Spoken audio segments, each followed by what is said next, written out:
I call the Assembly to order, and the first item this afternoon is question to the Cabinet Secretary for Finance, and the first question is from David Melding. Additional funding will the Cabinet Secretary provide to the Local Government and Public Service portfolio to support people who are in debt? Thank the member for the question. Additional funding for credit unions and the Discretionary Assistance Fund has been included in the Local Government and Public Services budget for 2018-19.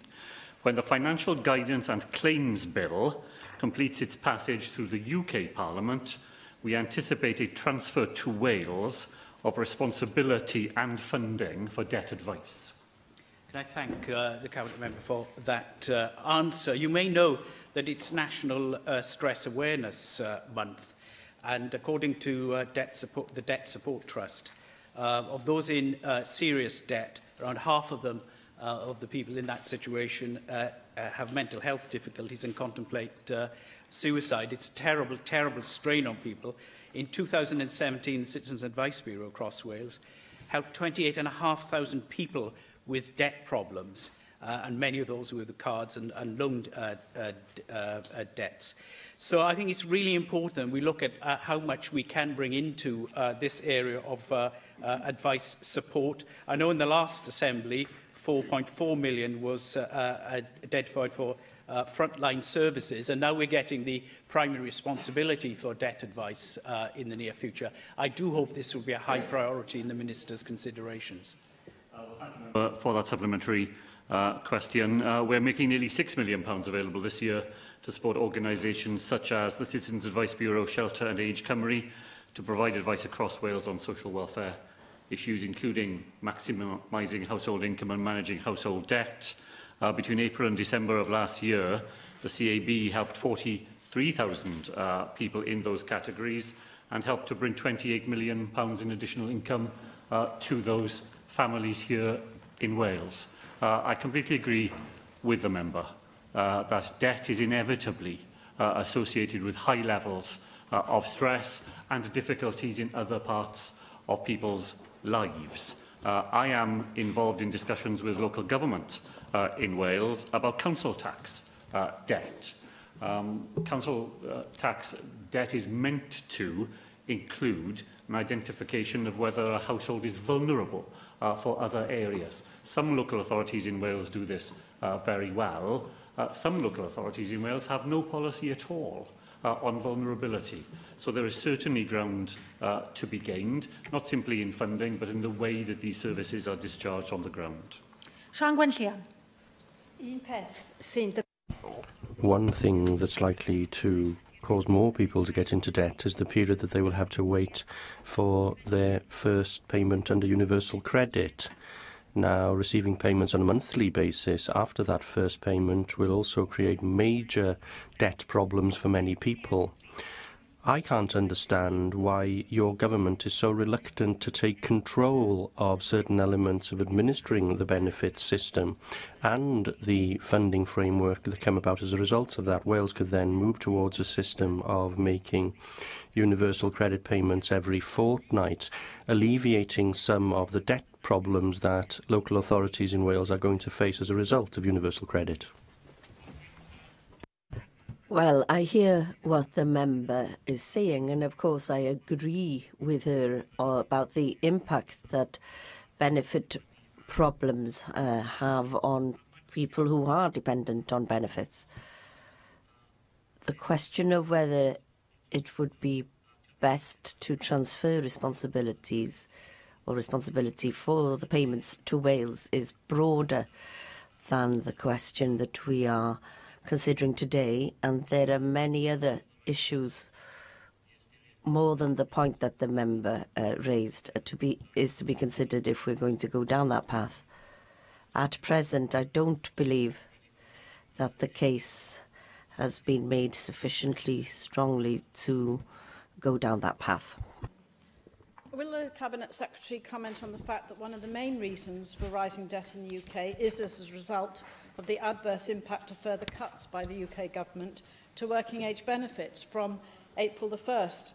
And these are the second largest cuts to the benefits budget in the past decade. They affect around 11 million families, with £2.5 billion cuts to working age benefits and working age benefits frozen, for this year, and the withdrawal of the family support element of support for new tax credits and universal credit claims from families with children costing them up to £545. Will he also comment further on that beneficial role that's been expressed today that can be played by advice services, credit unions and the adoption of the real living wage, supporting people in debt with the support of the Welsh Government?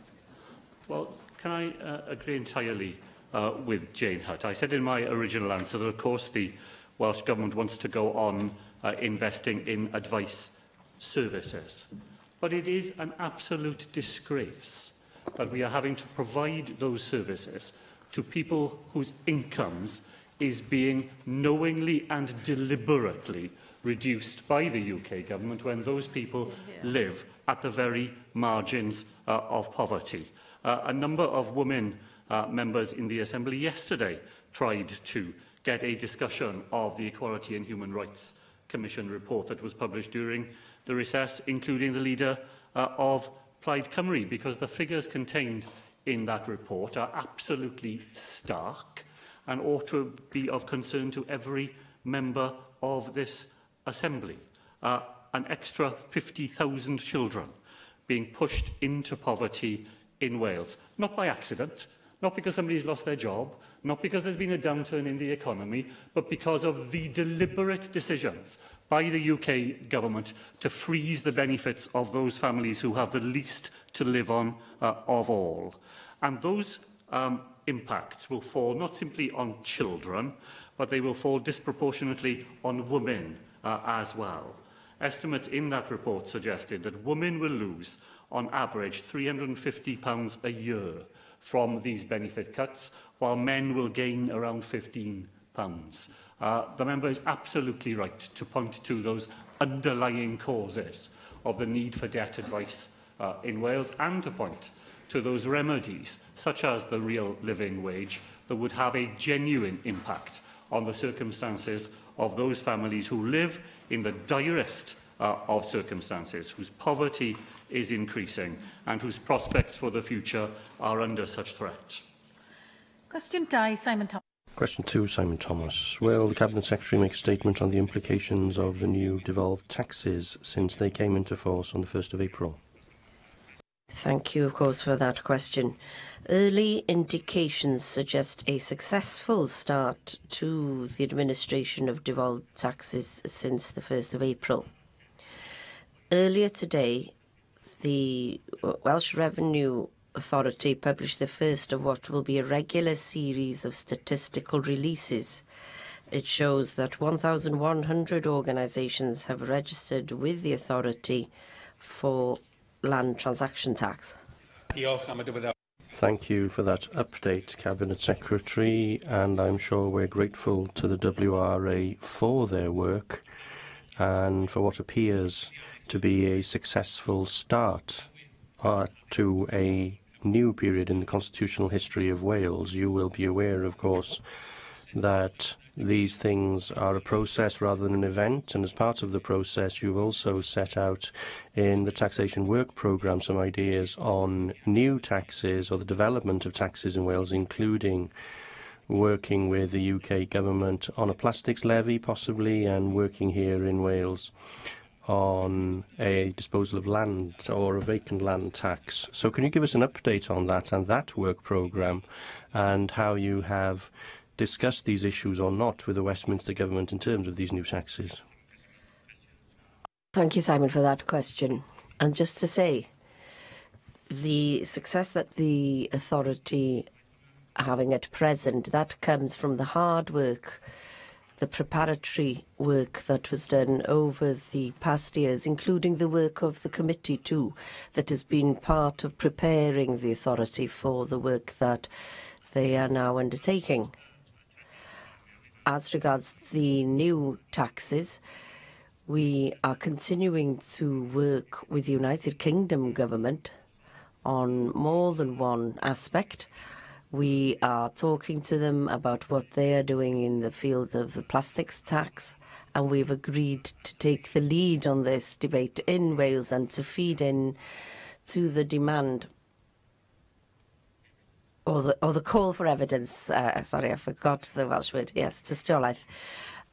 We've agreed to feed into the call for evidence that the Treasury issued in March, and we're also wishing to start to talk about Jerry Holtham's work with him and what he has suggested in the care sector.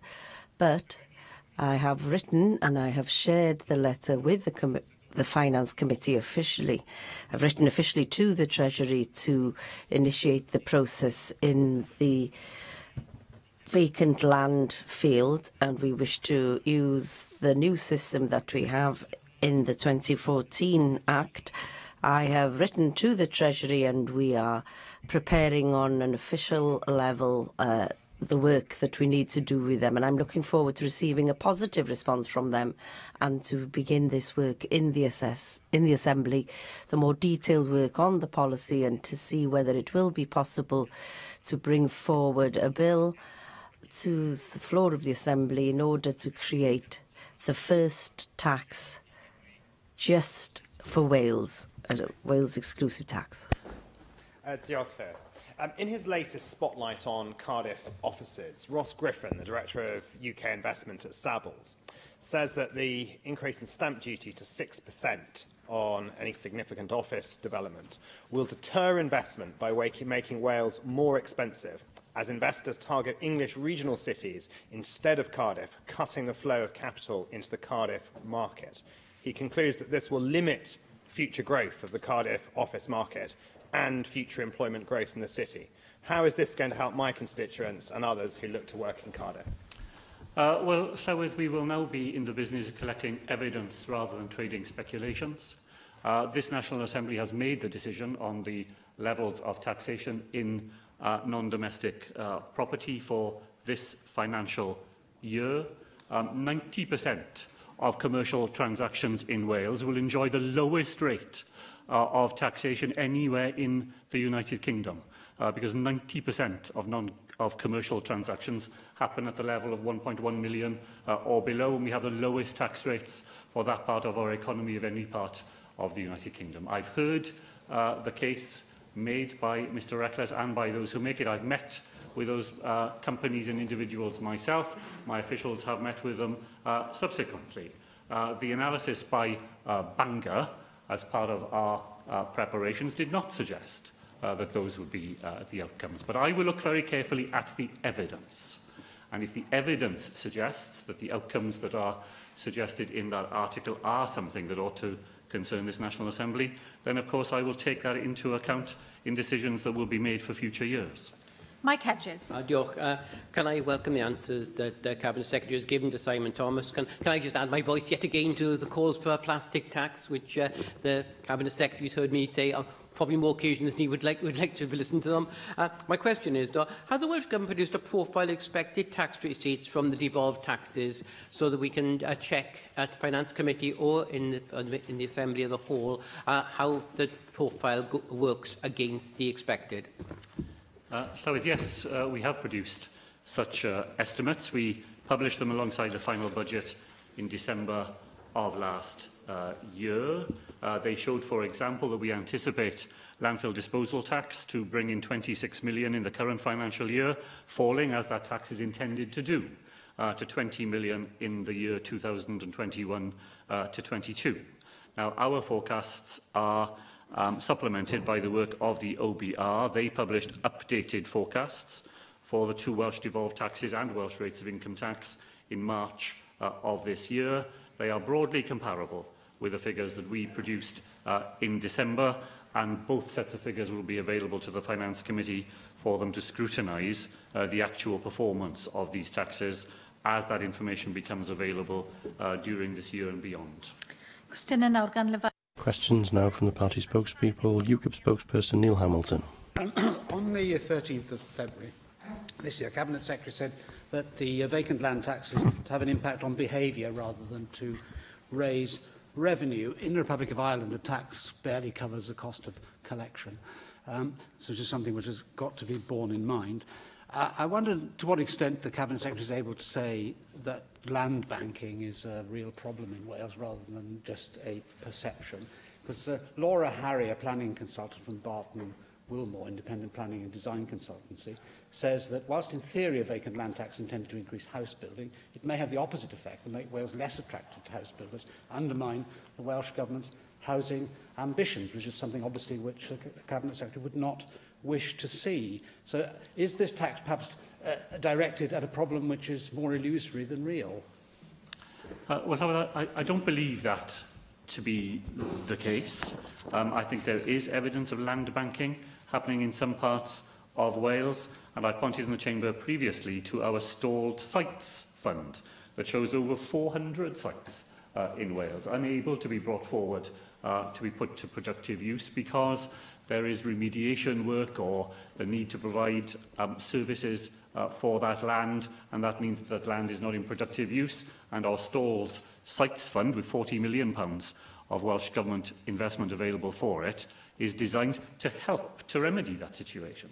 And I think it's very important for me to point out that the purpose of a vacant land tax is not to penalise anybody who is doing their very best to bring land into productive use, but it is to provide an additional incentive to those people who simply sit on land, hoping that the work that the public has done in providing them with planning permissions and so on will just lead to rising land values, and having done nothing at all themselves, they will be able to cash in on that by selling land in future.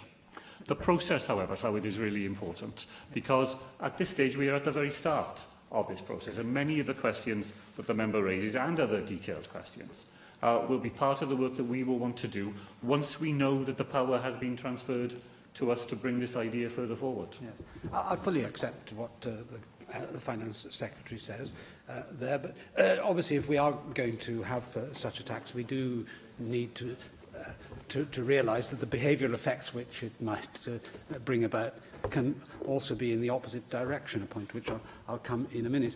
And although this is generally thought of as a problem to be addressed in urban areas, there is a potential impact on rural areas too. A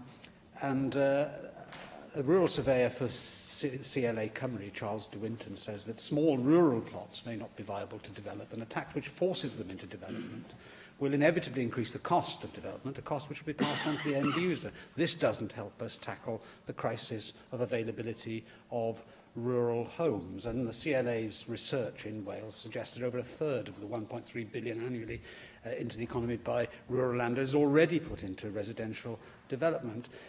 One of the big problems with development sites is, of course, planning permission and the delays which sometimes that can bring about. So potential developers often find themselves unwillingly in a situation where they are sitting on vacant land. And we know around us here in Cardiff Bay there are lots of what might appear to be prime sites which still remain to be developed because there are no buyers for one reason or another. So this is a matter which must be dealt with as sensitively and with some delicacy.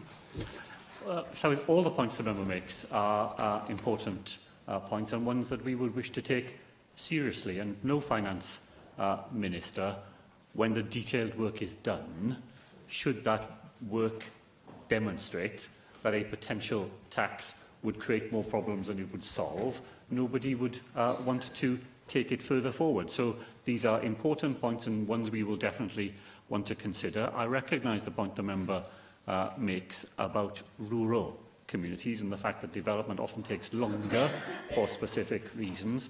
But I just repeat the point I made to him in the very beginning, that a vacant land tax is not intended to bear down on those people who are making every effort to bring land into productive use. And you've got to design it in a way that makes sure that people who are doing everything they can are not captured by it, while providing an additional incentive for those people. And we do believe that that this does exist in the Welsh economy, just as the Chancellor of the Exchequer was anxious that it existed in the London economy, where people who should be bringing land forward for productive use choose not to do it in order simply to speculate for a windfall gain. To another tax now to explore the impact on behaviour. we're seeing this in the case of the sugar tax imposed now by the Westminster government. The Welsh government is due to get £47 million in extra funding over 2 years because of spending in England linked to that. Forecasts for what the levy would raise have fallen from 520 million to 240 million. Now, the behavioural changes which the sugar tax has brought about already are that Coca-Cola, for example, have reduced the size of their standard regular Coke cans from 330 mils to 250, although that hasn't led to a similar reduction in price in many cases. So now we could find ourselves in a situation where instead of buying a third of a litre in a can, people are buying 2 cans a quarter of a litre, so they're buying actually more sugary drink than before at a higher price. So this would be a perverse outcome for such a tax to bring about. But Wales has a significant problem with obesity, worse than any other part of the UK. 59% of adults apparently overweight, I'm probably one of them, and 23% classed as obese. As to the allocation of the money which is raised, can the Cabinet Secretary confirm whether the Welsh Government is going to allocate this money to solve the problem of obesity predominantly, whilst not regarding it as a wholly hypothecated tax? If it is raised for a purpose of changing behaviour, then the money which is going to be spent from that revenue should be directed towards the problem which it's intended to solve. Well, I begin by welcoming the fact that manufacturers have taken action to reduce sugar content in their products and to reformulate the way in which products are brought to market in order to have a bearing on obesity. I regret the fact that the sugar tax was simply announced in a budget without any reference to the devolved administrations, despite the fact that it has a direct bearing on our responsibilities, and therefore we weren't able to contribute to a debate which may have pointed to some of the potential unintended consequences of the tax as it currently stands. Money has been transferred to the Welsh budget as a result of it. It will partly help to take forward initiatives such as the Preventable Obesity Programme that my colleague Vaughan Gethin is undertaking, but it allows us to do other things as well. It allows us to support the programme of free healthy breakfasts in our primary schools. It helps us to introduce the new school holiday enrichment programme, which helps to feed children during the school holidays who otherwise might go hungry, and it allows us to do a number of other things in the field that the member mentioned to help us to bear down on the problems of obesity, which are well known and well recognised. Llefarydd y Ceidwadwyr. Conservative spokesperson Nick Ramsey. Diolch, Llywydd.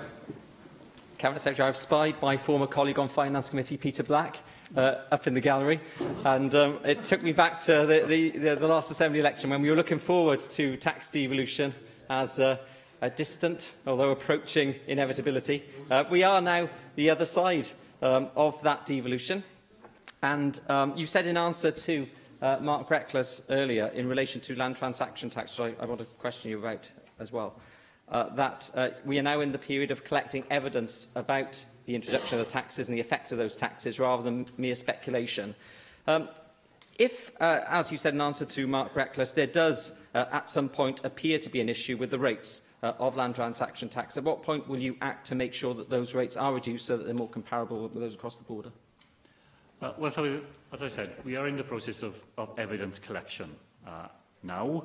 We will look to see how the non-residential property market develops during this year. We will look to see whether there is any evidence that the very small increase in tax turns out to be a decisive factor in very big multi-million-pound decisions that companies make. My hypothesis, and it was the one supported in the Bangor report, that a company that is going to be spending many millions of pounds deciding where to locate itself will be interested in things like the price of land, the price of property, both of which are cheaper in Wales and in competitor cities along the border.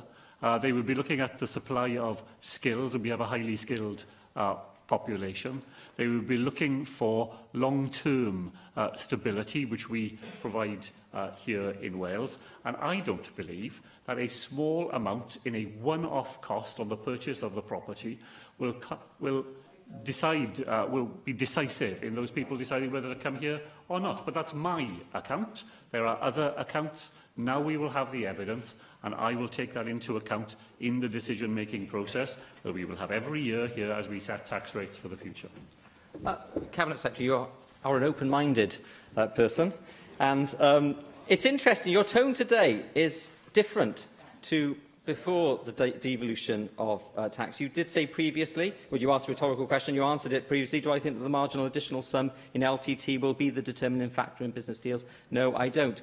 I gather from your answer today that whilst you still would say that is your personal opinion, you don't shut the door on the fact that it might actually be causing problems for some businesses. And if I can, before you come back, if I can just pick out some projects such as Central Square in Cardiff, for instance, where the marginal 1% rise in rates would mean investors paying around 20% more on their property than with stamp duty, and at least 32% more than land and building transactions tax. So I asked you previously at what point you would act on that evidence. Are you willing to accept that already at this point there are cases, such as in projects such as that, where this not only could make a difference, but will make a difference? It might be marginal, but in economic terms, it's marginal differences which often make the difference in profit or loss.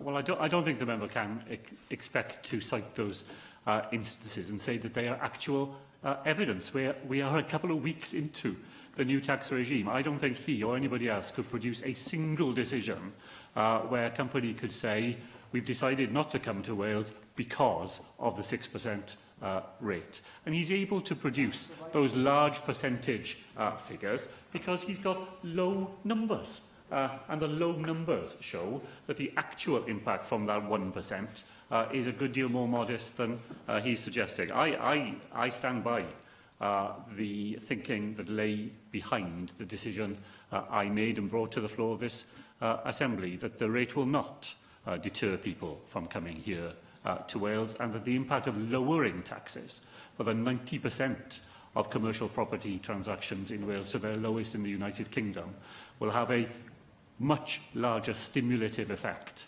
on business in Wales than the aspect that he complains of. However, any sensible person must be open to the actual evidence, and there are different views of how this may affect the market, and now over the coming months we will find out whether there is such an impact. And if there is, and there is real evidence, then I just repeat what I've said, Llywydd.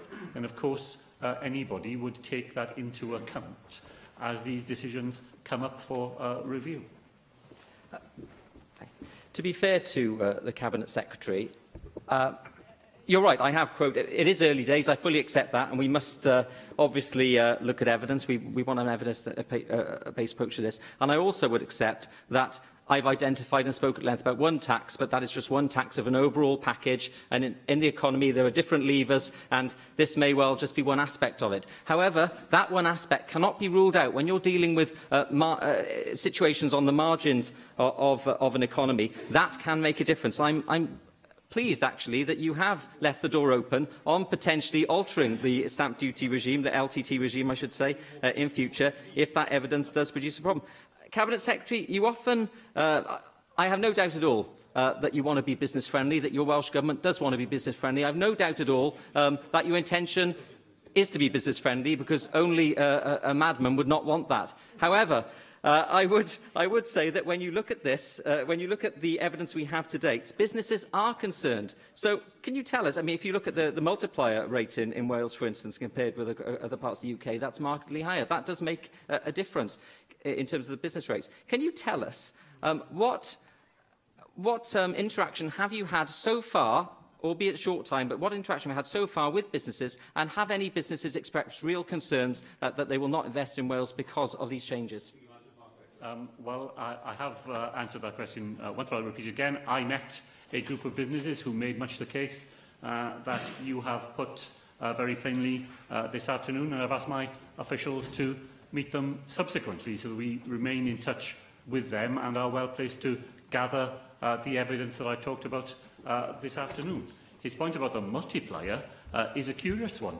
because in England, where his government, his party is in charge, there is, of course, a higher rate multiplier for exactly the sort of businesses that you've been talking about this afternoon. The largest businesses in England pay a higher rate of multiplier, and we don't have that higher rate of multiplier here in Wales. And that is because, in England, of course, they have to collect money from those higher businesses because those higher rated businesses pay for the rate relief schemes that smaller businesses enjoy in England, whereas in Wales, we fully fund all our business rate relief schemes directly from the Welsh Government. Llywodraeth Plaid Cymru. Plaid Cymru spokesperson Adam Price.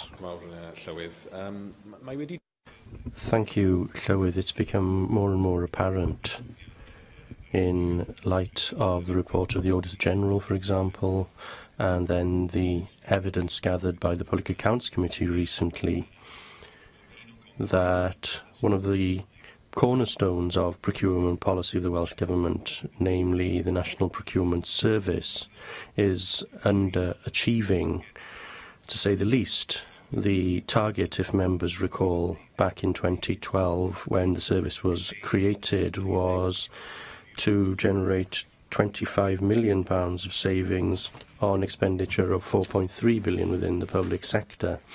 But in the most recent years, for which we have figures in the auditor's report, only £15 million has been delivered on spend of £6 billion, and we also discover in the report that only 19% of members of the service have declared that they are making financial savings. Only a third of all local authorities are content with the service, and even the Welsh Government are saying that they are dissatisfied with the service that they themselves have created. Isn't it clear, Cabinet Secretary, that the Welsh Government's procurement policy is currently failing? Welcome the work done by the Auditor General for Wales in relation to procurement, and I welcome the work that the Public Accounts Committee has done in this field as well. And it is because of concerns about the National Procurement Service, not simply the service itself, but about the changing context within which such a service has to operate, Brexit, ongoing austerity, emerging models of regional working, for example, that back in September I announced that we were undertaking a review of the service. Now, since then, as Adam Price has said, information has emerged about the extent to which the NPS has been able to meet the benchmarks that were originally set out for it, and about the level of confidence that it has commanded amongst those who use it. That's why the plan to refocus NPS and Value Wales is important. That's why I am keen to press on with it. We need a service that is able to use the power of procurement to the advantage of the Welsh economy to the maximum extent, but it has to command the confidence of its key stakeholders, and there are changes that are needed to make sure that that can happen. One of the main weaknesses, as I see it, in terms of procurement at the moment in Wales, is a lack of staff with appropriate qualifications and the ability for public bodies to retain those experienced staff. In 2012, Cardiff University said in a report by Professor Kevin Morgan that there was a serious skills shortage at the heart of the public sector in Wales in relation to public procurement. And he estimated that there was a need with a chartered institute qualification for every £15 million of public spend. Now, the Welsh Government had gone a step further than that, of course, and followed the recommendations made by McClelland, and in their policy on public procurement talked of a figure of £10 million of expenditure across the public sector as the benchmark.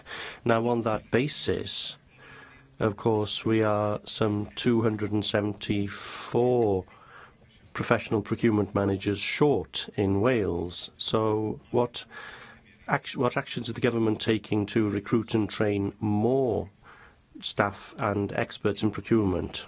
Recognising the point that the member makes, the need for proper capacity and capability in procurement is a challenge. I've talked to Kevin Morgan myself about it, and the member was right that the McClelland methodology does suggest a deficit in Wales of the order that he identified. Now, we've already done some things about this in Wales. We've had the Homegrown Talent project, which has successfully brought new people into the system. We are committed to increasing the pool of procurement professionals in Wales. We're working with schools and colleges to raise the awareness of procurement as a desirable profession. But we also need to work with public sector organisations for them to give the sense of status and recognition to procurement professionals that they do to others. Too often, it seems to me, public organisations regard procurement as a rather handle-turning exercise, where you don't think of the people involved in it as having much of a cutting-edge contribution to the work of the organisation. But we know, and some of the points Adam Price already made, about the ability of procurement to drive value for the public, but not just value, but activity in terms of employment and community benefits and so on. The status of the profession needs to be recognised better, and that's part of the work that we want to do to try to address the recruitment and retention issues that Adam Price has identified. Can I turn finally to a specific example which I think raises further questions whether or not NPS and the wider framework of procurement policy is fit for purpose. NPS recently awarded a 3-year contract called Arbed 3, which is an all-Wales contract to insulate thousands of homes, to the Scottish-based company Everwarm, which is itself a subsidiary of a much larger firm called Lake House, based in Essex, I believe, that a company that's been likened to Carillion in terms of its aggressive bidding for public sector contracts based on its ability to cut costs. And this has led to questions about standards and probity. And it should be noted that this was the very same company that held the contract for fitting the fire alarms at Grenfell Tower. Now, you in the statement that you referred to, Cabinet Secretary, last year on repositioning Welsh Government procurement policy did emphasise social value. Does this decision does this commitment sit comfortably with NPS decision to appoint a firm that has been the subject of a string of negative reports, from profit warnings to fraud allegations and safety concerns, compared to Melin Homes, who together with other Welsh-based partners had in the previous programme ensured 100% procurement from Welsh SMEs? Instead of repositioning Welsh Government procurement policy, don't we need a complete rethink? Well, I thank the member for raising that point, and it was raised in the Chamber yesterday by Mark Isherwood during business questions as well. I've written Llywydd today to all Assembly members who have corresponded with me on this issue, because there will be members here who won't have received those replies. I wonder if I might just read the final paragraphs, 2 paragraphs of that letter, just so that I put the current position on the record for members to know. So the letter sets out the process that led to the identification of a successful bidder. It then says, under the Public Contract Regulations 2015, we are required to allow a mandatory minimum 10-day standstill period. During the initial period, one of the bidders formally raised a number of points of clarification via their legal advisers and asked that the Welsh Government extend the standstill period. That standstill period has been extended.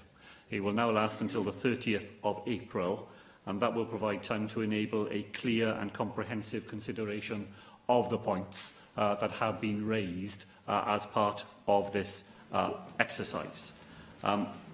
Members will understand that with that issue under further consideration, it wouldn't be right for me to comment further on the outcome of the procurement. but I will make a further statement when the standstill process comes to an end. Question 3, Bethan. Question 3, Bethan Syed. On Welsh Government spending commitments in relation to the local government and public services portfolio. Can I thank the member for that question, and no doubt I will find my answer to it any second now. Thank you. Llywyd, the local government public services portfolio will spend £5.4 billion in 2018-19, comprising £3.7 billion in revenue, £209 million in capital, and £1.1 billion in annually managed expenditure.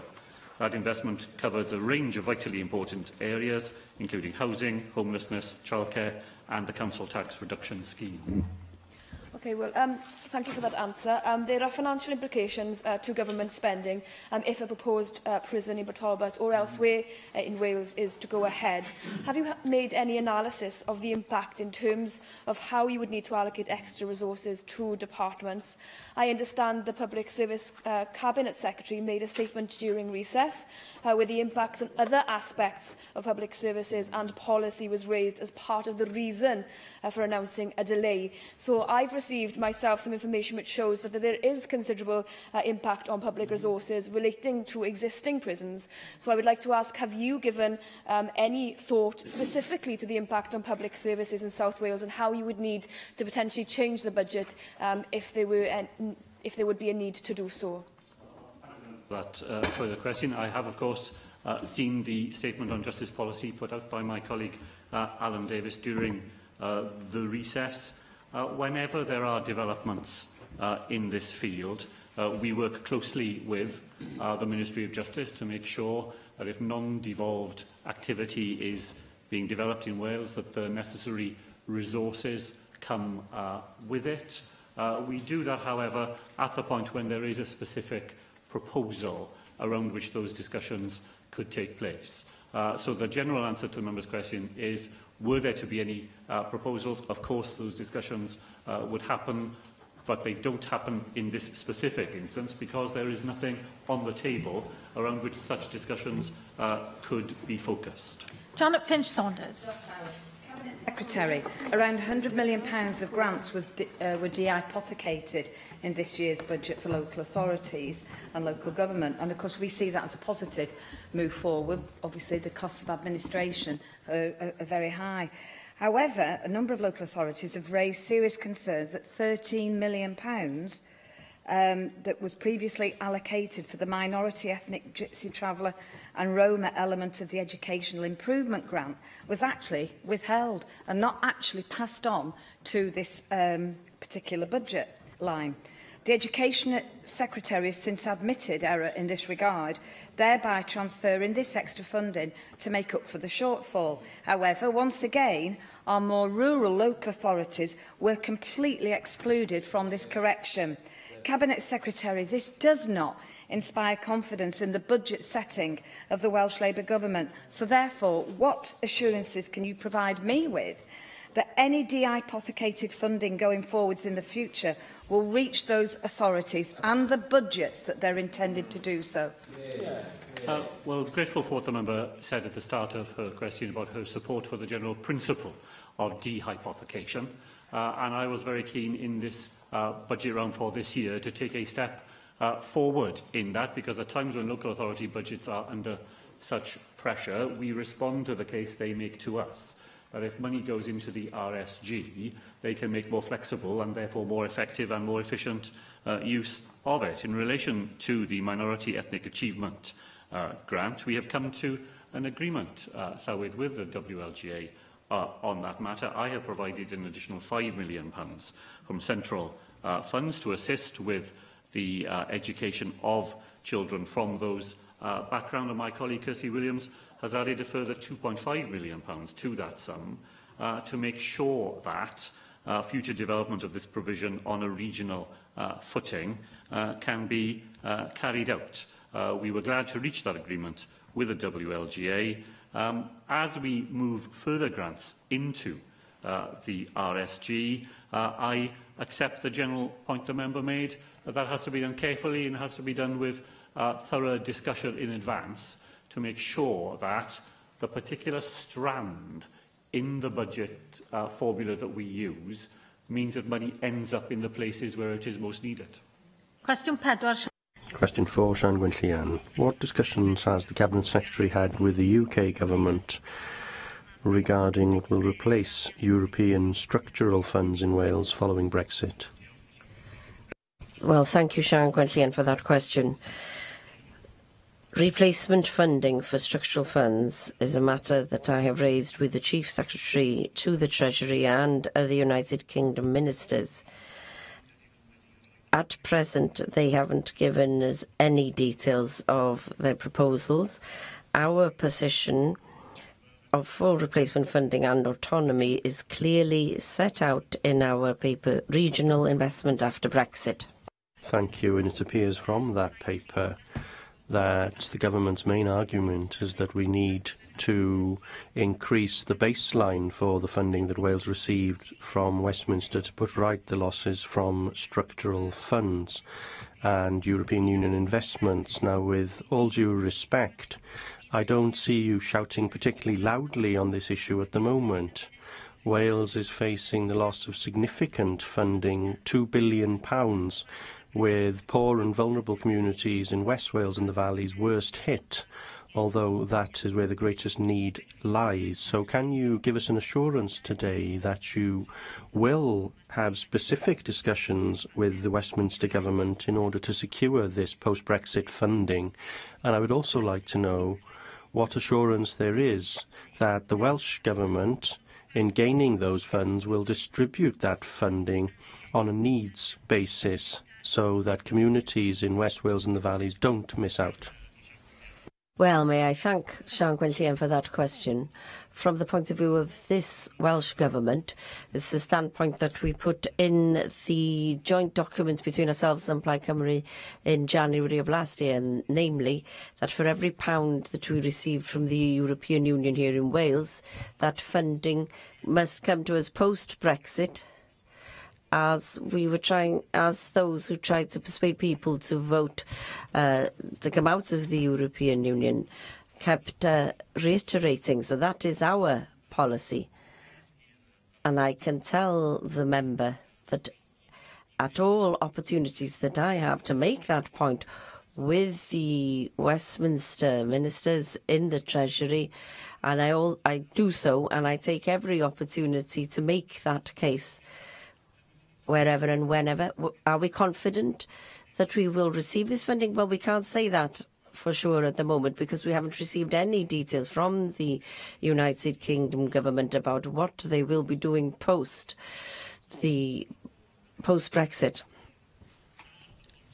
And on the point that Sian Gwenllian raised about how we are going to use the funding, should we receive that funding, well, that is why we have published the paper on the regional investment policy, so that we can be clear that we want ideas from them in the field and that we want to be able to run the policy in the future on a needs basis, but also on the basis that we will have regulations in place where people can see clearly how the system will work and that they can be confident that there will be equity in that system in Wales. Question 5, Rhiannon Passmore.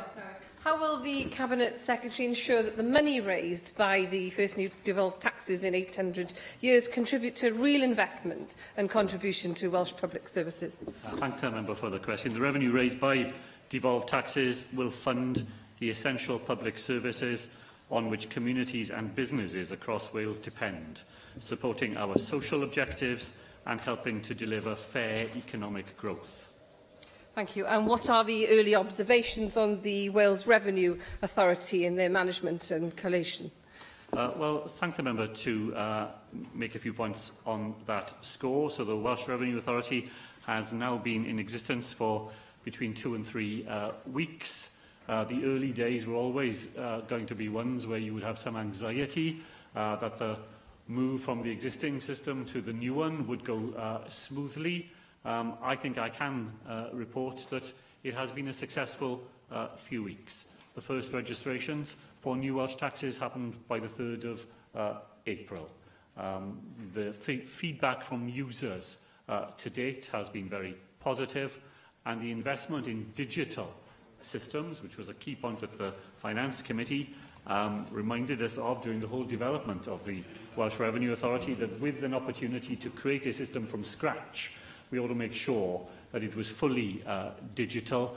The digital side of the Welsh Revenue Authority's work has proved to be very successful, both in the way that it interfaces with users of the service, but in the way that it is able to use data inside the Revenue Authority as well. Question 6, Caroline Jones. What assessment has the Welsh Government made on the impact of council tax increases on the residents of South Wales West? Well, the democratically elected local authorities are responsible for setting council tax every year. Local authorities are answerable to their local populations for the decisions they make, including setting council tax rates. The Welsh Government has this week launched a campaign to increase the take-up of our council tax reduction scheme, which supports low-income households. Thank you, Cabinet Secretary. Bridgend residents have had a 4.5% increase, Neath 3.7% and Swansea a staggering 4.9% increase, at the same time as my constituents are forced to pay these inflation-busting rises. Wages are only rising by half these amounts. Cabinet Secretary, how can these increases be justified when services are being cut? How can you justify asking my constituents to pay out more of their dwindling income for fewer bin collections, unrepaired roads, broken street lights and service cuts?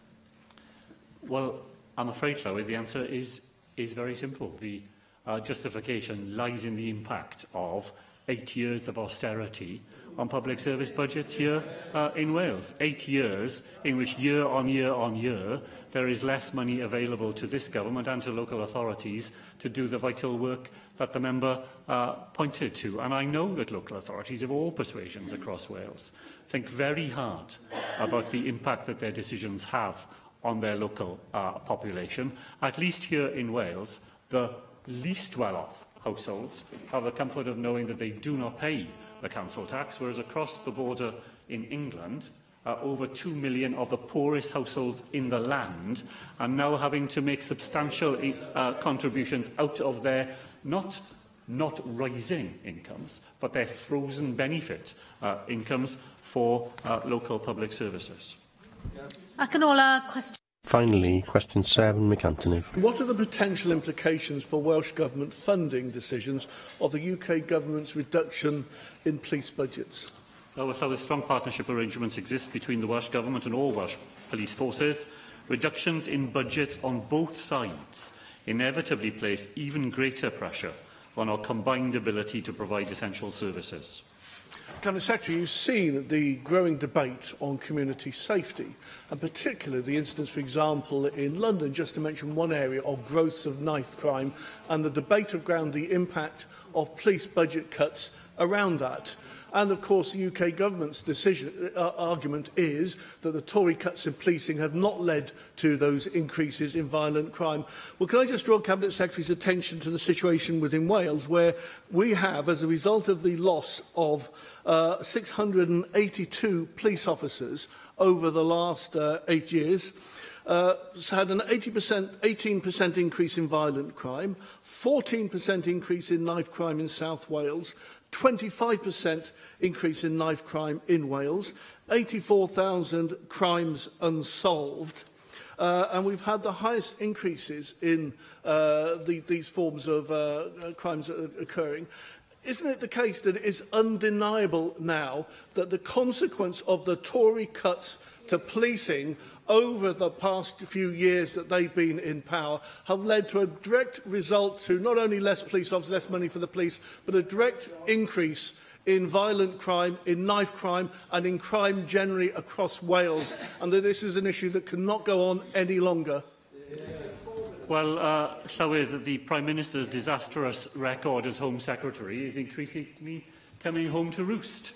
And her decision, and let's remember that it was her decision year after year after year to reduce funding for the police. You forget the times that she turned up at Police Federation conferences, telling them, lecturing them on the way that they should conduct themselves, while she was, at the same time, taking away from police authorities across England and Wales the wherewithal to allow them to do the vital work that they do. And it doesn't matter how many times Conservative ministers go on the television and radio trying to claim that the slash and burn through police authority budgets has had no impact on crime, because people out there living real lives in real communities simply know that that is not true.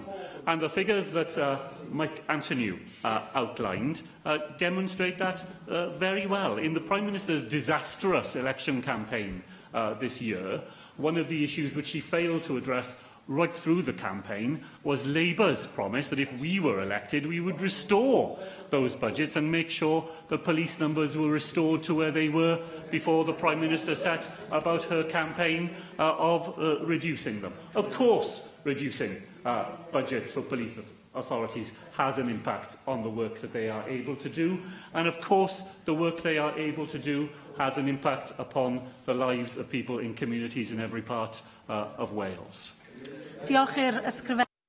Thank you, Cabinet Secretary. The next question is the Leader of the House, and the first question is from Simon Thomas.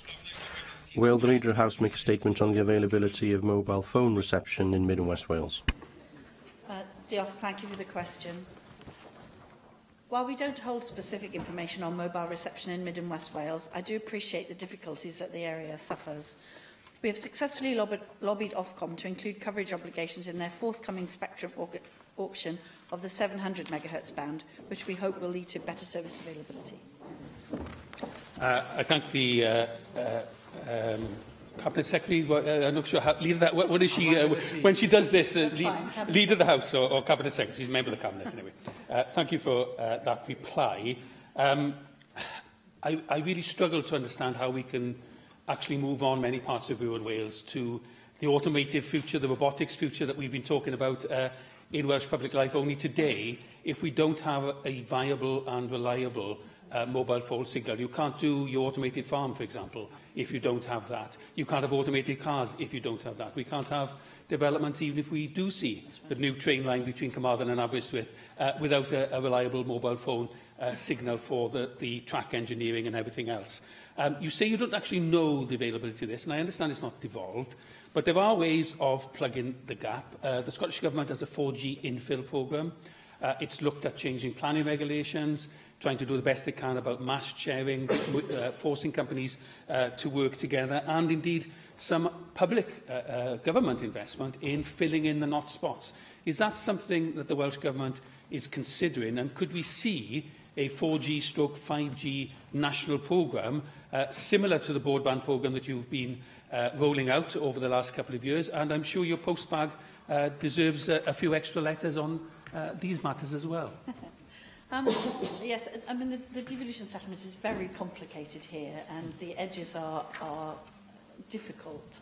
And so what exactly is devolved and what isn't is a constant source of conversation between ourselves and the UK Government and Ofcom and the industry about who can do what. So it is quite it's not quite as straightforward as the Scottish situation, unfortunately. Would that it were. There have been some improvements. I'm not arguing at all that it's wonderful, but there have been some improvements as a result of our conversations with Ofcom and their pressure on the industry. Currently, the proportion of premises across Wales with outdoor mobile coverage is around 90%. We've seen an increase of 33 percentage points in outdoor 4G availability between 2015 and 2016, reaching 53%. The last 4G spectrum auction licence, which I've just been talking about, was awarded to Telefonica O2, carried the coverage obligation of at least 95% of the population of Wales by the end of 2017, and we fought hard to get that in there. In late 2015, Ofcom did announce the forthcoming auction of spectrum in the 2.3 GHz and 3.4 GHz bands. That's a very high-capacity spectrum that will be used for increasing capacity of existing 4G coverage. We're pressing Ofcom for the forthcoming auction of 700 MHz spectrum to include a geographic coverage obligation, or if it doesn't, then a time-limited obligation to give it back to us if it hasn't been implemented. And I've spoken in this chamber before about the land banking effect of the spectrum auctions and how difficult that is for us. So we're putting a lot of pressure on them. There are some other things going on. The rollout of the Home Office system, which we understand planning applications are now with local authorities and are going well, will afford an extra ability to cover it. And also, of course, the rail franchise. We will be putting obligations on the rail franchise holder to spread mobile phone coverage along that network. And we're also looking at our road network. So we are using the devolution settlement such as it is to the best of our ability and putting a lot of pressure on the UK government and Ofcom about the way that the industry rolls out. We also have continue to have the Mobile Action Plan Forum, which I chair, and we are looking, Planning Wales is out to consultation as we speak about the issue with the mast sizes and spaces. So there's a lot of activity going on, but I share the members' frustration at the slowness and the difficulty. And last thing I will say is that we have targeted in our broadband Superfast 2 project those who are excluded from 4G spectrum in order to try and boost them up in a different way. Angela Burns. Thank you, Presiding Officer. Leader of the House, I do appreciate the answer that you've just given to Simon Thomas, but of course the reality is that in great chunks of Mid and West Wales there are areas where people do not have access to either broadband or mobile. And to be fair, and I absolutely recognise your commitment to sorting this out, and I know that you've taken on, literally probably almost 100 of my constituents to try to get resolutions. However, 90% of mobile reception sounds great, but of course it's not 90% of one provider. And so sometimes you can get a bit of this provider, but your provider doesn't work. So I've got, for example, I've got a household where if they were on, I don't know if I should mention the providers, but if they were on EE, they can get it literally just by their door, but that's it, nowhere else in their area. So actually that's not the best provider for them to be on. I wonder if a way forward might be to put together a task and finish group to look at specifically how we can jigsaw puzzle together in rural areas all of the communication methodologies to ensure that our citizens really are digitally enabled going forward, because it's vital for business and for homework, kids, the whole lot. We all need our digital fix. Yes, I mean, the Mobile Action Plan is actually attempting to do just that, to pull the operators together and to make sure that the jigsaw fits, if you like. There are some not wanting to politicise this, but there are some fundamentals here. One of the big issues is roaming. The mobile phone companies don't like the idea of roaming, and Ofcom backs them up on that. And we understand entirely why commercially they don't want roaming in big population centres and so on. But in rural areas, it's probably the only hope, because you're never going to get coverage of 5 different networks across the whole of the rural landmass of Wales and elsewhere in the UK. And so we have been pushing the UK government to look again at roaming for outside major conurbations, for example. And the frustration is that if you have a SIM from outside Britain, if you have a French SIM, it will roam quite happily. So it will happily look for, because the EU insists on roaming. And likewise, if you take a British SIM to Europe, it roams around happily. So we do push that, and I share the members' frustration on that. We will have geographical coverage by one provider, 98% geographical coverage. I should hasten to add there will still be a 2% that's not covered, which will be great, because I hope the residents will speak with their feet and swap to that provider. That doesn't help the tourist industry. You can't be saying to your tourism customers, welcome to Wales, please be on this provider or else you can't access anything. I mean, that's clearly useless. So we continue to push pretty much how useless that is, and to use our public networks and public infrastructure to get it out as far as we possibly can. There are problems, as I say, with the devolution settlement on that. Question 2. Question 2, Mandy Jones. Diolch. Will the Leader of the House report on the progress of the Welsh Government's Digital Action Plan? Yes, work is progressing across all themes: leadership, transformation, skills and workforce, platform services, digital dialogue and engagement, and data. It's very important to me because it drives improvements in delivering the business of government, and of course I oversee progress of the plan, which is owned by the Permanent Secretary at the Digital and Data Group, which I chair. Thank you for that reply. Leader of the House, I attended the cross-party group on hospices and palliative care at the end of last term. There, a barrier to more effective working and communications across disciplines was identified, and that is the inability of the various IT systems to talk to each other, although I do understand improvements are underway. Only yesterday, during the statement on sexual health services, lack of effective IT systems were highlighted as a problem once again. I appreciate that health systems may not be in your remit, but this has got me thinking about public services, innovation and those services being fit for the present, never mind the future. My research has led me to read your Digital Action Plan 2017 to 2020, a clear exercise in navel-gazing if ever I saw one, with one paragraph, 29, given to one of the main reasons we are here, our much-valued public services. The trail then led me to the 2012 Digital First Report. This was advice given to the Welsh Government where leadership, strategy and direction were deemed vital to the future efficient delivery of public services. Now this is 2018. This is the future.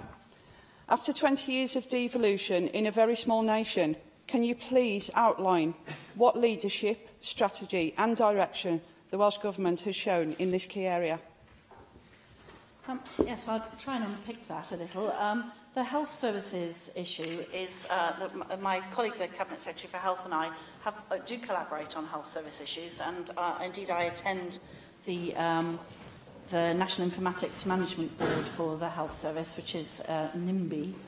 Always makes me smile, I'm afraid, but doesn't mean what it normally means in normal parlance. It's the Informatics Board system, and that is the whole point of that is to coordinate IT progress across the health service on a once-for-Wales basis, and to ensure that we do have systems that work, well, that we have as few systems as possible, so we have similar systems across all health boards, and that indeed they do talk to each other, and that's very much a work in progress, and I'm sure the Cabinet Secretary for Health would be happy to update you on exactly where we are with that. But I assure you we are on top of that, and we have very vigorous conversations about it. In terms of the Welsh Government itself, there are three aspects to your question, I think. One is the internal business of the Welsh Government, which I just outlined in terms of the Digital Action Plan, which is about the way the Welsh Government itself works. And the member may know that we've just come off one of the big headline IT contracts, Atos, and we're moving to a more flexible system. The Commission were several years ahead of the government in this, and it's a different way of working, and that's what I was just outlining, and I'll be reporting on the progress on that plan very shortly.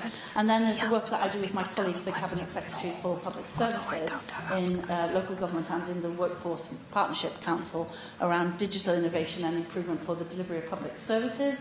And we have an enormous agenda there where we liaise with all public services, devolved and non-devolved public services in Wales, to ensure, again, that we have a similar Once for Wales digitally connected system where we roll out systems together. And my colleague, the Cabinet Secretary for Finance, just spoke in his answers about the real success we've had with the Welsh Revenue Authority, which went live earlier this month. And I know he outlined it earlier, but with all the online collection and management of the land transaction and landfill taxes all digitally enabled, and with all lawyers and conveyancers and all the rest of it all able to log on to that system and do their transaction digitally. So we are very much ahead of that curve. There's a lot more to do, and there's a huge issue about understanding what the future looks like in terms of the skills agenda as well. But the Welsh Government is very much, I think, on top of that agenda. Russell George. Geoff Lowth. Leader of the House, there seems to be two aims of the Welsh Government's Digital Action Plan, a more connected Wales and a more equal Wales. You published an update on your digital inclusion plan this morning, which I've had a read through, which cites good progress. But I have to say the reality is, of course, is that thousands of my constituents in Montgomeryshire still suffer from slow or non-existent broadband connectivity at all.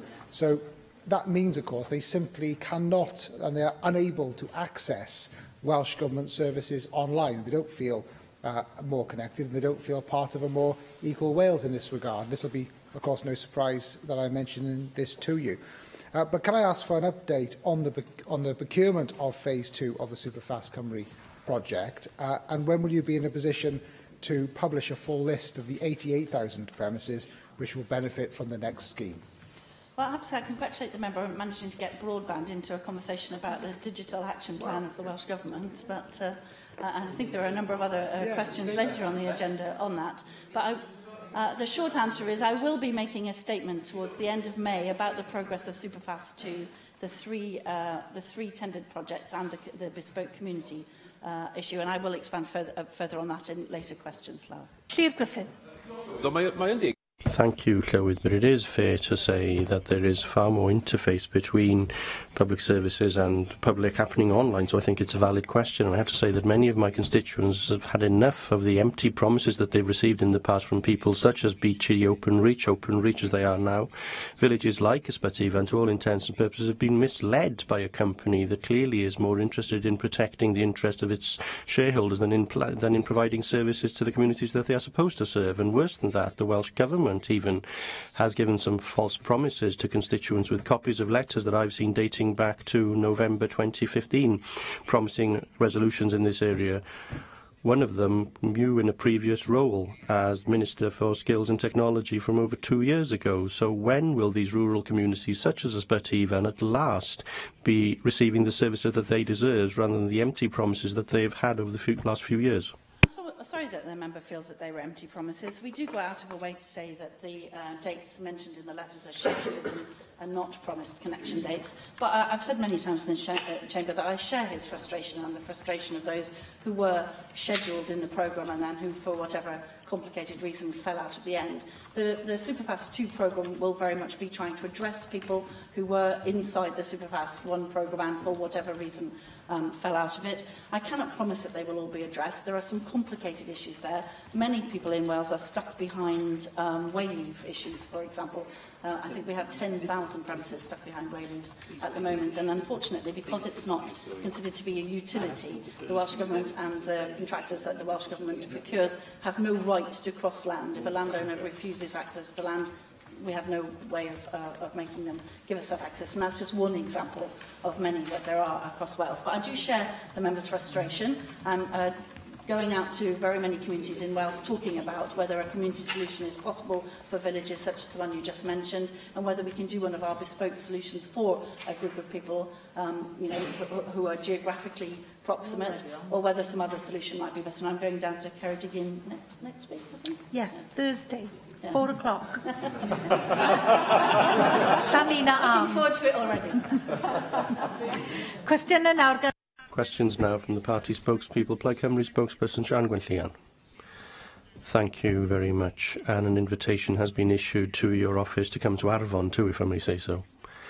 Now, over the past month, or during the past months, during a speech given in Oxford, the First Minister said that he will hold a review of equality and gender policies of the Welsh Government, which would include, among other things, consideration of how to move gender to the forefront in making decisions, ensuring that economic development planning corresponds to the aims on gender inequality, and to make place the safest place to be a woman in the whole of Europe, which all sounds very laudable. But where are the details? When will this review commence?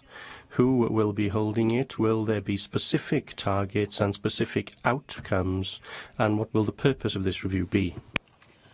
Well, the questions are very welcome and very timely. We've only just concluded the agreement of the terms of reference, which only this morning I placed in the members' library, so they can be accessed by all members as of today. So the question is a very timely one. We're very pleased to have agreed the terms of reference. We will be having 2 initial stakeholder events, one on the 26th of April and one on the 3rd of May, where we're getting all of the stakeholders who are active in this sphere together, one in South Wales and one in North Wales, to just try and get as many people as possible. And I have written out to all of the groups that we're aware of, and if you know of any that haven't received anything from us, do encourage them to reply. We're not trying to, only get to the people we know about, asking them if they could only do one thing in the next 3 years in this space, what would it be? So that we can get a discussion going at the 2 stakeholder events around the priorities that people highlight. And then I'm very pleased to say that we will be looking to see what we can do rapidly, what we can do in the medium term, and then what might take a little bit longer to achieve as part of this review, which I'm delighted to be doing. Thank you very much, and I look forward to participating in that debate. And in the context of the point made in the First Minister's speech in Oxford on making Wales the safest possible place to be a woman throughout the whole of Europe through legislation. Now, you will be aware, of course, that that was one of the intentions underpinning the violence against women legislation, and I am very pleased that there has been some progress now in light of issues that I've raised in this chamber on implementing that particular piece of legislation. But there is one persistent defect in terms of that legislation, namely healthy relationship education, and despite recent work by the Task and Finish group, it appears that we are still no nearer a resolution in this area, and there's been no mention of what is going to happen in turn of teaching the foundations of a healthy relationship, having discussions on what is acceptable behaviour and what isn't acceptable, and so on and so forth. So there's been an opportunity missed with the legislation. I hope there is an opportunity now, but I don't see any progress being made. So what's holding things back in this area? So we, remember, rightly identifies an issue that's been at the forefront of many of our minds for some time. My colleague, the Cabinet Secretary for Education, will shortly be making a statement on the teaching of I can't remember exactly how it's put, sex and relationships education. Effectively, that might not be the exact title, forgive me, but that's the drift of it. We've been building on the successful projects run by Haven Cymru across many of the schools in Wales around the healthy relationship teaching. And I had the privilege of going to see a session in one of our Valleys primary schools, which was amazing. And the difference in the group at the beginning of the session and at the end, and the young woman who was teaching it was inspirational. And so we'd be very much looking to see if we can build on that. But my colleague, I won't steal her thunder, my colleague, the Cabinet Secretary, will be making some announcements very soon. Well, I'm very pleased to hear that, and it is about time, if I may say so, because education is crucial in tackling this particular problem. Yesterday, some members mentioned in the chamber the review of sexual health services, which drew attention to the postcode lottery that exists in terms of abortion services in Wales. The review states this, that abortion services in Wales are inequitable, and this can lead to late abortions, or for women to be in a situation where they have no choice but to go on with an unintended pregnancy. Now, clearly, that isn't an acceptable situation. Will this major review that you're going to be conducting, will this pursue this particular issue, given that the provision is very patchy at the moment, and it is an issue that has to be dealt with if the comments made by the First Minister are going to be taken seriously? Otherwise, people are going to think that they are empty rhetoric, a tokenistic statement to the press, which was made ad hoc in Oxford. Yes, one of the purposes of the review is to look at gender-focused policy right across the Welsh Government. So that's one example you just gave there. There are many others around how and why services are as they are in Wales. One of the ones I often quote is that you often see services for refugees, for example, grow up where a number of people, tens of years ago got together and saw the need, and then we've continued with that service rather than on a sort of needs-based approach across Wales. And not that there's anything wrong with the services that are there, but I'm not absolutely convinced that we've got the coverage and that people have the same experience wherever they pitch up for those services because of the way that they grew up and the way that we... So that's part of the purpose of the review. So you've highlighted another, there are other services. I've had endometriosis services highlighted to me, for example, and there are a number of others. So yes, the review will be, the purpose of the review is to look at policy across the Welsh Government and the availability of services and focus on what might be done to improve that. Conservative spokesperson Mark Isherwood. Diolch, Clive. Well, my questions relate to your responsibilities for equality and human rights. On Monday, I hosted and spoke at the Going for Gold Autistic Acceptance event in the Senedd, an autistic-led event at which autistic adults, highly articulate, intelligent autistic adults, covered the areas of concern that they had, but also put forward ideas of how we can all work together co-productively in their terms to ensure that we begin to tackle the discrimination faced by autistic people, quote, that has become the norm rather than the exception. They particularly raised concern that awareness is not acceptance or equality, which is where your role comes into this. And yet there is growing concern that autism awareness training generally and disability awareness training more broadly across Wales is increasingly being led by non-disabled people who are professionals in medical or caring professions with a medical focus which informs people about disabled people's impairments and ways of overcoming disability, whereas, as the sector says, disability or autism equality training is always led by trainers who are disabled people, with a focus on disabled and non-disabled people working together to overcome the disabling barriers in society, recognising that removing physical, financial and attitudinal barriers will create a more inclusive, accessible society. How, working with your colleagues, will you address the growing concerns within the autism community and more broadly amongst disabled people in Wales that this training, awareness training, is being provided without them or despite them on a medical model rather than with them on a co-productive basis to tackle the barriers that they're encountering? That hasn't been raised with me directly, Marcus Shrid, and I'd welcome a conversation with you, a longer conversation with you about where those concerns have been raised. I'm very happy to look at that.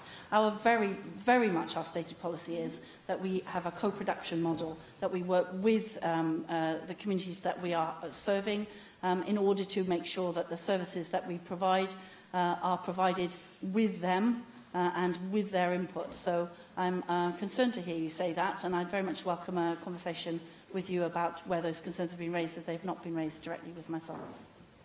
Well, thank you for that, and I look forward to that conversation. Perhaps you could, in your answer, tell me whether you want me to contact you or your office to contact... I'll get my office to contact you. Sorry? I'll get my office to contact Thank you very much. Well, on a similar subject, and again wearing your Equalities hat, the Welsh Government publication early last month of its evaluation of the Integrated Autism Service and Autism Spectrum Disorder, a word I hope the Welsh Government will stop using, should be condition, Strategic Action Plan interim report, found weaknesses and inconsistencies in assessment and diagnostic services for adults with autism and support services for adults and children with autism, and said that although success requires a co-productive approach involving staff, service users and carers in design, implementation and evaluation of the service, there are concerns that the top-down approach has stifled this. Again, from Monday's event and more broadly, the community feels that this is a breach of their equality and human rights. It's more than systems, it's more than services, it's a rights-based issue. Again, then, I hope that you will agree to consider this, both broadly and potentially in the meeting that you proposed. Certainly, the services that you mentioned are not actually in my portfolio, but I'm more than happy to discuss with a member how we can take that forward amongst a number of Cabinet Secretaries who are involved. And my final question, again on a similar theme, I have, probably because Chair of Cross-Party Autism Group, I get a lot more approaches regarding this. I have a increasingly bulging caseload of families where children, particularly girls, are being denied autism assessment and diagnosis because of the gender-based misconceptions about how autism presents itself. I've got an example here from the Inns of Court College of Advocacy, whose own guidelines say that females with autism may appear more sociable than their male counterparts. It's been suggested that women and girls with autism are better able to engage in social situations because they're likely to observe and copy others in their social skills and use of language. Such strategies may mask any difficulties that they have and make them appear to be more able than they actually are.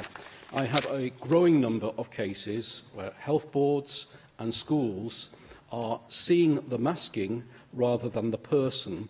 And more of these girls and their families, some of whose parents are on the spectrum as well, suffering serious anxiety, problems, depression, absenteeism from school, falling behind, and nonetheless having a belligerent and non-co-productive response from the statutory bodies to them and to me when I represent them. I know that this covers briefs that are not yours, but again, these parents, and when I meet them, the children are telling me this is a breach of their human rights. And again, I hope you will confirm that you will give consideration to addressing these very real concerns, because they're causing real damage to real lives. I'm very aware of the issue about misconceived ideas of what a child with who's on the autistic spectrum might present like. And the member I know is aware that I have a case in my own family, which I very much have in the forefront of my mind. I'm more than happy, as part of our discussion, to include my colleague, the Cabinet Secretary for Health, who is responsible for most of the services. And I think some of them are probably education services as well. So if we have that conversation, I'm more than happy to take that forward. I'd just like to reiterate that I've not had those concerns raised directly with myself, but I'm more than happy to take them up. UKIP spokesperson David Rowlands. By sheer coincidence, my question somewhat follows on from some issues raised by Sean Gwenflyn earlier on. In April 2015, the Welsh Assembly passed the Violence Against Women, Domestic Abuse and Sexual Violence Wales Act. This was a laudable piece of legislation designed to protect, in particular, female victims of domestic abuse. As with any piece of legislation, it is incumbent on us, after a period of time, to question its effectiveness. Does the Leader of the House believe the Act is achieving its goals? It's been still early days for the Act. Obviously, we've only just put the new national advisors in place, and I've had several extremely helpful and constructive meetings with them, including our half-day meeting with them, where we discussed the range of services that are currently exist in Wales and what needs to be done to get them to work in a more collaborative fashion. And I had the real privilege just this week of attending the launch of the Serenmore Western Bay Consortium, which is embracing that collaborative approach as a result of our new national guidance. So I think the Act is very much coming into its own. We had a slow start, as Sean Gwenflyn alluded to, but I think we're very much there now. We're about to put out our sustainable funding guidance as well. So I think the Act is one that we can very much be proud of and is just starting to make the difference that we expect and want it to make.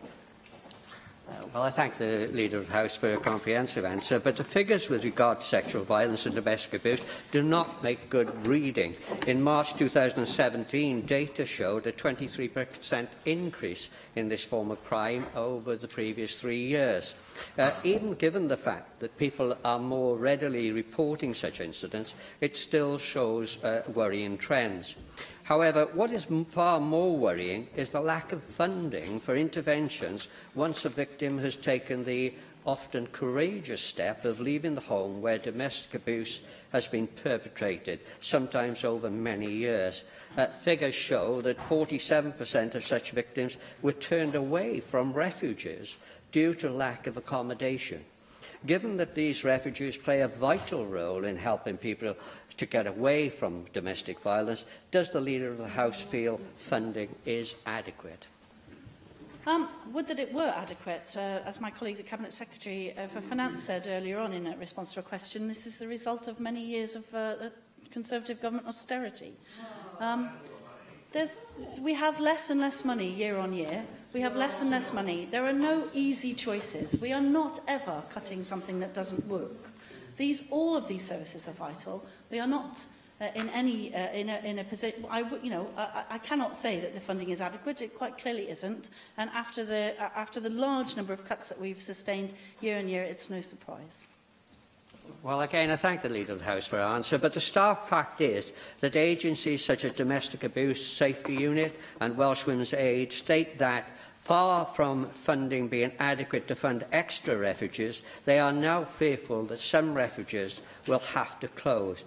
Is therefore moving funding from these projects to local authorities a sensible alternative, given the possibility of top slicing this vital source for administration costs? Okay, that's not what we're doing. We're not moving the funding to local authorities. What we're doing is we have a coordinated regional approach to funding these services. And as I said in a previous answer, this is about ensuring that services are provided properly and adequately across all of Wales, to all of the women of Wales, and don't depend on a postcode lottery of any description. So we will be doing, as part of our rapid review, an analysis of why and where those services are, and whether they're adequate to their task. We are also looking to make sure that we cover off all the other issues as well. So there is an issue about survivors, there is an issue about protection of people who are fleeing immediate domestic violence, but there's a huge issue around training, around prevention, and around perpetrator issues as well, which are also have to be addressed as part of this agenda. So we've had 70,000 people so far have taken our awareness-raising e-learning, and we're rolling out our Ask and Act training for frontline professionals. And I was very privileged to visit the fire service recently, who are the first white ribbon fire service in the UK, and see for myself their Ask and Act training for all of their frontline professionals, because prevention is the real answer to this, although I absolutely accept that we must provide services for people in immediate danger of harm as well. Question 3, Jane Hutt. Question 3, Jane Hutt. The violence against, will the Leader of the House make a statement on the Violence Against Women, Domestic Abuse and Sexual Violence Wales Act 2015 on its 3rd anniversary? Yes, with pleasure. Since the Act came into force, the approach to tackling violence against women, domestic abuse and sexual violence has been transformed. Implementation of the Act has led to increased training, stronger guidance, practice change and a clear strategic direction throughout the Welsh Public Service. The third sector continues to play an extremely important role in all of this. Well, of course, as we've heard today, the Violence Against Women, Domestic Abuse and Sexual Violence Wales Act is a critically important area of your portfolio, and I do welcome the way you are engaging so fully in this vital policy area. This Act has 3 purposes: prevention, protection and support. And in November, I spoke at the BAWSO annual Light a Candle multi-faith event at Llandaff Cathedral, and I highlighted that on average 2 women a week are killed by a partner or ex-partner in England and Wales. So given the ongoing prevalence of violence against women and girls, can you comment further on the progress of implementation of this pioneering legislation, given the challenges that are facing organisations who provide specialist services for women, the pressures on multi-agency providers such as police, social services, health boards, all have a role to play, the NHS, particularly as a result of austerity and the pressures this government is facing as a result of UK government cuts? Yes, indeed. I mean, we have made huge progress despite the challenges, and organisations across Wales have shown a real commitment to the Act and to the services that they provide, and it's not a surprise to us. We know that people are very committed in this area. We are, as Jane Hutt knows, in the process of moving to a coordinated needs-led regional commissioning base for services for violence against women, domestic abuse and sexual violence. This is to provide for better planning and join-up of services, as I just said in previous answers, as well as some economies of scale. But we've got specialist third sector services being a vital part of that regional collaborative approach. And just to elaborate a little bit, I did attend the launch of the Seren Moor Western Bay Consortium, which is a consortium of 5 organisations down there who have come together collaboratively. I think there is a real need for us to make sure that the way that we commission services doesn't have unintended consequences in lessening collaboration. And this regional approach will, we hope, be very instrumental in drawing the services together and getting them to work in a coordinated fashion together and share all of their data, rather than if we procure individual services and they compete with each other and, you know, naturally sort of pull their data back together. So we're very committed to doing that. Our national training framework ensures that Vodo SV is a core part of the service that our health, fire and rescue and local authority colleagues offer. And as I said earlier, public services have shown their commitment to the training, and to date over 70,000 people have been trained. Local authorities and local health boards are under a duty to publish their local Vodo SV strategies by early next month. It's a key commitment of the Act and places it on a new strategic footing, which we think will ensure the stronger leadership and direction that the sector needs. And we're very pleased to have got our own guidance out as the 3rd anniversary approaches. David Manley. Cabinet Secretary, between November 2016 and October 2017, South Wales Police dealt with nearly 36,000 incidents of domestic abuse, and those are the ones they've dealt with. So this is an enormous problem, and in many ways it's only now that it's getting full recognition.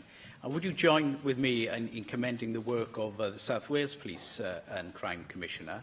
And indeed, the leadership shown by police commissioners, I think, is key in this area. But the South Wales Police Commissioner received a grant last year from the Home Office of £1.4 million to help address violence against women and girls, concentrating on protection and prevention. And I understand this was the largest of any grant given to a police commissioner. And I do think there's some great practice out there now. But it's a huge task. And a lot of it does relate to educating people, stopping behaviour before it accelerates, and just having a no-tolerance approach to abuse. Yes, I couldn't agree more. I had the great pleasure of going with the Police and Crime Commissioner around the multi-agency service hub over in Cardiff Central Police Station. And I don't know if the members had the chance to do that, but I recommend it to all members if you haven't had the chance. And that shows the real leadership that the police service in particular has given to that collaborative approach.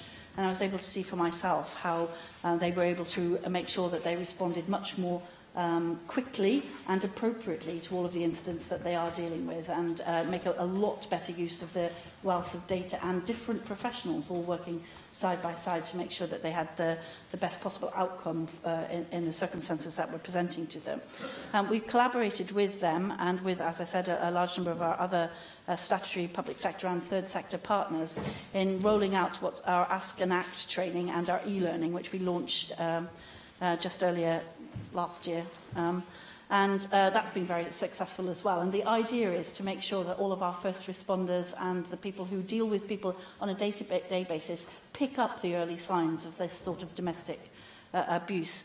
So our teaching staff, our teaching assistants, our fire and rescue services, our police services, ambulance and other responders are all going through the Ask and Act training. There are several layers of the training, so the frontline responders get a particular set of training, and then there are coordinated training packs for the people dealing with the results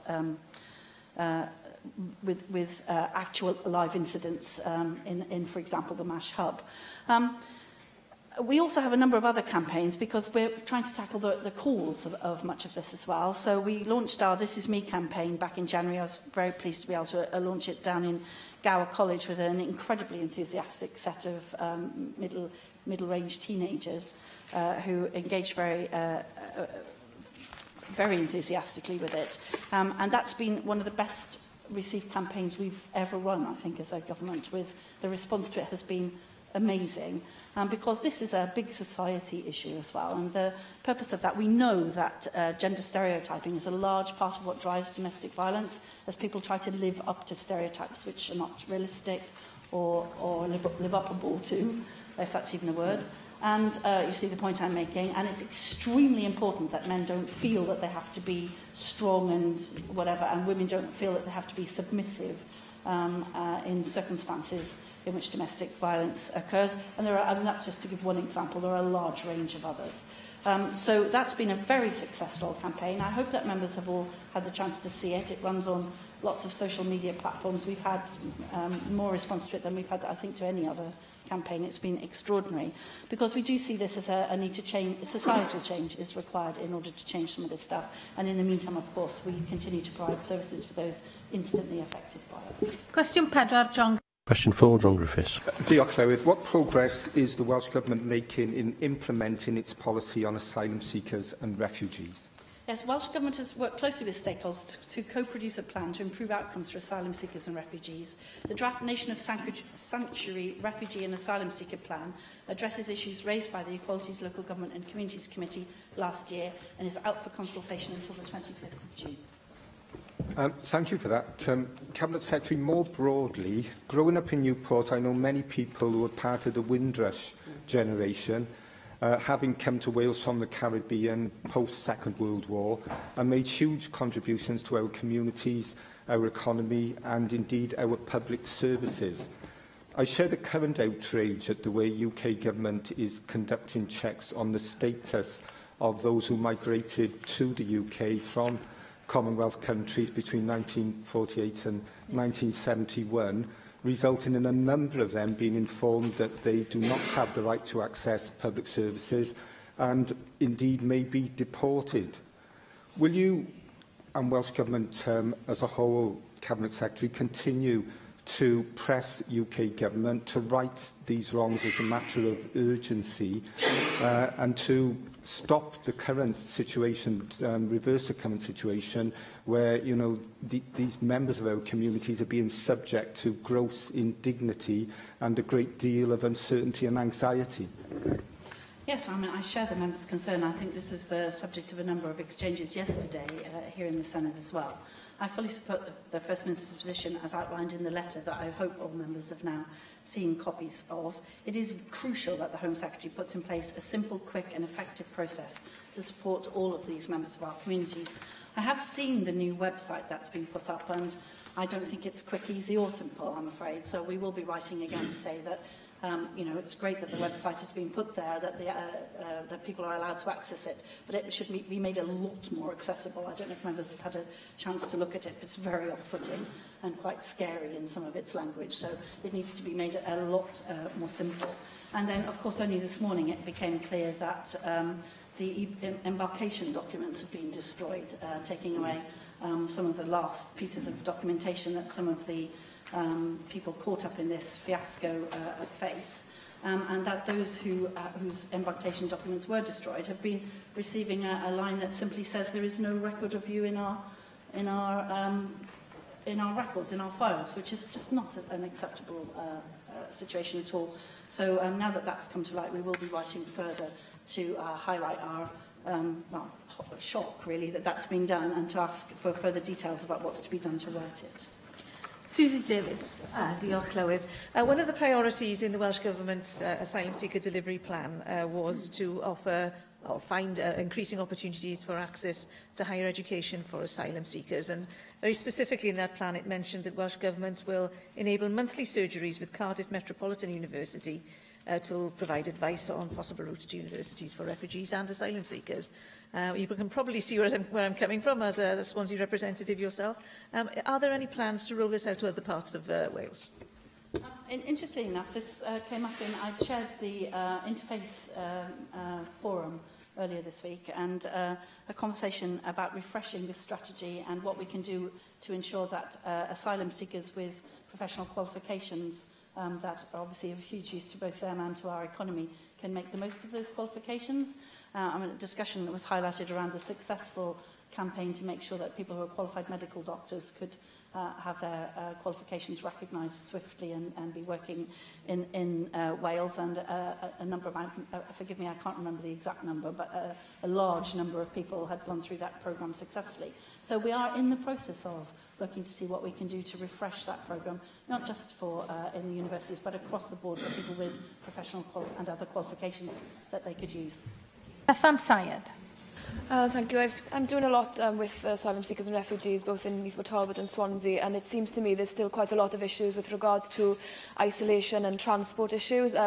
Some of the people I meet are actually single mothers with 3 or 4 children, and they find it increasingly difficult to get different children to different places at different times and get themselves then onto ESOL classes or to college access courses. So I was wondering if you could look more into this particular issue, as well as the second issue that I'd like to raise with you is the fact that research that I've carried out shows that asylum seekers can't do voluntary work in the private sector, and so I've talked to some asylum seekers in Swansea who want to volunteer at a local hair salon because they are interested in developing their skills in this area, but they've been told because of Home Office regulations that they can volunteer at a charity, but they can't volunteer at a business, and that's confining their personal attempts to expand their horizons. They know full well that they can't work for money, but they want to be able to work on a voluntary basis in a local business. So if you could look at those two aspects, I'd be very grateful.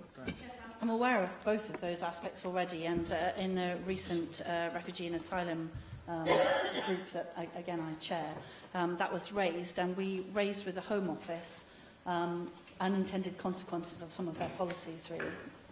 Because some of these things are happening because of the issue about no recourse to public funds until you've got various levels of status. And unfortunately, we're seeking to extend free transport to all asylum seekers and refugees in Wales, but we need to be sure that that won't then be added to the list of public funds to which you have no recourse. As soon as we make that statement, we're in the process of actually working through some of the complexity of that. So I'm very well aware in my own constituency I have a number of people with whom I'm working who have a very similar problem. And similarly with the voluntary work, we think it's an unintended consequence of the hostile environment, now called the compliance environment, that the UK government has put in place. But we think it is actually an unintended consequence of it. So we're looking to see what we can do to draw that to their attention and get those rules changed. Question 5, James. Question 5, Jane Bryant. What is the Welsh Government doing to improve the representation of women in industry? Yes, our actions are focused on providing women with the opportunities and support they need to enter, re-enter and progress in the workplace in order to achieve and prosper. This includes our childcare offer, encouraging women into STEM, training and upskilling programmes, all-age apprenticeships and tackling discrimination in the workplace. Thank you. The UK has a deficit of engineers and difficulty attracting women into industry. Recently, I attended a recruitment fair in Newport for CAF Rails, a groundbreaking new project building trains and trams. They're offering a range of roles, including managerial, technical and operational. CAF Rail has a 40% female Spanish workforce. In the UK, women only make up 11% of the engineering workforce, the lowest percentage of female engineering professionals in Europe. I know the Welsh Government are doing lots of positive work with young people and schools. However, what action is the Welsh Government taking to engage with businesses who are eager to increase the amount of women in this sector? Yes, actually, as it happens, I've just come hot from chairing the Women in STEM board that I chair, and we've just expanded the membership of the board to include people from industry for exactly that reason. So the member makes a very timely and good point. And one of the things that the board has been highlighting to me is this whole issue about societal mores, if you like. Why are there more engineers in some European countries than here? And it's because it's just socially acceptable for women to do those sorts of jobs, where it's been, unfortunately, less socially acceptable here. So we are looking at a range of things which can address some of those issues. I did talk a little bit about the This Is Me campaign, which is challenging those gender stereotypes, because we think that's a very important part of this. We also have our STEM Cymru 2 programme, which encourages more young women to progress into engineering careers. And today, over 3,000 young women have engaged with that programme. I don't know if many of you have met Jessica Jones from Cardiff, who's one of the first success stories, who subsequently went on to become the first female to win the UK's Young Engineer of the Year award, following her involvement in devising the contraction optical monitoring system. Jessica is very much an ambassador for female engineering students, has just completed her degree in astrophysics. I hope that our programme helped her on the way. And we are engaging with young women such as Jessica to get as many ambassadors out into our schools as possible. And I've been having long conversations with my colleague, the Cabinet Secretary for Economy and Transport, about how we can, as part of the Economic Action Plan, encourage businesses to engage with that programme more fully. Nola, question. Finally, question 6, Leanne Wood. What is the Welsh Government doing to improve mobile internet connectivity throughout the Rhondda? We continue to undertake a number of measures to facilitate the improvement of mobile internet connectivity across all parts of Wales, including the delivery of the Mobile Action Plan, the trialling of small cell technologies, continued discussions around 5G and the delivery of the essential backhaul fibre network. There are many places in Wales that have substandard mobile internet coverage, as we've heard earlier on, and my constituency is not immune to this issue. Many communities are affected, but recently in Porth, for example, the council were unable to collect footfall data on the town centre because the counter couldn't get a consistent signal. Of course, this is bad for local residents, but it's also bad for business. Now, I appreciate that telecommunications policy is not devolved to Wales, but there are levers at your disposal, and you outlined some of them in answers to earlier questions. Will you agree to look into places like Porth in the Rhondda that are lagging behind what is acceptable in terms of mobile internet connectivity? And will you use the powers and the influence that you have to remedy these local problems as soon as you possibly can? Well, absolutely. I'm very happy to agree with that, and I completely endorse the comments that Liam Wood has made. As it happens, I'm chairing a meeting of the Valleys Task Force on Monday morning, which is wholly to do with digital and digital connectivity. So that will be very much at the forefront of that meeting, with a view to doing exactly that. And we're looking at, amongst the many things I outlined earlier that we're doing, we're also looking to see what we can do with public infrastructure, so running Wi-Fi signals off public buildings and so on. So there's quite a big piece of work ongoing about the complexities of the law in that regard, because there are, unfortunately, there are state aid issues around using it. But I'm confident that we can find a way through those and provide good Wi-Fi for all of our communities right across Wales once we've got a way through. But interestingly enough, the meeting to discuss that for the Valleys is on Monday. Diolch I Arweinydd. Thank you, Leader of the House. The next item is a statement by the Counsel-General on a law derived from the European Union Wales Bill, and I call on the Counsel-General, Jeremy Miles. Thank you, Llywydd. And may I acknowledge, before starting on the statement, the questions that have asked questions on this extremely important subject. The Wales Bill was passed by the Assembly on the 21st of March. We have been clear prior to the introduction of the bill, during its passage and subsequently, that the bill is a fallback option. Our preference has been throughout, and it continues to be, an amended EU withdrawal bill that respects devolution. We made clear that even following the introduction and indeed the passage of the bill, this remains our primary focus. Colleagues within the Welsh Government have been tireless in their efforts, which continue, to reach an agreement with the UK and Scottish Governments on amendments which would make the UK bill acceptable to us. Such an agreement would enable us to recommend to the Assembly that it gives its consent to the EU withdrawal bill, which would remove the need for our own legislation. However, in the absence of an agreement, we felt it necessary to make responsible arrangements for the possibility that the consent of the Assembly to the EU withdrawal bill would not be given. This approach was overwhelmingly supported by this Assembly when it passed the law derived from the European Union Wales Bill with a large majority. However, clearly, passing a bill is not the end of the process. As Assembly members will be well aware, after stage 4 of every Assembly bill, a period of intimation immediately follows. During this period, the Attorney-General and the Counsel-General have the power to refer to the Supreme Court for decision the question of whether a bill or any provision of a bill is within the Assembly's legislative competence. The Attorney-General has decided to exercise this power in relation to this bill, and yesterday he referred it to the Supreme Court. The Attorney-General and the Advocate-General for Scotland similarly referred the Scottish Continuity Bill to the Supreme Court. Regrettable though this is, I don't think that we should over-dramatise the development. We brought forward our own legislation to avoid finding ourselves in a situation where no agreement on amendments had been reached and we no longer had a continuity bill alternative as an option. In the same way, the UK Government has made the reference at the very end of the intimation period because agreement on the contents of the EU withdrawal bill has not yet been reached, and because if they had not done so now, they would lose the right to make a reference. Negotiations continue, and both we and the UK Government remain committed to securing an agreement.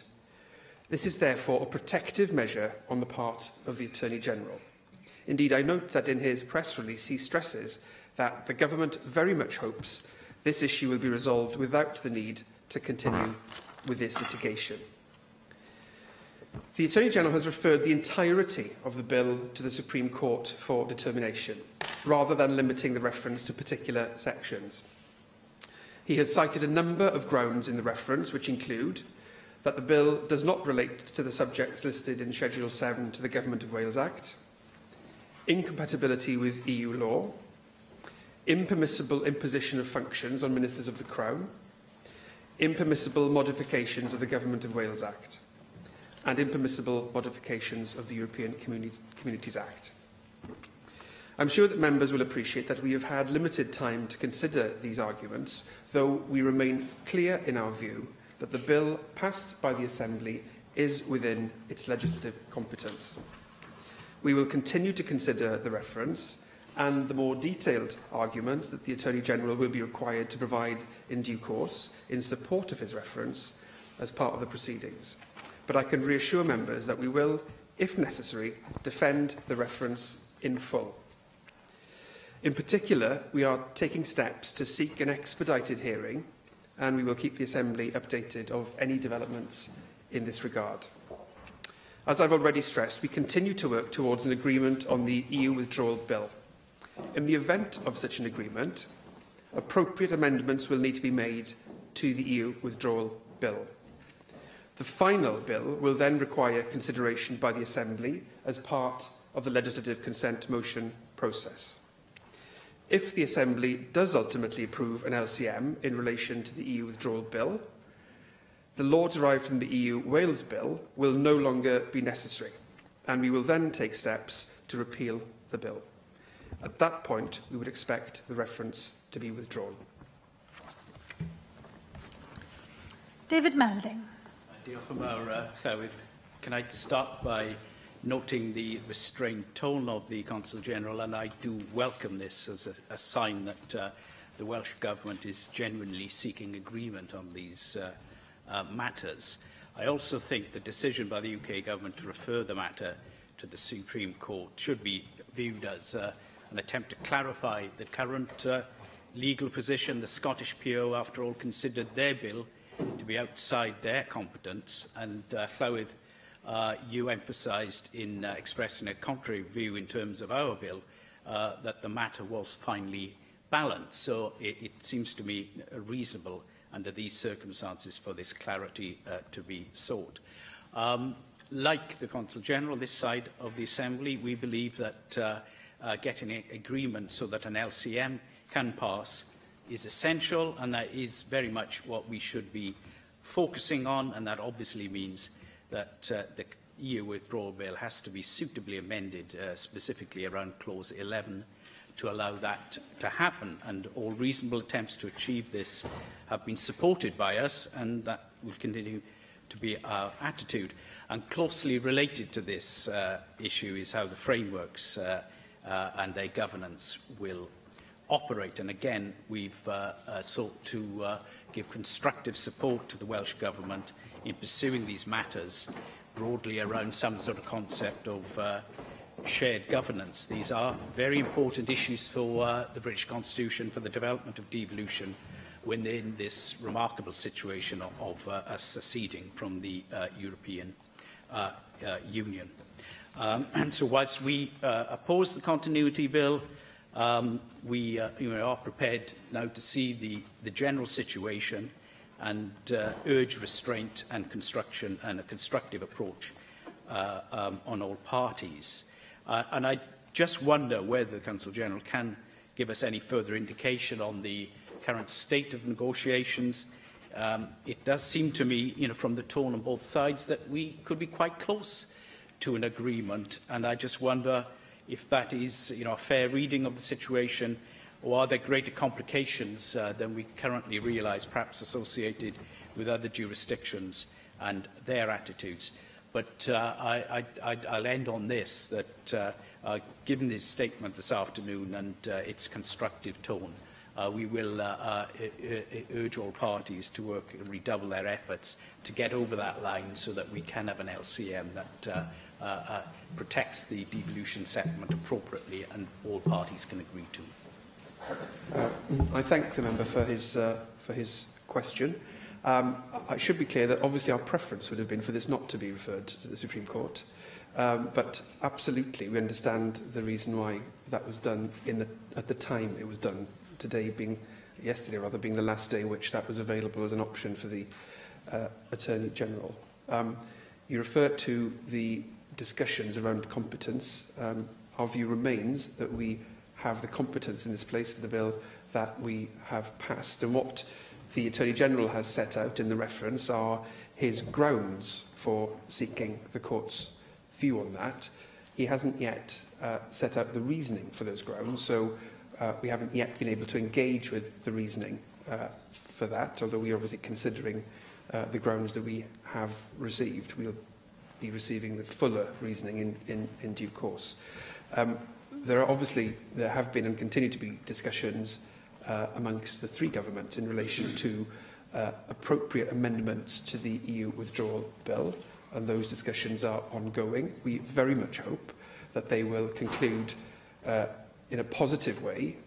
Just to reiterate, in case there's any shadow of a doubt, our strong preference is for the EU withdrawal bill to be appropriately amended by agreement between the UK government and the devolved administrations, and in that eventuality, of course, the bill which has been referred to the Supreme Court yesterday will obviously no longer be required.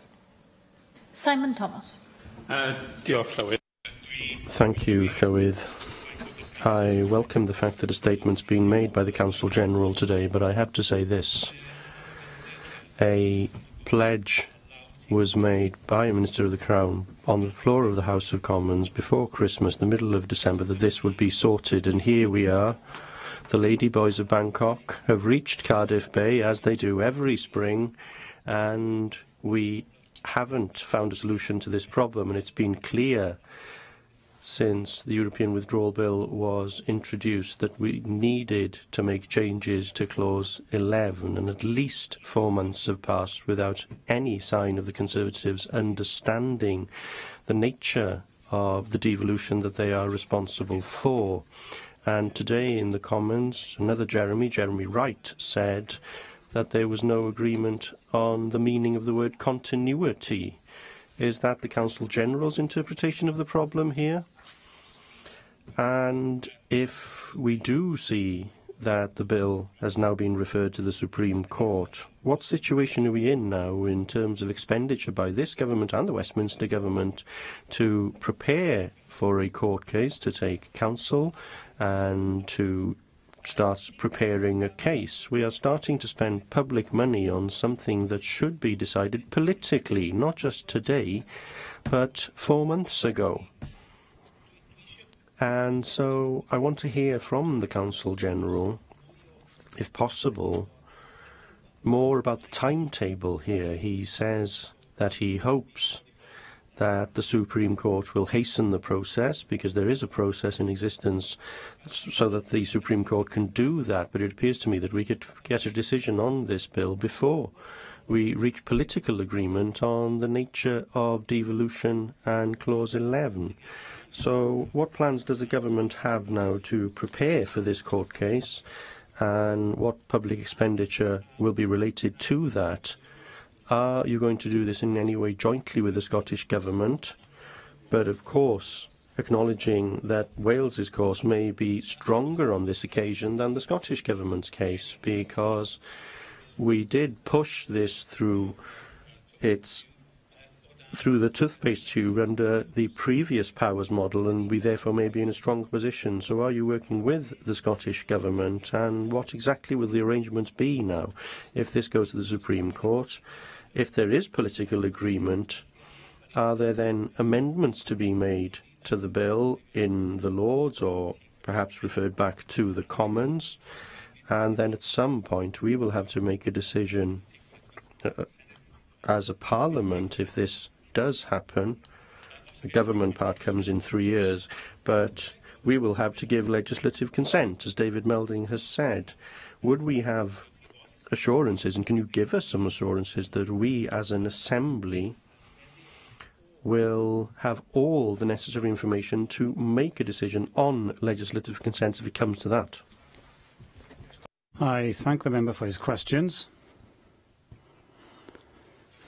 To be clear about this, it wasn't my choice to send the bill to the Supreme Court. Therefore, the question for the Welsh Government is, what are the steps that are appropriate to take in the context of the fact that that has happened? Of course, we have to prepare that this goes to the court. We have a legal process now to follow, and we have to ensure that the interests of this place are safeguarded through spending what's needed to ensure that rights and the bill are protected in the legal process which is before us.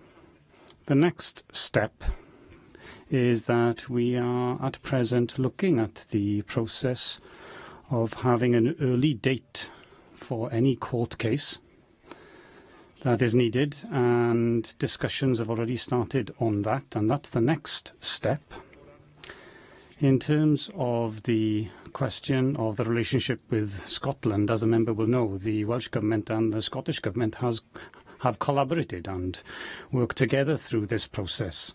And the steps that we've taken throughout the process have happened through that cooperation, and the intention is, as we proceed, is that we still work in partnership. As the member did recognise, the situation in Scotland is different to the Welsh Government situation in terms of how the bill in Scotland is structured and the constitutional analysis that has come in the wake of that. But we are going to cooperate with the Scottish Government. In terms of the legislative consent in the Senate and in the Assembly, we will have to ensure a variety of things before we can recommend that the Assembly does accept the Westminster Bill. That is, that agreement is reached and that amendments are agreed and proposed, and then we will ask for the consent of the Assembly in that context, and I would suspect that after that, steps will be taken to withdraw this bill. But we need to look at those steps in the wake of what's happening at present. Can I congratulate the Counsel General on the calm and measured approach which he's brought to this, and in particular to applaud the way that he described the situation that we've now arrived at as a development which shouldn't be over-dramatised. I suppose that if there are bona fide legal doubts about the compatibility of the Continuity Bill with current legislation setting up this Assembly and devolving powers, it is right that the matter should be adjudicated, regrettable though that is. And I do agree with what Simon Thomas said, that this fundamentally is a political matter which should have been resolved at political level. And does he share my continued perplexity at the dilatoriness of the United Kingdom government in dealing with this matter, and that a government which ostensibly is devoted to the preservation of the United Kingdom is unnecessarily provoking a constitutional crisis which threatens to divide it? And if the leader of UKIP can say that, then we've got to a very strange state of affairs in British politics. It is vitally necessary that the United Kingdom government, having approved the legislative settlement under which we exist, that should not be undermined, certainly not explicitly or implicitly, by its own acts or intentions. And I cannot understand, therefore, why it is that the UK government has been so slow and continues apparently to be dilatory in its response to the arguments which have been put forward for what we all ultimately want to achieve. I'm perplexed by one of the grounds which are being cited by the Attorney General of incompatibility with EU law, given that the Continuity Bill will not come into force until we've actually legally left the EU. So I don't know whether the Counsel General has got any information on what is in the mind of the Attorney General on this point, or this is perhaps an example of throwing the kitchen sink at us just in case.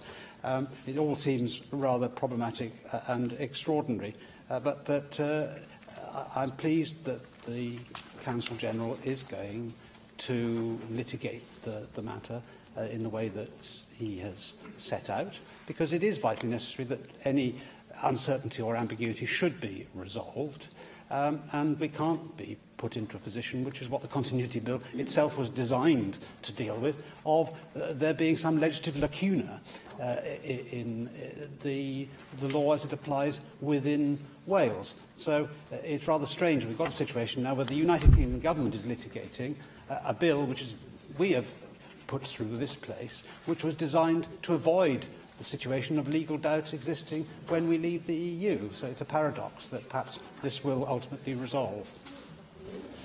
I share the view that's been expressed by a number of members that this is a matter which should be resolved at a political level. And just to be clear, that is the Welsh Government is approaching and has continuously and throughout approached the discussions with the other governments with that in mind. The objective has been throughout to reach an agreement in relation to the bill going through the UK Parliament, so that the process we have pursued in this place through an emergency process would not end up being necessary. I've said in the past, in response to other questions, that time has been running out for some time in relation to agreeing those amendments. But as I say, we are hopeful that we will get that over the line and agree amendments which we feel happy as a government to recommend to the Assembly with the other two governments. He raises one of the grounds which the Attorney-General has cited, which relates to incompatibility with EU law. As I say, we are currently considering the analysis, and we will consider further when we get fuller arguments in due course, although obviously that was one of the grounds which had been contemplated in the discussions in this chamber and in the Llywydd's analysis in her statement. It seems to me that taking preparatory steps within existing powers for a time at which we are outside the European Union is what we have done in this place, in the same way, I may say, as the House of Commons has done with their bill. David Rees. Yeah, and I'll avoid repeating too much of what my colleagues have already said, but I will congratulate you, Nocha, the way in which you've put a measured argument forward this afternoon. I can also put on record the measured arguments put forward by the Cabinet Secretary for Finance when he undertakes the negotiations as well. And perhaps that's more frustrating as to why the UK Government hasn't actually come to an agreement yet, because they seem to keep us frustrating us. But on a couple of points, I appreciate that we didn't want to be putting forward a continuity bill, but we have because it was the right thing to do, and we must remember that. And therefore, I hope that if it does end up in the courts, you, as a Welsh Government, will vigorously defend the rights of this institution to have this bill put forward and to actually let it work, because we saw the need of the bill. That need has not gone away. We anticipate, from what is being said, positive discussion and amendments coming forward. But as Simon Thomas highlighted earlier, that was stated by the Cabinet Minister before in Westminster, and we still haven't had it. So until we see them actually agreed and approved and in the bill, we are in a position where that continuity bill still delivers what we want. But in that sense, can you give a clarification? You highlighted a little bit about what would happen. First of all, if agreement takes place and we see those amendments being approved and put into the bill, what is the process that will happen to this particular bill? Because we as an Assembly have agreed and passed the bill. So what is the process for actually then withdrawing the bill, as you just highlighted? And timing. No offence to lawyers, but here we go again. Law takes an awful long time. There's not a fast-moving process. It could be a situation where the EU withdrawal bill, unamended, is approved before this goes to court. What is the situation that arises? How will the Welsh Government tackle that, so that we can ensure that what we approved in March actually is delivered for the people of Wales?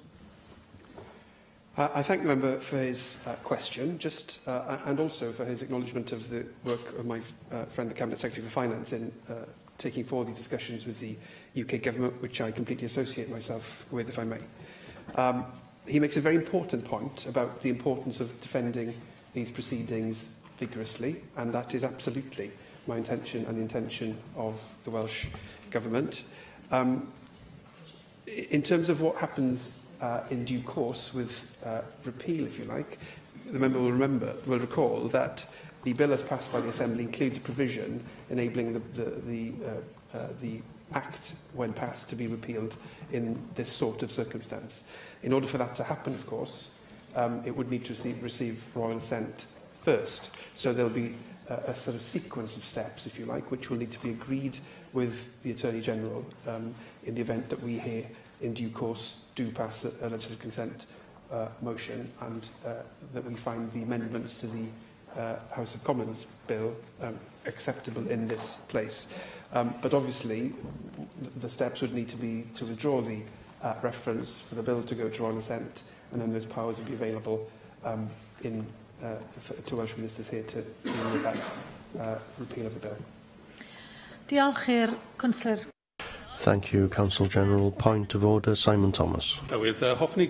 Thank you, Llywydd. I'd like to raise a point of order under standing orders, particularly Standing Order 13.9 on conduct in the Chamber. In responding to Angela Burns and then Adam Price yesterday, the First Minister referred twice to myself and my work as a Special Advisor to Plaid Cymru Ministers in 2007 to 2010, and he stated that the actions described by Angela Burns, and I quote, were normal. Thomas will be able to tell you did exactly the same did exactly the same when they were in government. I want to make it clear that myself, as a Special Advisor, didn't contact any public body to ask for the content or the nature of correspondence with Assembly members, and that wasn't part of the culture of the One Wales ministers, to my information. So the First Minister's claim is inaccurate. That is not a point of order for me to adjudicate on, but members will have heard your comments, Simon Thomas, and it is now on the record. The next motion is a motion for an urgent debate, and in accordance with Standing Order 12.69, I have accepted a request from Leanne Wood to move a motion for an urgent debate, and I call on Leanne Wood to move the motion. On the morning of Saturday, the 14th of April, UK forces joined with the United States and French militaries to undertake airstrikes against targets in Syria. Sites believed to be linked to the manufacture and storage of chemical weapons near Damascus and Homs were hit in response to an alleged chemical attack on the 7th of April. The UK government did not consult any of the UK parliaments for approval of the attack. I've lodged an application for an urgent debate on this matter at the earliest opportunity. Llywydd, the urgency and seriousness of this topic cannot be overestimated, nor condensed into a short speech such as this. However, my application for a debate is based on three key elements. Firstly, without a shred of democratic legitimacy, without a single vote in a single UK Parliament, the UK Government approved the strike. Following the publication of details of the attack, the First Minister made a statement indicating his support for it. AMs must have the opportunity to scrutinise the First Minister on this statement and on his reasons for supporting the attack. Furthermore, members must be given the opportunity to debate the role of our democratic institutions in approving military action. Secondly, Llywydd, Welsh women and men make up a significant portion of the UK's military ranks. In fact, we make a larger contribution than our population share. It's therefore only right that this Assembly must be given an opportunity to debate the implications this and any consequent military action may have on members of the armed forces from Wales and based in Wales. Finally, Llywydd, the conflict in Syria has already led to this displacement of tens of thousands of people. I'm heartened that Wales has offered safety and shelter to some of these people. The escalation of the civil war in Syria is only likely to force more people to flee their homes and the region. Ensuring Wales is doing all that it can to help and accommodate these people in desperate need must be a priority for this government. It's this Assembly's job to ensure that Welsh ministers are willing and prepared to support those refugees created by this conflict. Llywydd, there are many more compelling reasons why we must debate this issue, whether it's the democratic deficit behind the decision to strike, the First Minister's statement, the impact on Welsh service people, the cost, which rarely seems to be questioned despite austerity, or simply our humanity as a nation. I would urge you all to support this application and give us the opportunity to debate this most serious issue. I call on the Leader of the House to reply on behalf of the Government.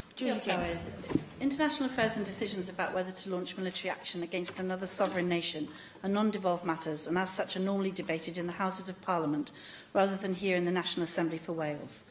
Debating the UK airstrikes in Syria in this chamber risks blurring the lines between what is debated in the National Assembly and in Parliament. The First Minister answered questions from the Leader of Plaid Cymru yesterday about military intervention in Syria. There were also questions during the business statement. We all have personal views about the merits, rights and wrongs of the UK government's decision to launch a joint punitive strike alongside the US and France against the regime in Syria at the weekend. As political parties, the forum for these views is to be raised is in the Houses of Parliament. There have been 9 hours of debate this week in the Houses of Commons in which many of our colleagues participated. It's for these reasons the Government will be abstaining in the vote on the application for an urgent debate on the UK airstrikes in Syria, and backbench Labour AMs will have a free vote. A question. The proposal is to agree the motion for an urgent debate. Does any member object? Unless 3 members wish for the bell to be rung, I will proceed directly to the vote on the motion. I therefore call for a vote on the motion for an urgent debate. Open the vote.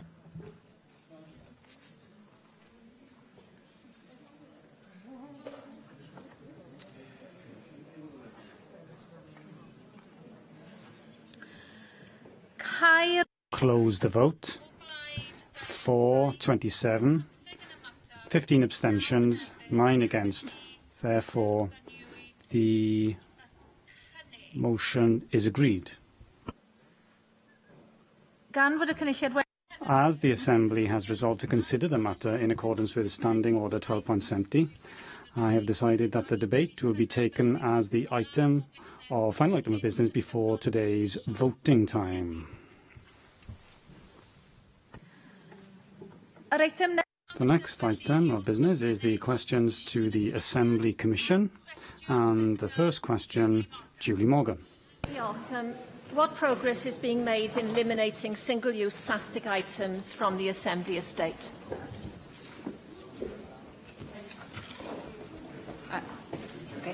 I thank the member for her question. The Assembly Commission is committed to minimising waste, including reducing single-use plastic waste on the estate. We are proud to have achieved our commitment to reduce the amount of waste sent to landfill to zero by 2018. In January, we committed the alternatives to single-use plastics, where possible within 6 months. We have already made progress with this, including eliminating individual salad dressing containers, and we will shortly be switching to compostable cutlery for takeaway food. A range of other options are being explored. Julie?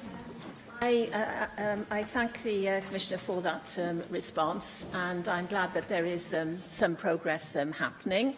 And I noticed you mentioned single-use plastic cutlery, so that will be a good move.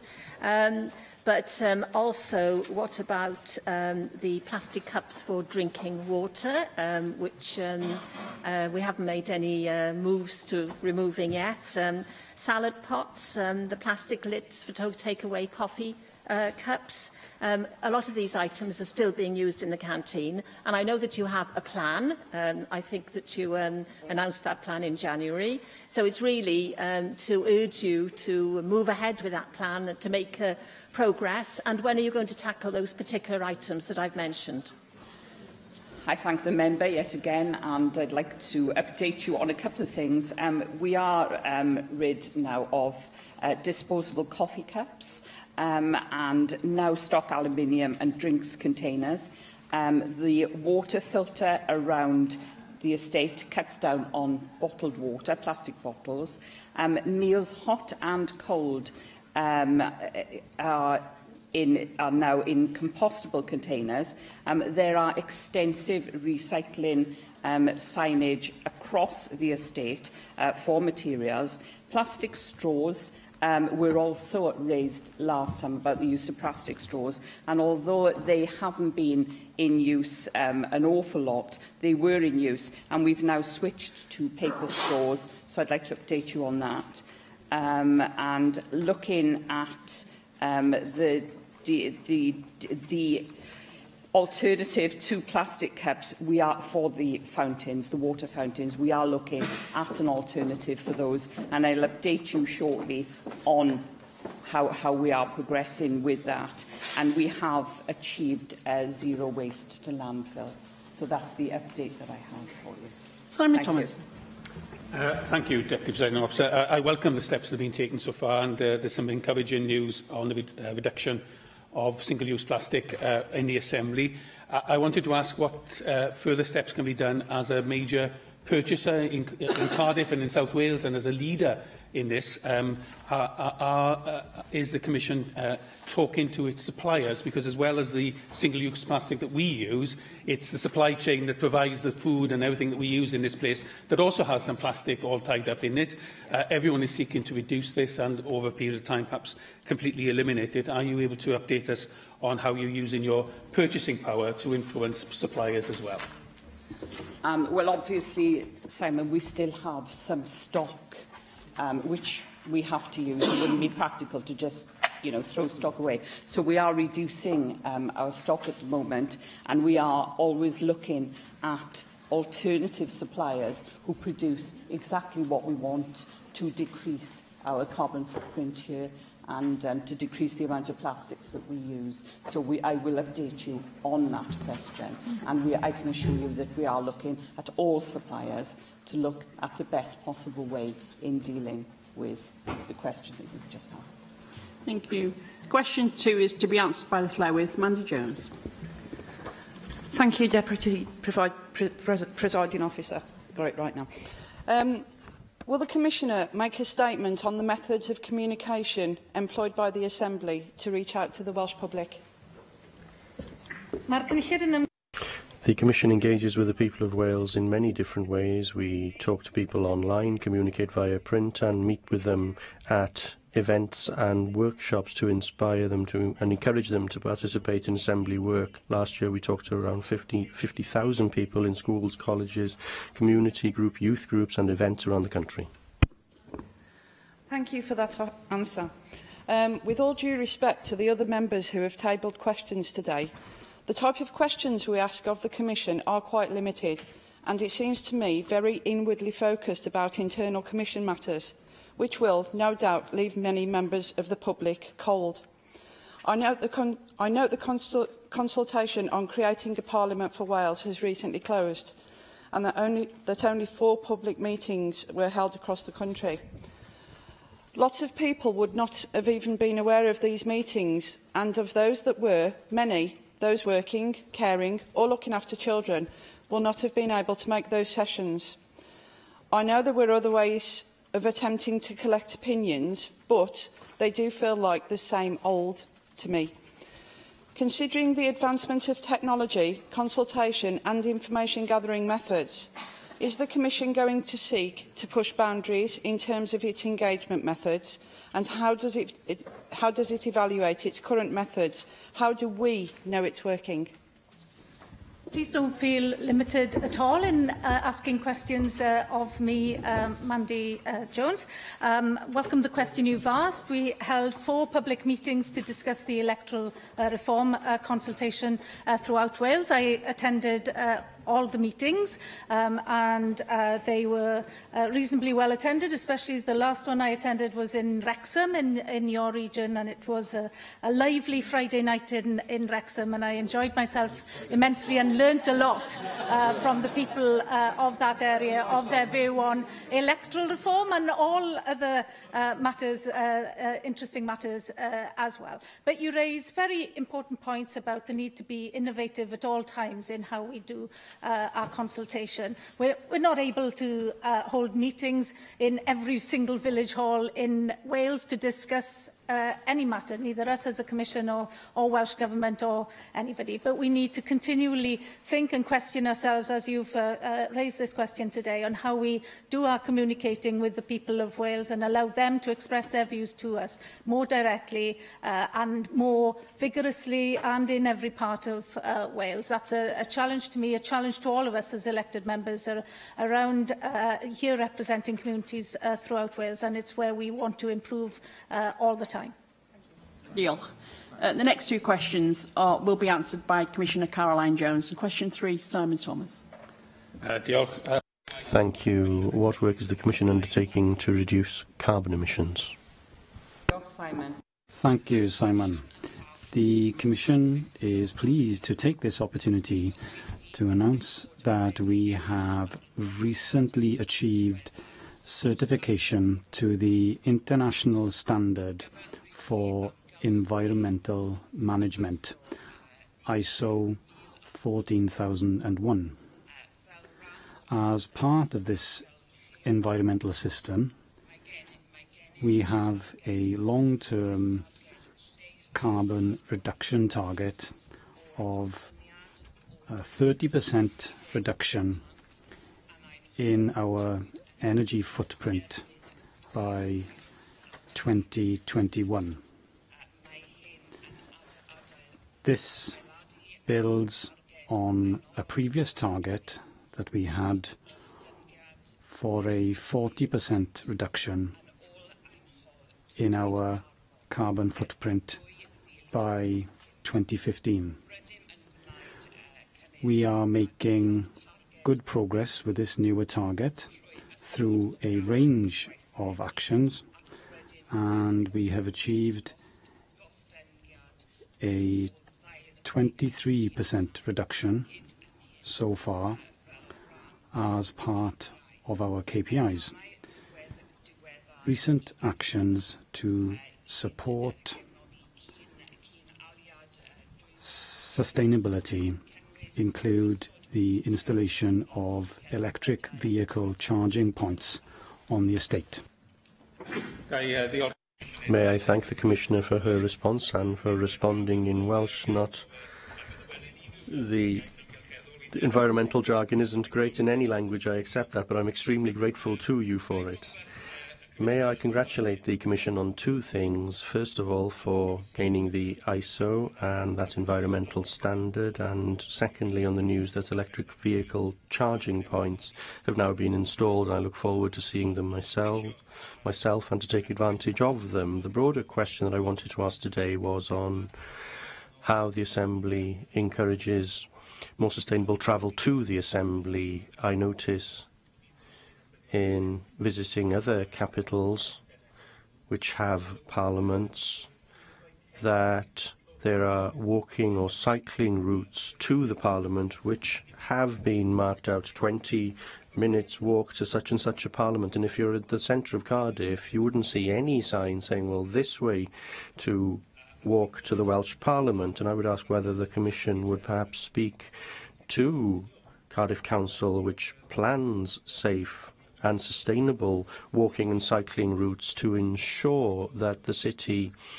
does much more to advertise the alternative ways of travelling to this Parliament and to Cardiff Bay too.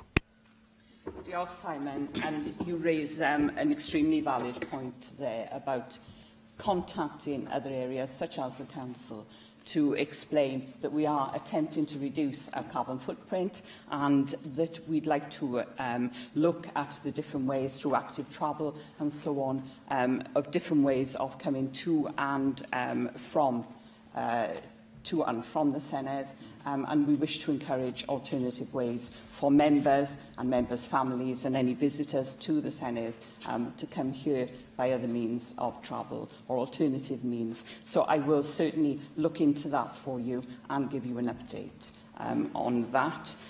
We do produce an annual environmental report published on the website, so I wonder if you are taking advantage of looking at that. And our environmental system is checked annually. We have long-term carbon targets and have action plans, in place where we will hope to achieve this. So I will look into your question further and I will come back to you with an answer. Diolch yn fawr. And question for Dawn Bowden. Thank you, Deputy Presiding Officer. And will the Commissioner make a statement on the arrangements for asbestos management across the Assembly estate? Yeah. Hold on a sec. It's a lot. Thank you for your question. The Assembly Commission fully complies with the regulations for the management and control of asbestos and holds an asbestos register for all buildings within its estate. Detailed asbestos surveys and inspections were undertaken in 2002 and 2014, and the asbestos register confirms that no asbestos material are present within the estate. The register is reviewed annually and consulted in advance of commencement of relevant works or projects. Dawn Bowden. Sorry. Okay, thank you for that answer, because obviously you are aware that there are some 3,000 different asbestos-containing materials, so-called ACMs, in use across the country. And I chair the CPG on asbestos, primarily looking at asbestos in schools and other public buildings. So I feel it's kind of incumbent on me to make sure that we're doing what we should be doing on our own estate if we're looking at this in other areas. So I'm pleased to hear what you say about the registers, that we need to be managing that risk properly. That risk does require that detailed procedures to ensure safe working practices are set out in asbestos management plans, and I'm not sure if that's what you were talking about, but perhaps if that is, you could just confirm that that is the case and that we do have those management plans in place. Yeah, I'd just like to say to you, Dawn, that the asbestos register is reviewed annually as part of statutory compliance and procedures, so I think that does answer your question there. And the detailed inspections and surveys that are carried out, the latest in 2014, there are no asbestos-containing materials that have been identified in either T. Howell or in the Senedd, or with any construction materials as well. Thank you. Thank you very much. Item 5 on the agenda is topical questions. We have a topical question from Neil McAvoy. Diolch, Di'r Pwy Llywydd. Cabinet Secretary, will you make a statement on the Welsh Government's role in the proposed renaming of the second Severn Crossing to the Prince of Wales Bridge? Yes. The second Severn Bridge is a UK Government asset. The UK Government wrote to inform the First Minister of name change in September 2017, and the First Minister did not object to the proposal.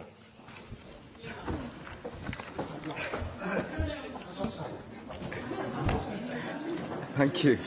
Cabinet Secretary, almost 40,000 people have signed a petition against renaming the second Severn Crossing the Prince of Wales Bridge. The people of Wales were very disappointed, to say the least, in not being consulted. But it turns out, as you've confirmed, that your government was consulted, but you raised no objections. And this isn't an isolated incident, because just some months ago we had the debacle of the so-called Iron Ring and a celebration of conquest which so many people found insulting. I thought the idea of a National Assembly in Wales was to build a modern democracy. So why did you think it was a good idea to let Alan Cairns rename the bridge the Prince of Wales Bridge? Why did your government not object and inform the Secretary of State that we would like the main gateway to our country to be named after somebody from Wales who's really achieved something for our country? We have so many talented people in Wales, past and present. So why are they not good enough to have the bridge named after them?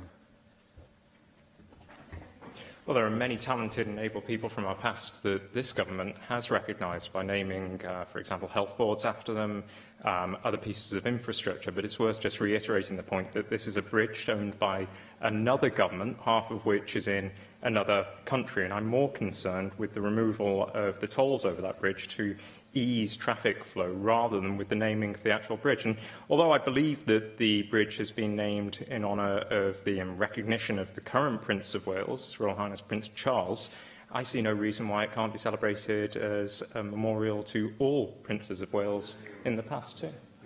Thank you. Russell George. Diolch, Deputy Presiding Officer.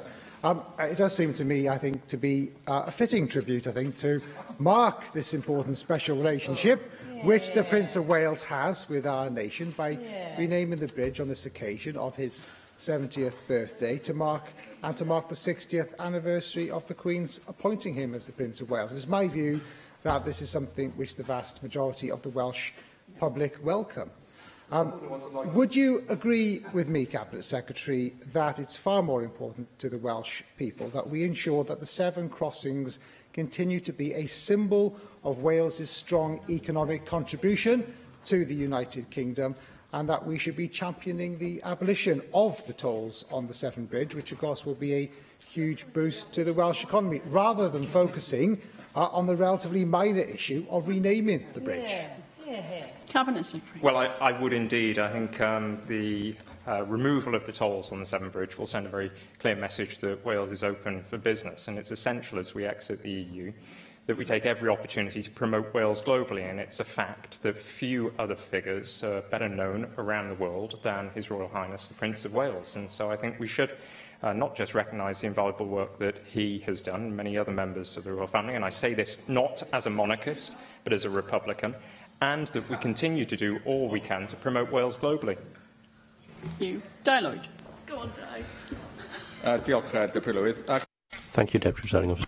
Cabinet Secretary, about the wider point about how this Assembly, Welsh Government and Secretary of State for Wales work together or not, and how we as an Assembly can scrutinise the performance of the Secretary of State. Now, I don't want to go back to the old days of an annual appearance by the Viceroy here, but we have so many issues where we needed a dedicated high-level support from a dynamic Secretary of State for Wales, like having a tidal lagoon in Swansea Bay, like having electrification of the South Wales main railway line, like not having a super prison in Baglan. So many issues where really dedicated high-level support from a Secretary of State for Wales could have actually made a difference. Instead, we have a pointless renaming exercise of a road bridge, which will do nothing to help Wales's economic position and simply reinforces the view that little old Wales should listen to his masters in London. Is the Secretary of State Wales's man in Westminster or Westminster's man in Wales? I mean, where will it all end?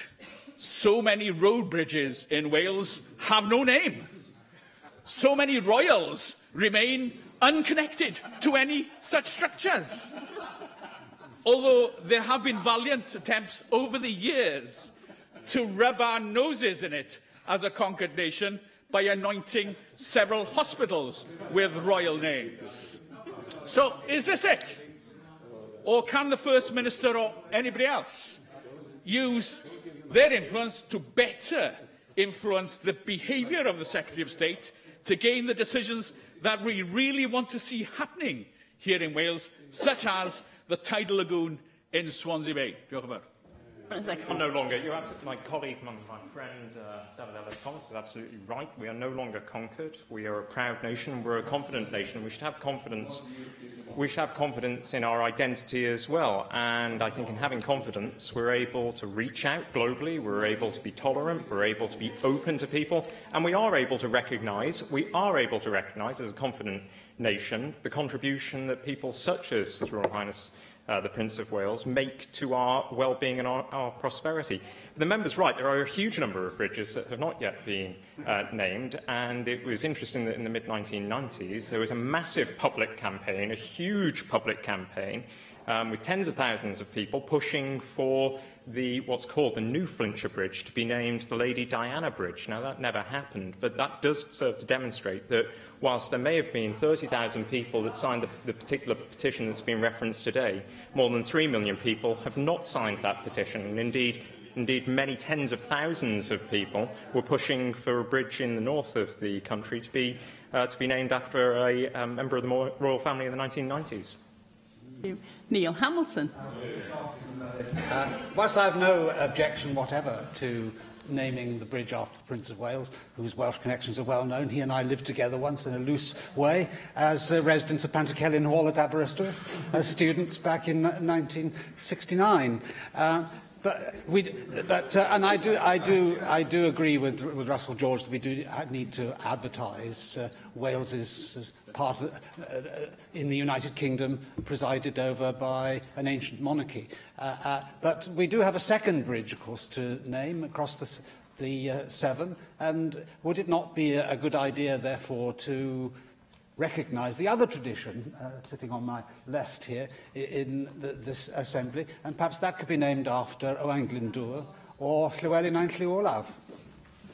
It could well be. And again, there are many, many bridges around Wales that are still unnamed. And in terms of giving places, communities a sense of identity and enhancing quality of place, I see no reason why more bridges couldn't be named after individuals who have made a huge contribution to our past and indeed our present. I'd welcome the naming of our bridges after individuals from Wales and indeed individuals from overseas. There are a huge number of people who are either foreign-born or who currently reside overseas or who have resided overseas who have made a major contribution to Wales, and I see no reason why we couldn't name more assets in honour of them.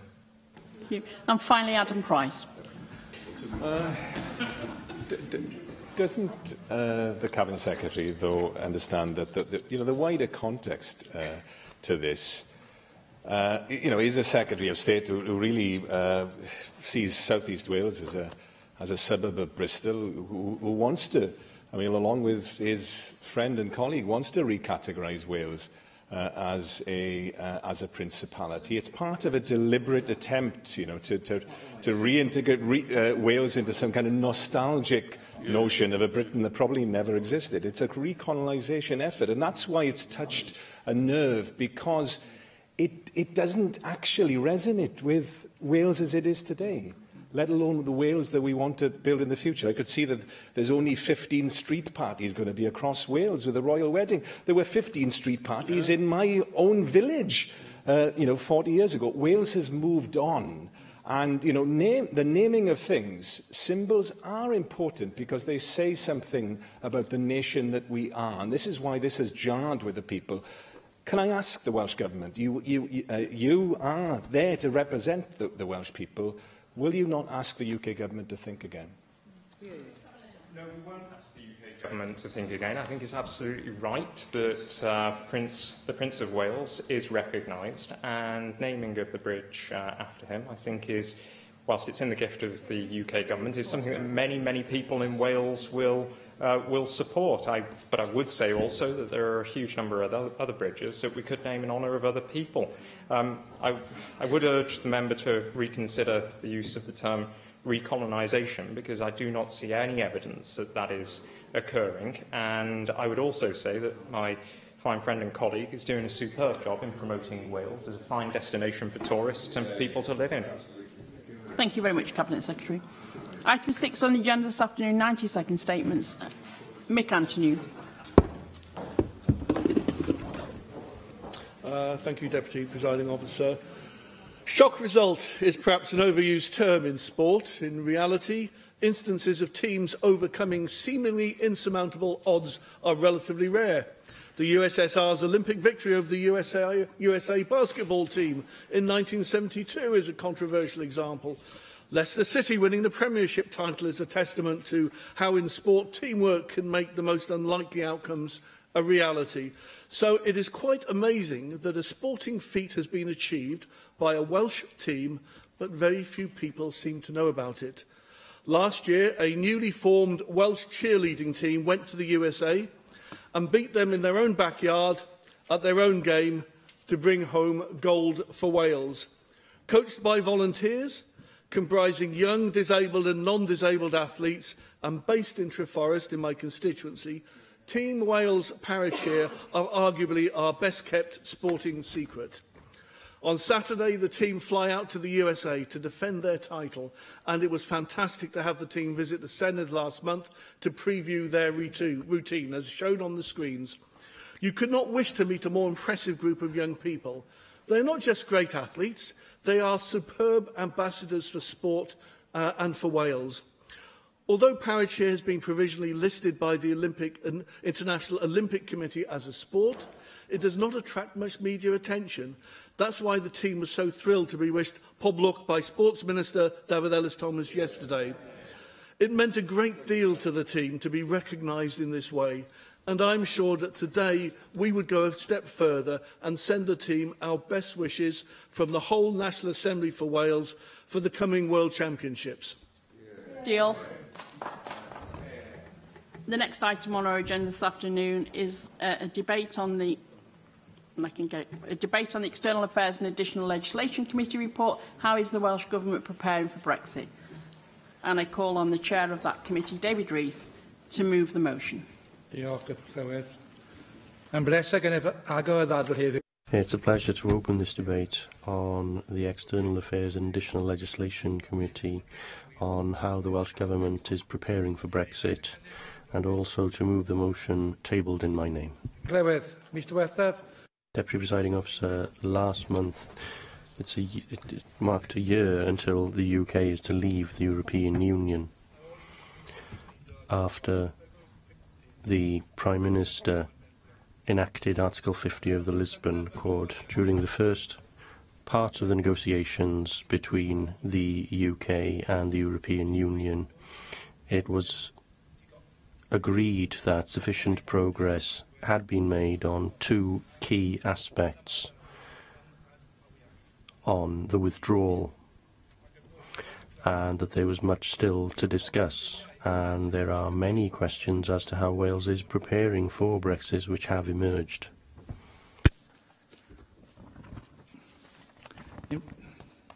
Excuse me. And during this inquiry, we actually set out to explore how Wales, and the Welsh Government in particular, should be preparing for Brexit. The quality of our evidence base was greatly improved by both our traditional consultation process and oral evidence sessions in the Senedd, and visits to stakeholders at Swansea University and Iron Bevan University Health Board and Calsonic and Clelly.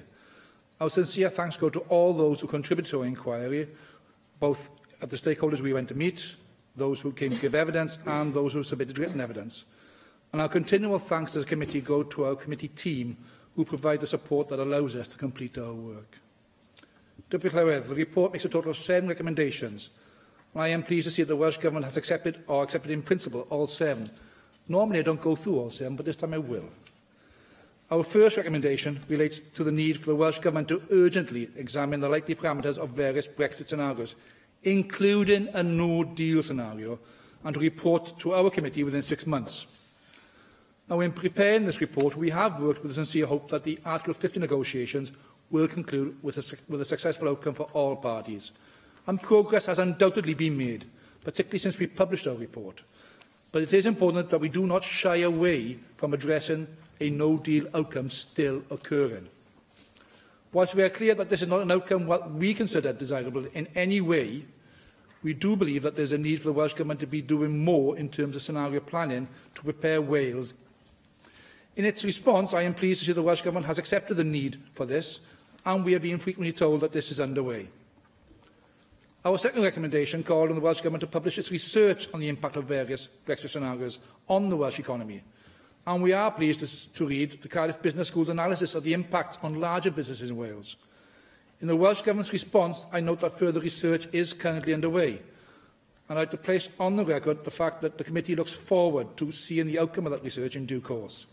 It is vital that we have access to information and evidence which informs both the government and the wider public debate about the shape of and outcome of exit. That allows us to scrutinise the government's actions and decision-making in more detail. The third recommendation concerns a key aspect to our inquiry, which is the issue of communications. During the inquiry, we heard concerns from some stakeholders that public services in Wales simply lack the information they need to adequately prepare for Brexit.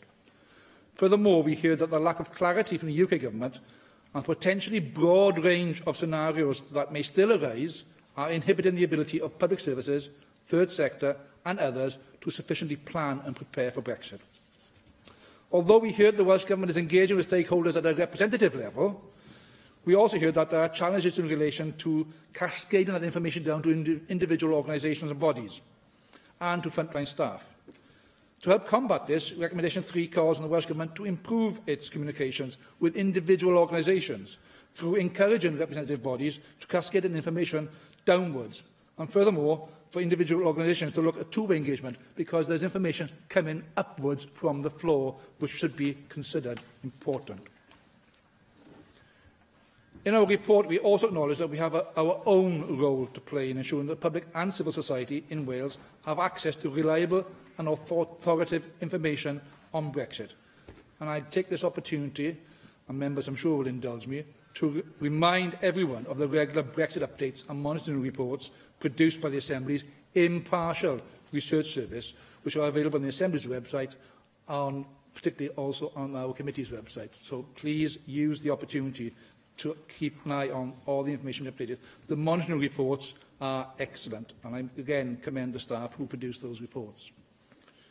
Similarly, Recommendation 4 relates to the issue of information and communication, and in particular we call on the Welsh Government to issue clear and accessible guidelines and guidance to businesses, public sector organisations and third sector on what the implications of various scenarios will be, including a no-deal scenario. In this response, the Welsh Government states that it agrees with our recommendation to an extent, but argues that the timing is not right. And furthermore, the Government's response raises the important issue of transition period and what that may mean for stakeholders in Wales. And I accept all that and I agree with it. And we'll keep a close eye on how those discussions progress on transition. But we as a committee did not come to a firm view on precisely when this guidance should be issued. And I acknowledge the arguments made by the Welsh Government on the need to avoid fuelling further uncertainty. But uncertainty exists, and we must address the uncertainty as best we can. And as such, I would welcome an update from the Cabinet Secretary during today's debate on how he envisages the timescales for this guidance unfolding, particularly in light of the most recent European Council meeting, which took place towards the end of March. Turning to Recommendation 5, we heard concerns from stakeholders about the loss of future European funding and the challenge that this would present to services and organisations in Wales. That's why we've called on the Welsh Government to seek greater clarity from the UK Government on how the proposed Shared Prosperity Fund would be allocated and administered. Now, I know this could be challenging because at the moment I don't think anyone has a clue what it even means beyond the three words, Shared Prosperity Fund. But it is important that you continue to press the UK Government for further detail on that. As we have previously expressed in the earlier work on regional policy in Wales, it's vitally important that Wales is no worse off in terms of equivalent funding as a consequence of the UK leaving the EU than it would have been if we'd remained in the EU. And not having that information is causing difficulties for many public bodies in particular. Our sixth recommendation calls on the Welsh Government, in conjunction with the Higher Education Working Group, to publish any work that it has undertaken in relation to research and innovation in the higher education sector, and to take into account the implications of Brexit in that sector. I know that has been set up, but we have not seen any publications from that. We heard directly from students and the university sector about the critically important role that European funding for research, collaboration and innovation has played in the past, and the need to ensure that the university sector plays a role in preparing Wales for potential opportunities after Brexit. And since the report's publication, the Prime Minister has indicated that the UK wishes to continue participation in areas of research and innovation across the EU, and we welcome that. But early preparation in Wales should ensure that we are at the forefront of this issue. Our seventh and final recommendation concerns the anticipated Barnett funding consequential that the Welsh Government is set to receive as a result of the additional monies being spent at the UK level to prepare for Brexit. We very much welcome the announcement of the £50 million transition fund used to prepare businesses and organisations for Brexit, the Welsh Government has identified. It's critically important that the Welsh Government ensures that public services and others in Wales have the resources they need to adequately prepare for Brexit. The Welsh Government must keep the situation under review, and as a committee we look forward to scrutinising how that deployment of the funding will be undertaken. But it's also recognising that in November's statement by the Chancellor, he identified £3 billion would be set aside for Brexit, and we look forward to learning what consequential will be coming to Wales and how that will be spent to support businesses and public bodies that will be impacted upon by the preparations for Brexit and its effects, but also perhaps how those businesses and organisations will be supported to pursue any opportunities that may arise as a consequence of Brexit, so ensure the funding is actually allocated to the purpose. In bringing my remarks to a close, I would like to remind the Chamber that Brexit will have an important ramifications for many aspects of life in Wales.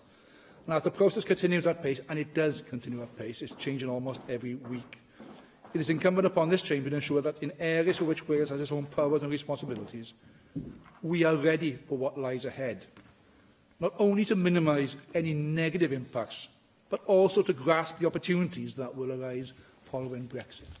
Thank you. Mark Isherwood.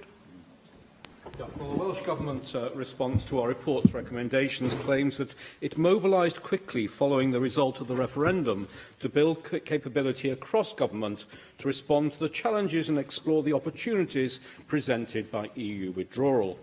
However, we know from feedback received during Brexit-related Assembly Committee visits to Brussels, Dublin and elsewhere that it is us, the committees, rather than Welsh Government, which led this engagement and this agenda. We welcome their following our lead. In accepting our first recommendation in principle only, the Welsh Government states that a no-deal scenario would be catastrophic for Wales, but fails to commit to providing progress reports on its examination of various Brexit scenarios. In her Mansion House speech last month, the Prime Minister stated that we must not only negotiate our exit from an organisation that touches so many important parts of our national life, we must also build a new and lasting relationship while preparing for every scenario.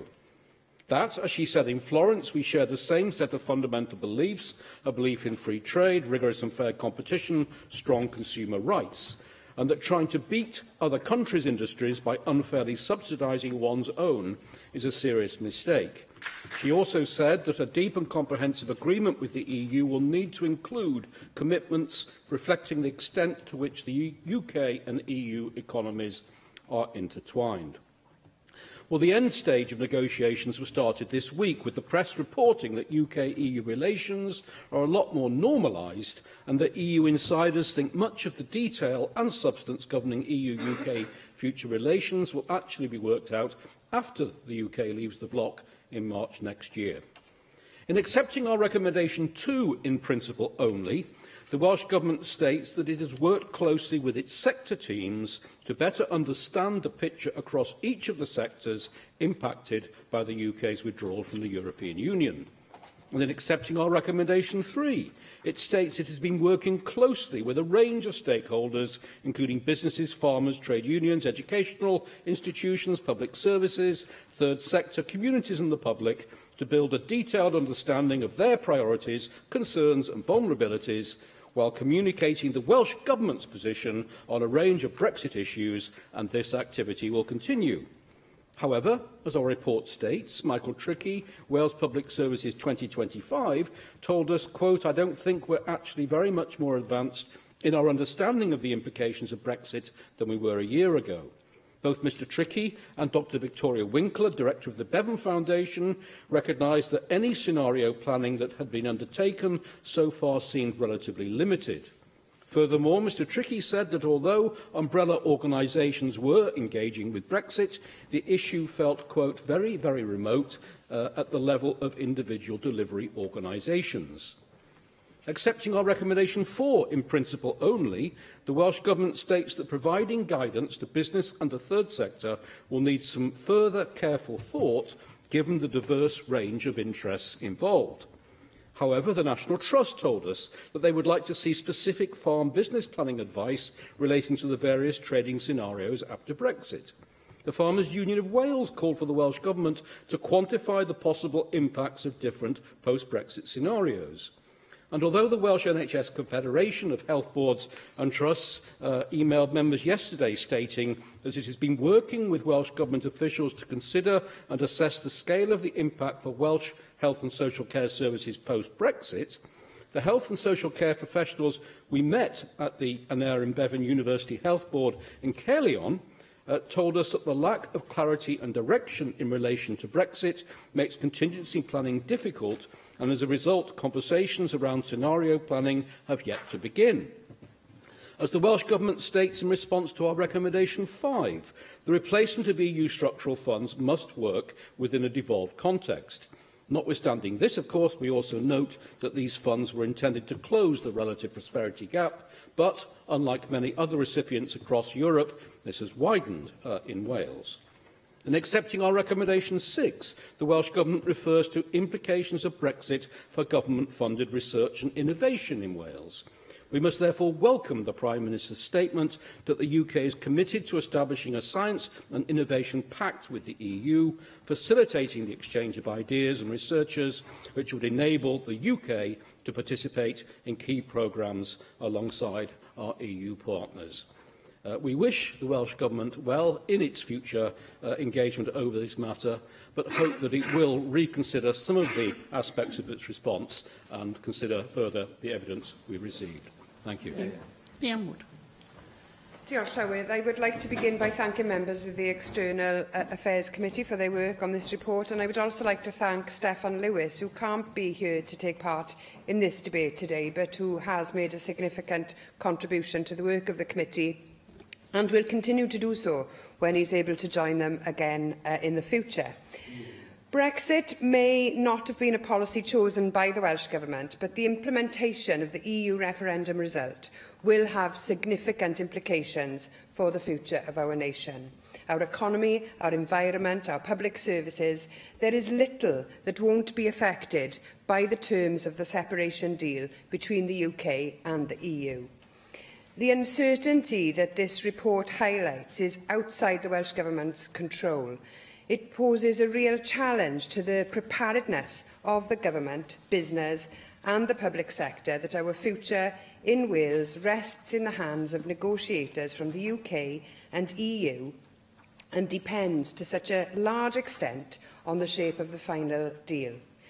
This report reveals a number of worrying gaps in the work that is being done to ready Wales for the many possible eventual outcomes of the Brexit negotiations. It's vital that the Welsh Government's preparation for Brexit is properly scrutinised. We need to see improved communication and leadership so that Wales can be Brexit ready in time for our separation from the EU. The unwillingness of the Welsh Government to even contemplate the steps necessary to prepare for a no-deal Brexit scenario is deeply concerning. I accept that a no-deal Brexit would be catastrophic. When the House of Lords EU Committee investigated a no-deal Brexit, they could find no possible upside. We could see empty shelves in supermarkets and a 20% rise in food prices. Flights to Europe could be grounded on exit day. We could see miles of tailbacks at our ports. It's deeply negligent of the Tories to toy with the economic future of the UK by considering a no-deal Brexit as an option. I understand that the idea is that a no-deal Brexit would be a Tory-made mess and that it would therefore be the responsibility of the Tories in Westminster to clean it up. But where devolved areas of competency are affected, the Welsh Government will have a responsibility to do whatever possible to mitigate the effects. Wales must be prepared for any eventuality, and the Welsh Government has a responsibility to plan for this almost unthinkable outcome.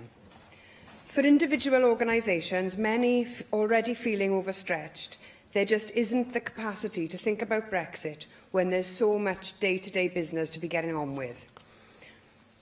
It is the Welsh Government's responsibility to provide the guidance and to ensure that the right information is getting to the right people, particularly in our public services. It's alarming that this report finds a number of sectors have felt that they are lacking the information that they need to prepare adequately. We know that the implications of Brexit on our public services could be huge. There'll be the loss of the £680 million of European funding every year, with no real assurances yet from the UK Government that we'll see that funding replaced. A report published today by the Global Future think tank suggests that a final agreement in line with the UK Government's desired bespoke deal would cut the amount of funding available for public services at a UK level by £615 million per week, equivalent to 22% of what is currently being spent. Meanwhile, we know that there could be disruption to our access to medicines and medical research. Theresa May's plea to be allowed to retain associate membership to the European Medicines Agency after Brexit was rebuffed by the Commission because she also wants to leave the single market. Welsh patients could find themselves missing out on treatments that they need to the most cutting-edge research. Canada often gets new drugs 6 to 12 months after the EU. If the UK ends up with a similar style deal, will we be in the same boat? We cannot be complacent about the scale of the challenge we may face, but the ongoing uncertainty we face about the outcome of Brexit negotiations makes any preparedness very difficult. This report is a valuable contribution to the discussion about how Wales can begin to get ready for the impact that Brexit could have, and I urge the Welsh Government to act upon its recommendations. Thank you. Nick Anthony.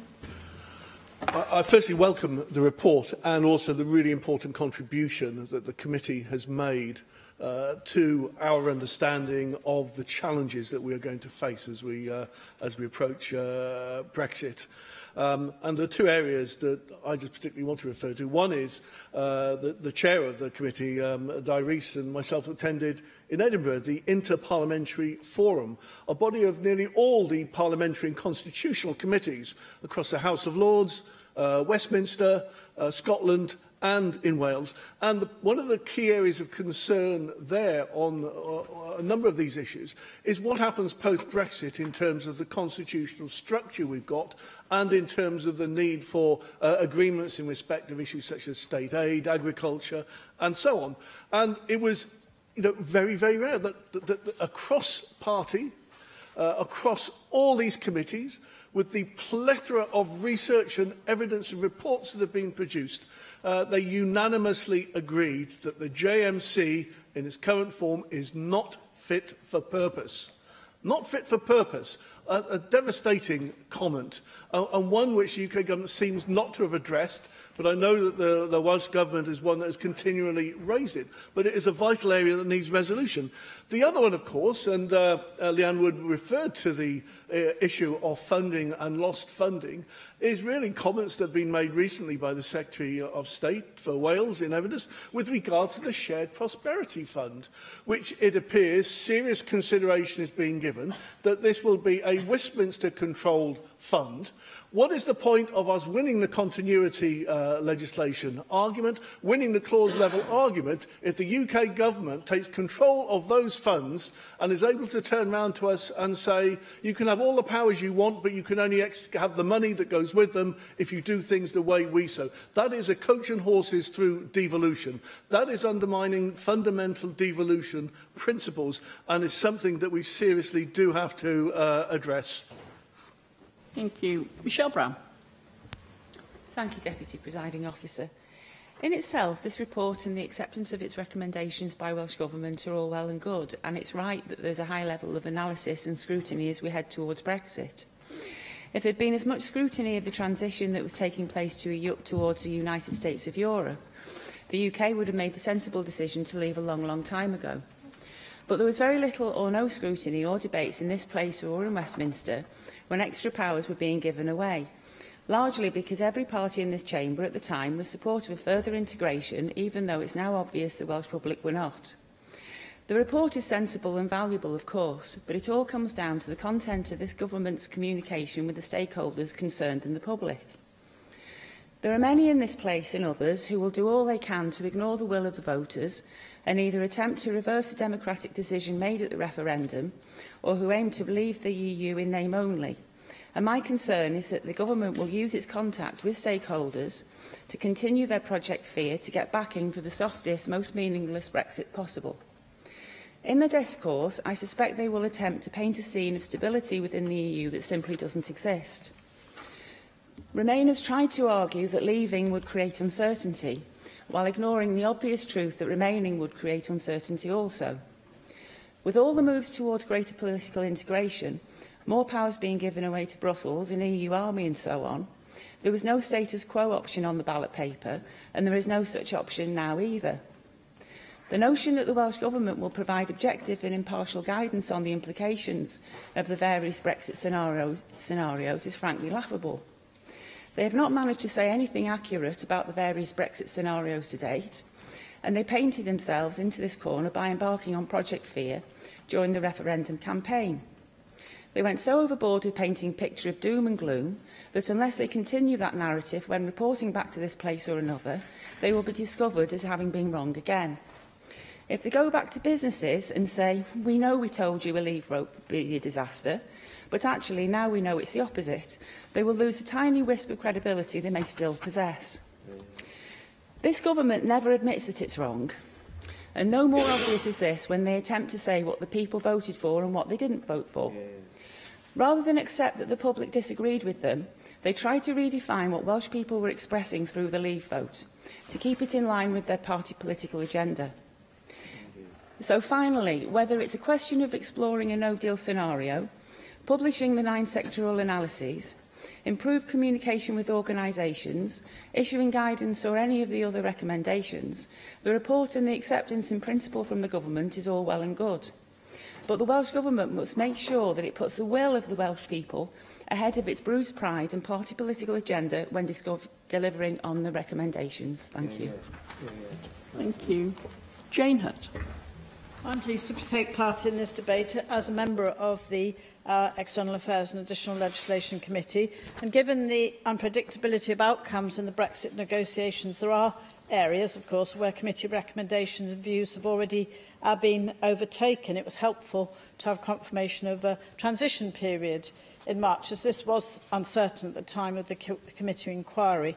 We can see, I believe, that the committee has already had an influence on Welsh Government, but I agree with the Cabinet Secretary's statement in his response to our report when he says that his response to the committee's recommendations demonstrate that we have intensified our Brexit preparedness work. But I'm particularly interested in the Welsh Government's response on the proposed Shared Prosperity Fund. This has been mentioned more than once this afternoon. This does have a direct impact on many organisations who gave evidence to the committee, raising their concerns about the financial implications of Brexit, with Wales currently benefiting from £680 million European funding annually, and also looking at stakeholders such as Catena and Welsh Local Government Association, drawing attention to the need for any future fund to be administered by the Welsh Government rather than the UK Government, and be on the basis of need rather than a population share.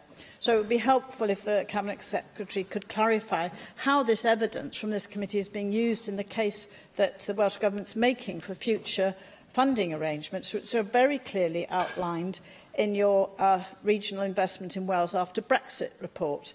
And if he can confirm that the Welsh Government is seeking assurances that Wales will not be any worse off in terms of equivalent funding as a consequence of leaving the EU.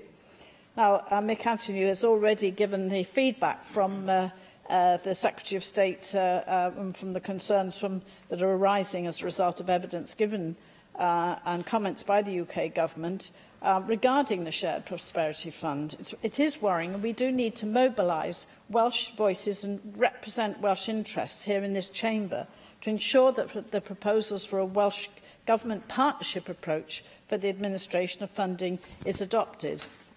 It is relevant to draw attention to the committee views in the report on the need to address equality issues in preparedness for Brexit. Stakeholders raised their concerns in this inquiry about the implications for equalities, saying that the EU served as a safety net, and concerns are raised about the absence of provisions in the withdrawal bill to transpose the EU Charter on Fundamental Rights into domestic law after Brexit. The committee has addressed these concerns further, and I hope you will welcome the joint letter to the First Minister from David Rees and John Griffiths, chairs of the relevant committees, on the equality and human rights implications of Brexit. In the letter to the First Minister, our committee chairs refer to the Shared Prosperity Fund and state that the fund should be administered by the Welsh Government in relation to Wales to ensure that it is sensitive to local needs and inequalities. They also state that the fund should be targeted at tackling inequality and socio-economic disadvantage. Finally, Deputy Llywyd, yesterday I raised the question with the Leader of the House regarding our new power to commence the Equality Act socio-economic duty. And I would ask again that the Welsh Government consider this as a matter of priority and acknowledge that this would be a way in which the Welsh Government could help in the preparedness for Brexit in terms of tackling the inequalities which have been addressed by the European investment through European programmes.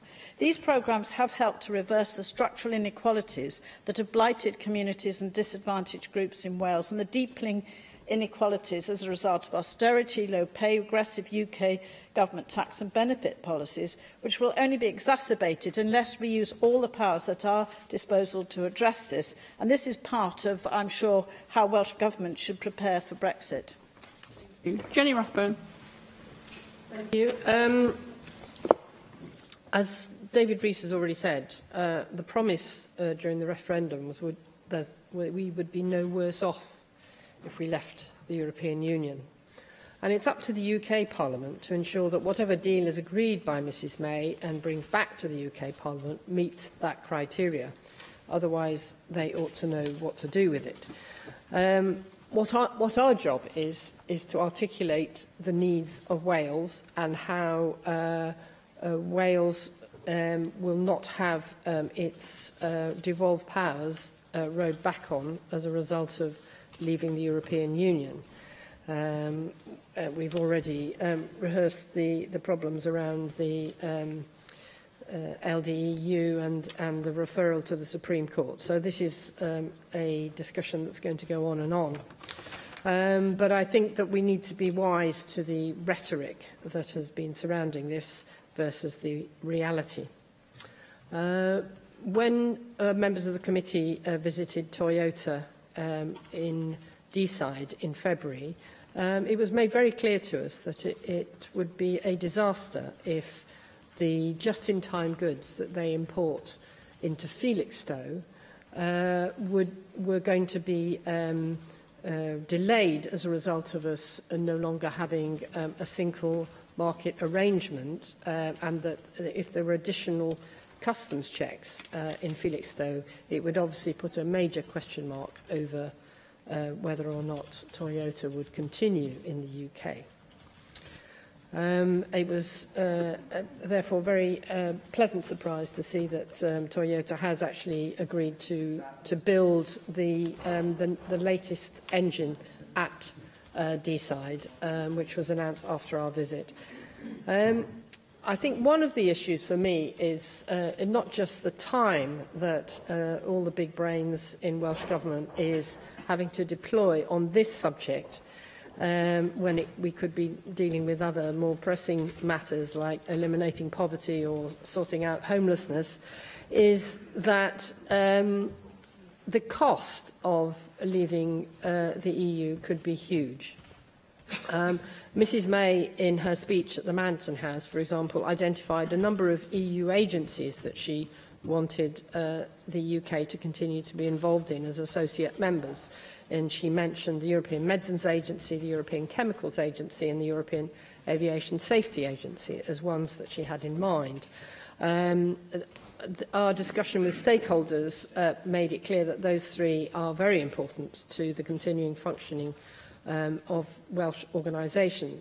Cardiff Airport warned that if they were not part of the European Aviation Safety Agency, it would have a considerable impact on their ability to compete with other European airports and would certainly put new costs and new delays on their operations.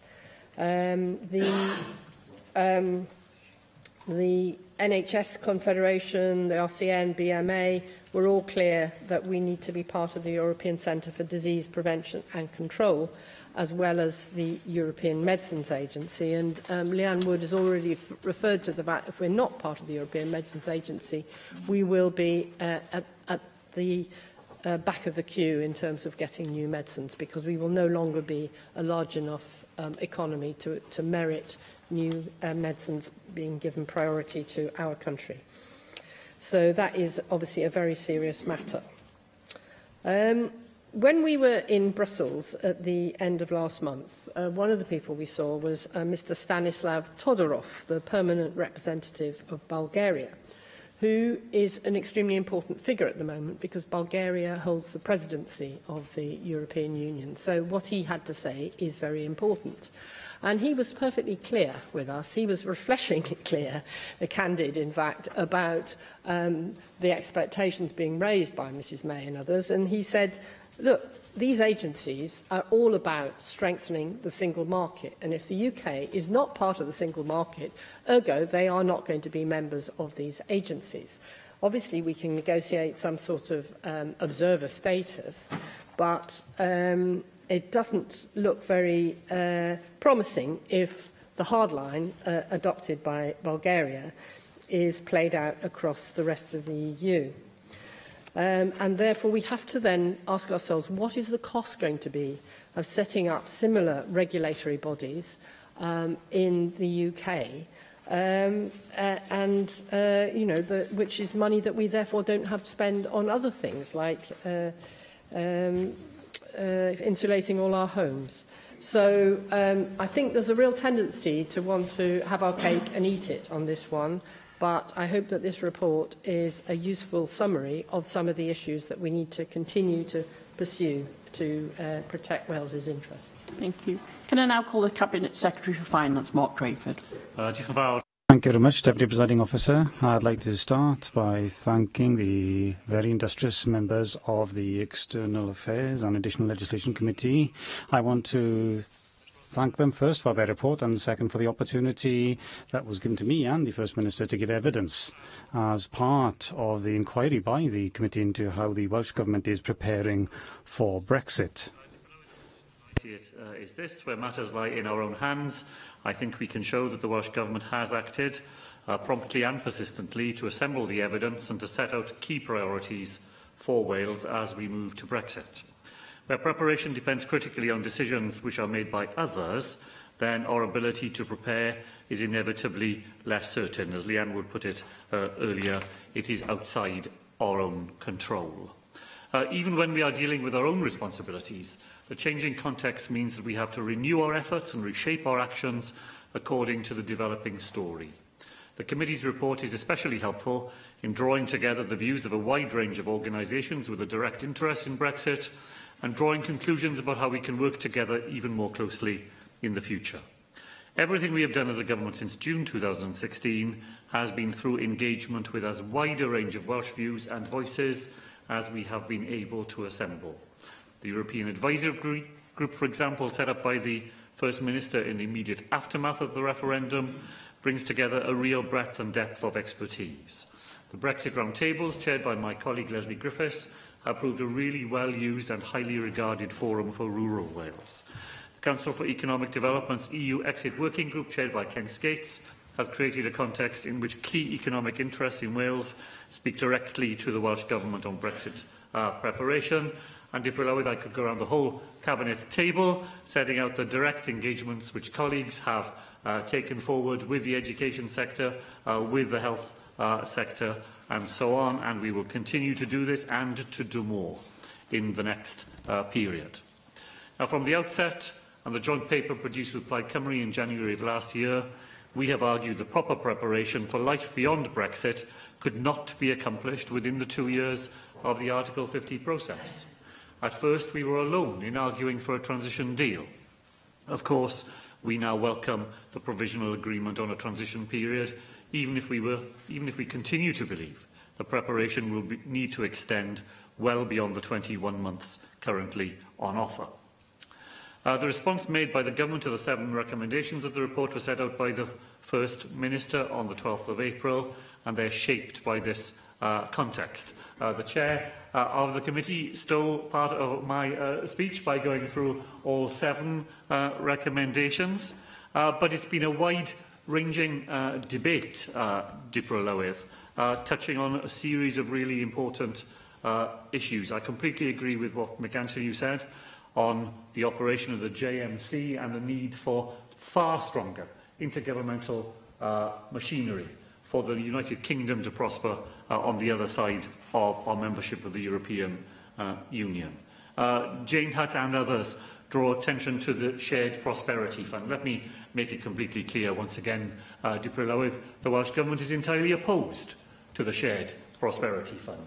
It is yet another example of a power grab back to Westminster. Responsibility for regional economic development belongs here.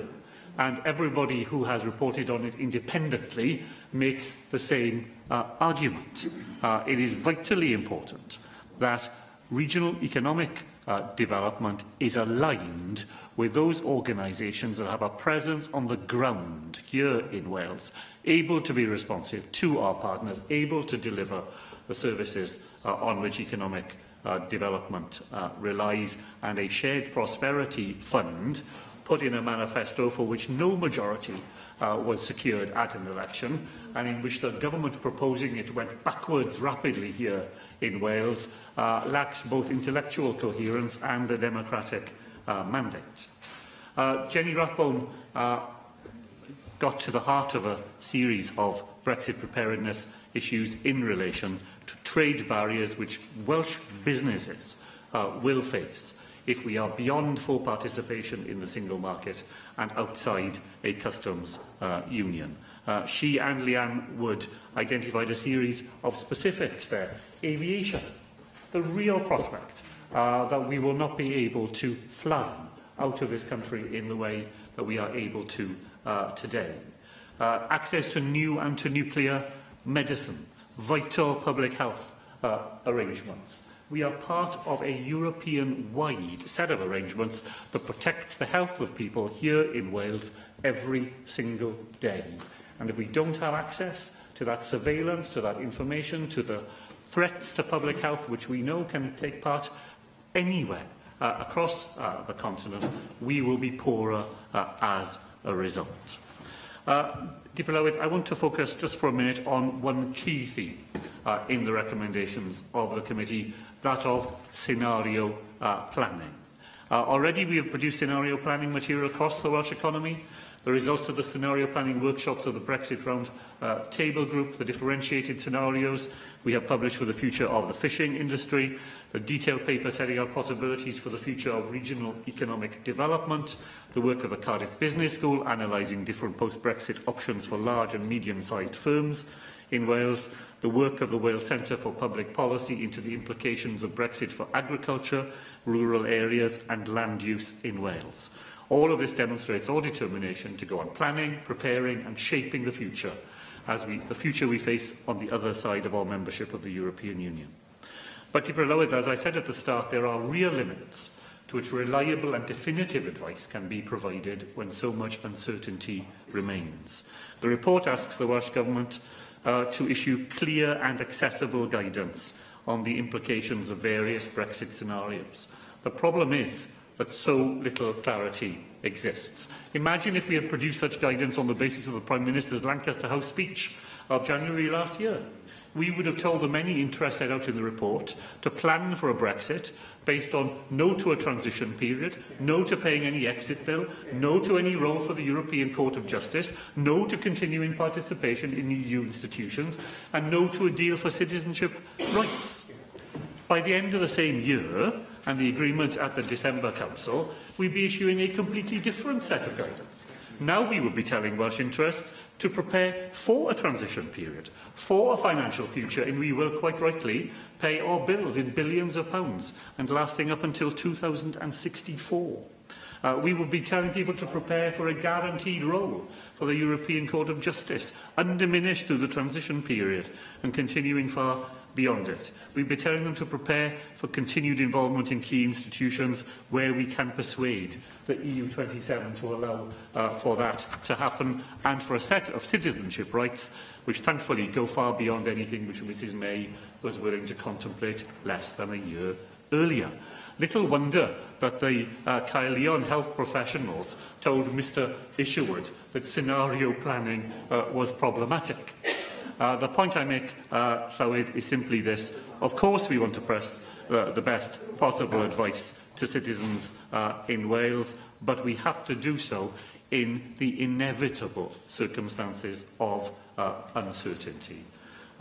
No deal Brexit simply cannot be planned away, no matter how sophisticated the analysis or how granular the sectoral insight. That's why we are determined to go on working together with others here in Wales, closely following the work and the advice of the committee so that we prepare together for a very different future and a future that works for Wales. Thank you. Can I now call on David Rees to reply to the debate? Diolch, Deputy Llywydd, a hoffwn diolch I Thank you, Deputy Presiding Officer. I'd like to thank members for their contributions today and to thank the Cabinet Secretary too. It's important that we clarify some of the points. Can I thank, no, for Leanne Wood's purposes, yes, I think, can you also pass on how important role Stephen Lewis plays in the committee. We will also look forward to him coming back to the committee because he has an important role and he does take a deep interest in these issues and it helps the committee tremendously. So we're looking forward to seeing him come back as well. It's been clear that many members highlighted the similar issues. We had the questions of the funding aspects, and I'm very pleased the Cabinet Secretary highlighted how strongly the Welsh Government is opposed to the intention or possible intentions of a Westminster-controlled fund, and where it should actually be more focused upon the needs of Wales, and it should be allocated to Wales as a block to allow that to happen. And again, Mick, can I thank him for his kind words, the contribution of the committee to the work on Brexit. And he's quite right. We are not alone in this issue. It occurs across the various institutions within the UK, because the meetings we attended represent Scotland, Lords and Commons, and it was a unanimous, basically, feeling of the failure of the JMC, and we cannot let the UK government control any funding that should have been coming to us anyway. Mark highlighted the points that he's deeply disappointed that only some were accepted in principle. So am I. There's no question about that.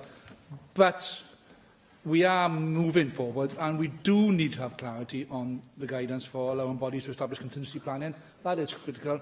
Another Cabinet Secretary has highlighted that there are limits to be able to how much he can give because there's so much uncertainty still exists, and I also appreciate that. But we've got to get preparing for this. We now need to know there's a transition period, so we can start working towards preparing for that transition period and whatever happens afterwards. And I totally agree with the Cabinet Secretary on a personal view. I do not believe we will get everything resolved before October, by which time they have to go to the Parliament for the consideration of any withdrawal deal, so that it's going to be a long game to be played.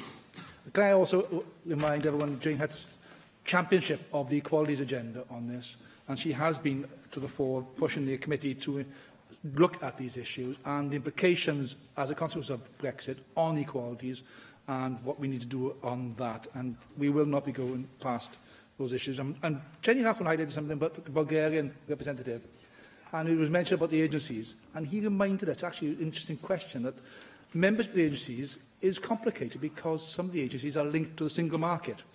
And as such, we've got to be very careful. And if Theresa May doesn't want to be in the single market, that limits her access to agencies. So there's some serious thinking that the UK government has to have, and we need to have those discussions and preparations for what they may have implications for Wales. I will now turn to Michelle Brown, and I have to express my huge disappointment that she used the opportunity to what I considered a rerun of the referendum arguments. There is no project fear. There is purely a look at how we can deliver the best for Wales. That is what we are trying to do. And in my opinion, I think she's misrepresented the government's work. And they are responding. The number of times they've mentioned that they're responding to the will of the people. I suppose President Trump would say that section was actually more like fake news than genuine news. So let's refer back to what we are focusing on, is how does Wales prepare for Brexit? And that is critical. We face many more months ahead of us. 11 months now, actually until we leave, probably about 6 months of negotiations to the withdrawal agreement and then the discussions on the withdrawal agreement.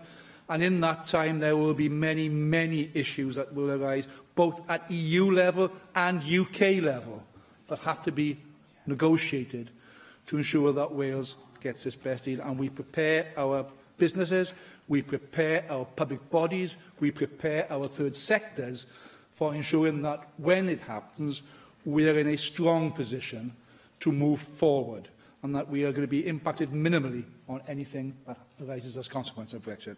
Now, we will continue to hold the Welsh and UK governments to account, because I will give credit to Robin Walker, who has attended the committee, and he has committed himself to come back. So we will hold them to account.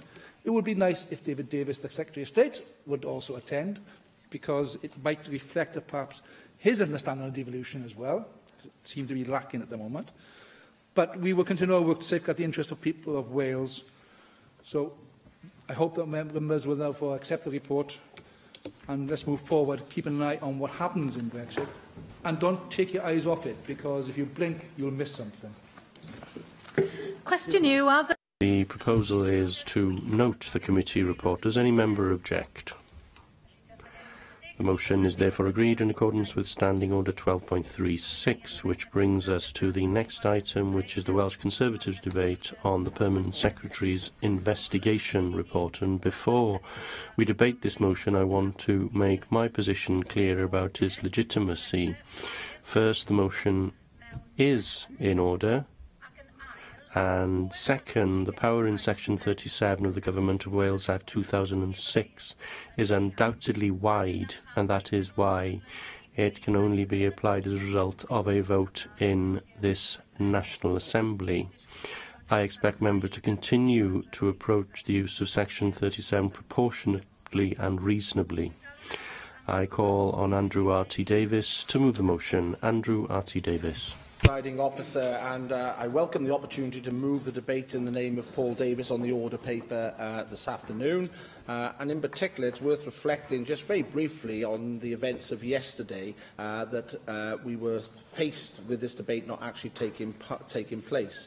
And in particular, if I may draw the Assembly's attention to the letter that was sent to the presiding officer, in particular point 3, that stated that the government believed that the table office and the presiding officer were acting unlawfully in accepting this motion. That was what was in the letter that was put forward, and as I understand it, was then subsequently leaked to the press, which is something ironic, to say the least, that we're having a leak inquiry, and here's a leaked letter, which I believe came from the government, as I understand it, to the media.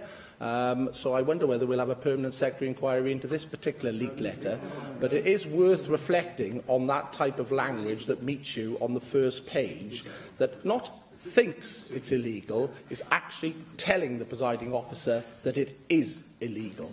That, by any stretch, is a very threatening and intimidating environment to try and create around a debate in the Assembly here.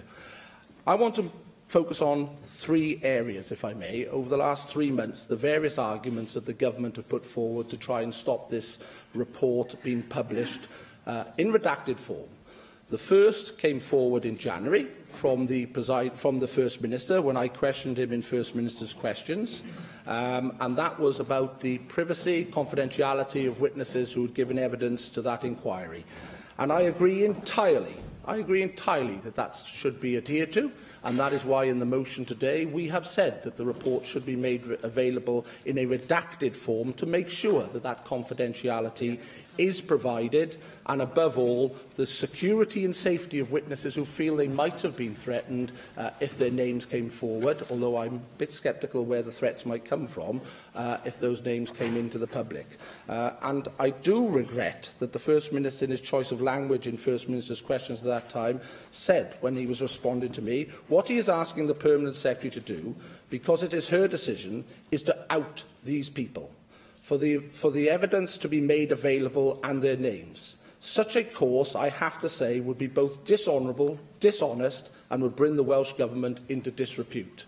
I reject that. I flatly reject that. And I refer the Assembly to the Hamilton Inquiry report that was made available, in particular Clause 22 in the Hamilton Inquiry report yesterday, that clearly showed how Hamilton went about the process of protecting the identity of witnesses in that report. So that clearly answers the point that you can provide a report and protect witness identity where that witness identity has been provided. Yes, certainly would. Can the member quote any example of a Westminster government publishing a leak inquiry report? And I suspect he can't, because he knows full well that all governments in Westminster, of all parties, do not publish leak inquiries as a standard. So why is he asking the Welsh Government to do something his own party's government in London does not do? I would suggest to the member for Llanelli that these are unique circumstances. I have asked the presiding officer to provide me with the examples that she cites in her letters to Assembly members around the inability to provide the report. These are a unique set of circumstances that have led, sadly, and looked at the death of an individual. Yeah.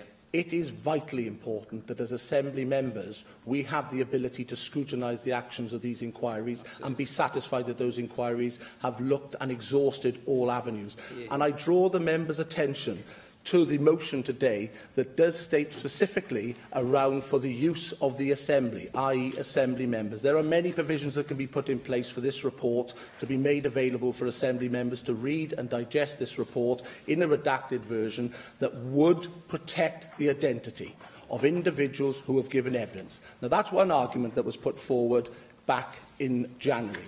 In February, when we had the motion here, which was endorsed by Assembly members, the next argument that was deployed was by the Leader of the House in her reply to myself, in a very short reply, I might add, to that debate, when this was her reply to me. This is about more than just this leaked report. This is about the integrity of the future investigations of future leaked reports.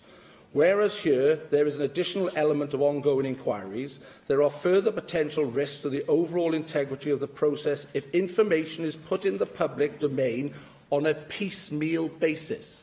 Well, yesterday we had the Hamilton report come forward.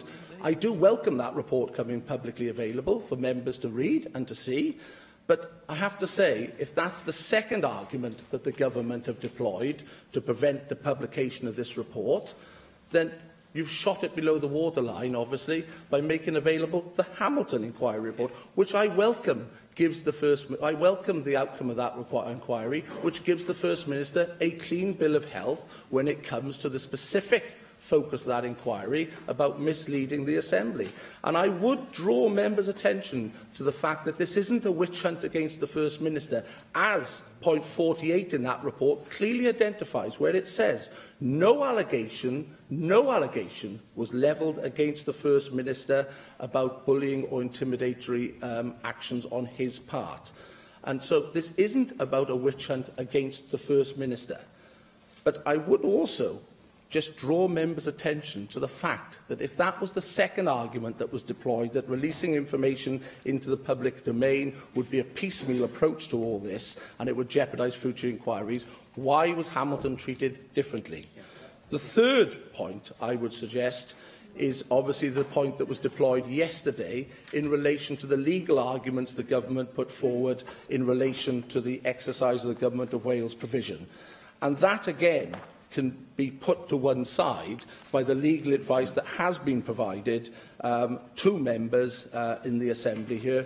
There is a difference of opinion here that the government believed that the government would seize up if obviously this motion passed this afternoon, and actually they wouldn't be able to go about their business.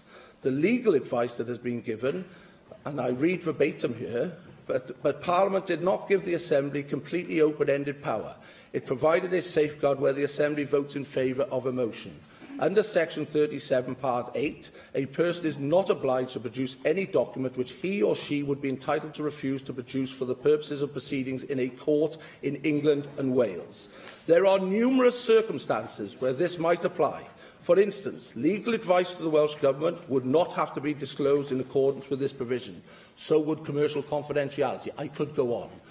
And I could go on to say, as I pointed out to the member for Llanelli, there are circumstances, such as a reading room environment, that could be made available to Assembly members to meet the provisions and the requirements of the motion before us. Because the motion before us asks to produce the report for the purposes of the Assembly.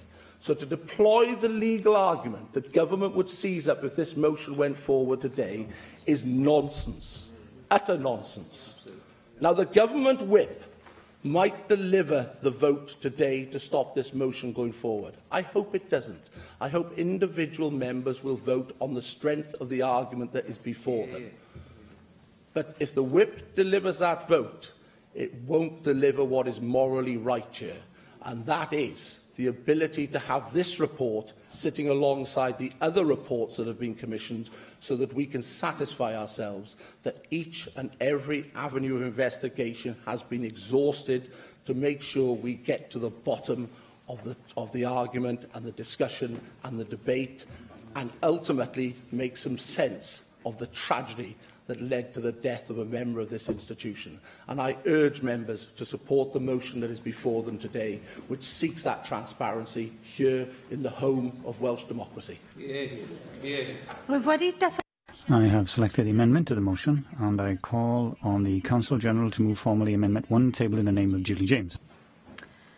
Ffurfiol felly, Adam Price. Probably moved Adam Price. Short debate whose outcome may cast a long shadow. Now, ostensibly, it's about the publication of a particular report, a particular set of circumstances, which, of course, has a personal tragedy at its heart. However, its significance also goes far wider than that. I should say at the outset, I don't have any unrealistic expectations that the publication of this report will answer all of the questions surrounding this case, or even in this aspect of this case. Leak inquiries tend, by their very nature, to be inconclusive, as I think Sir Humphrey Appleby told Jim Hacker in Westminster. The task of a professionally conducted internal inquiry is to unearth a great mass of no evidence. Now, despite that, Lee Waters is right, of course. Governments never like to announce leak inquiries. They don't like to publish the report because the content is almost always more interesting than the conclusions. If Margaret Thatcher, instead of summarising the leak inquiry at the heart of the Westland affair at the dispatch box in the House of Commons, had published the report by the Cabinet Secretary, then I dare say Geoffrey Howe would have been Prime Minister by 6 o'clock, as she had predicted to colleagues. Now, there are some exceptions. Damien Green, the report by the Metropolitan Police about the leak inquiry in 2009, I believe.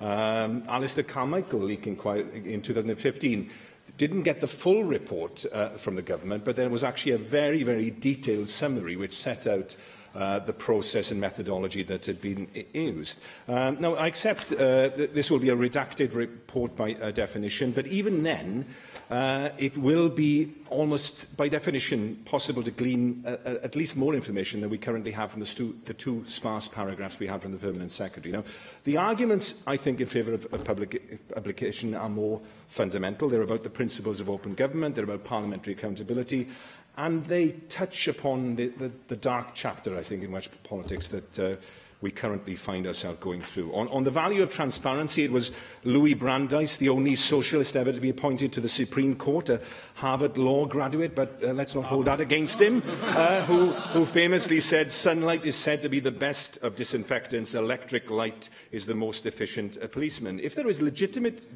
doubt about an important matter of public discourse and debate, the best way of dispelling those doubts is to publish, and the surest way of sustaining them is to refuse. Now, the government has advanced the argument there will always be a category of information which, by its nature, cannot be released, and in general terms that is true, of course, but it's also true that on major matters which have become the subject of national debate, then the primary interests of openness and accountability should always ultimately win out over the executive's desire for secrecy. And occasionally, parliaments have to remind governments, as Ralph Nader first argued, that information is the currency of democracy. Its denial is always suspect. Now, the right to call for persons and papers is enshrined right at the heart of the parliamentary tradition. In our case, it's written into statute rather than Erskine May, but it's the same principle that was evoked by the official opposition at Westminster in moving a motion of return last November that forced the UK government to publish its Brexit impact studies. And the government acceded to that when the motion was won. It would be unthinkable at Westminster for the law officers of the British government to march up to the Speaker's office, as the Counsel-General did to our presiding officer, to issue a threat of legal proceedings. And for that reason alone, I would argue we must pass this motion as a symbol of our defiant refusal to be bullied into submission by an overweening executive. Now, the final reason why this motion must surely pass is to heal the wounds that currently run deep in the Welsh body politic. These are dark times. Hamilton refers to the charge of a toxic atmosphere in Welsh government. Wherever you are on that particular accusation, we are certainly in a dark place, in a dark phase. A noxious cocktail is corroding trust within and by the public in the institutions of our democracy, whether it's the honesty or the probity of government, the impartiality of the civil service, or the ability of this Parliament to hold to the executive. these questions are swirling in people's minds. And it's important to acknowledge, I think, and it's important to be fair about this, that the Hamilton inquiry does indeed exonerate the First Minister on those questions which he had addressed to Mr Hamilton. However, I think it's also fair to say the report does not paint an exactly happy picture of the culture of government. And I would say the first step in moving forward is a new culture of frankness, painful and sometimes inconvenient, that honesty may sometimes prove. Neil Hamilton. I thought that the Leader of the Opposition, with the forensic skill, took apart the threadbare arguments of the government against the publication of these reports. And it certainly was startling to read the leaked letter I received just minutes before First Minister's questions yesterday, threatening the Llywydd with legal action. And yet then I heard, just a few minutes after I read that page, the First Minister saying that he accepted that there was no power to prevent this place having the debate which he was seeking to stop by means of legal action.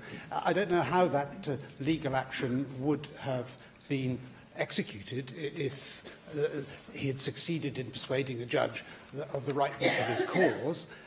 Who would have appeared here like a High Court tipstaff to arrest the Llywydd or any of us who tried to exercise our democratic rights to give our opinions on how the government was conducting itself on any matter whatsoever?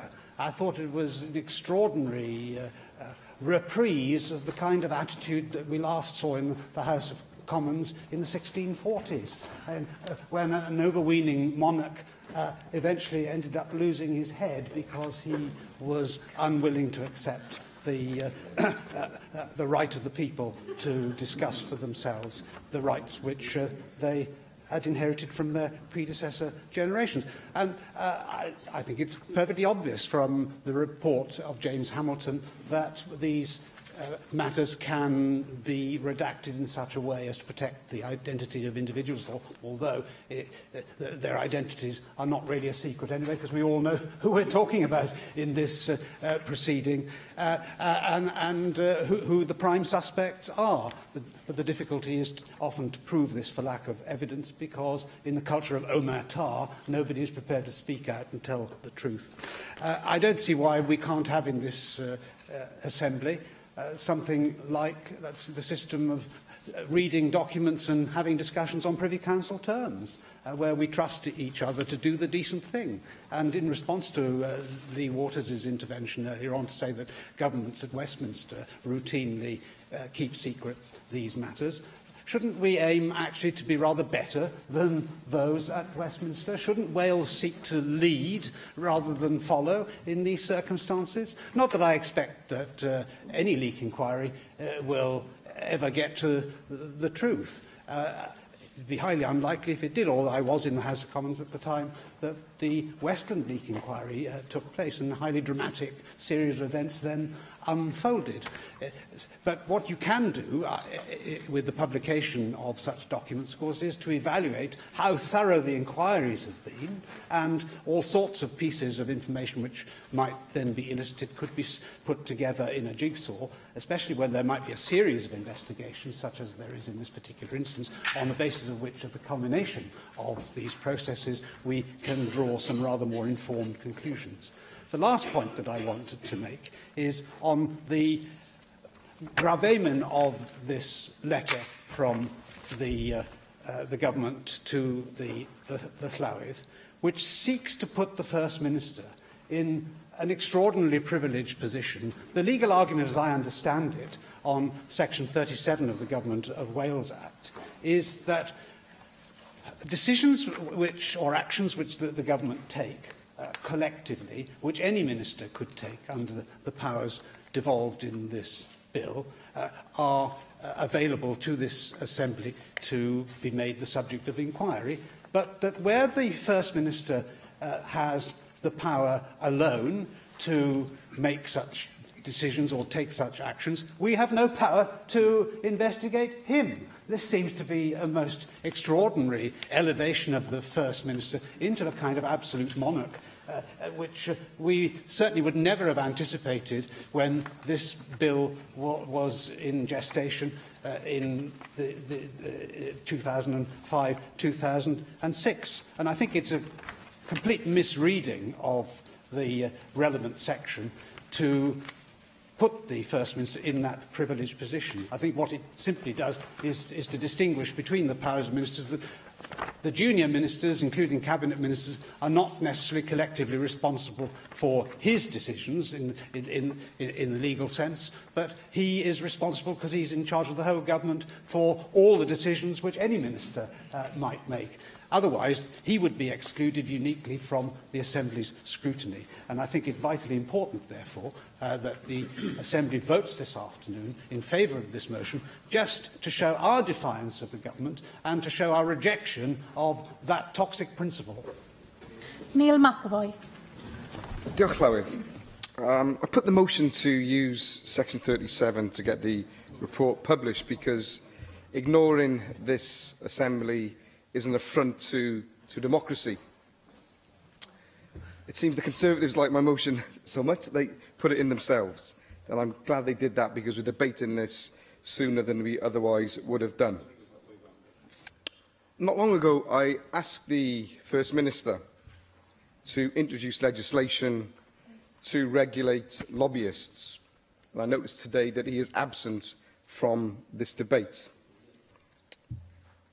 It's something I've called for since being elected to this Assembly, and it's something which happens in all major democracies surrounding Wales. His answer in that debate was very interesting. He said that it's not right for the government to introduce legislation such as this. It's a matter for the Assembly corporately.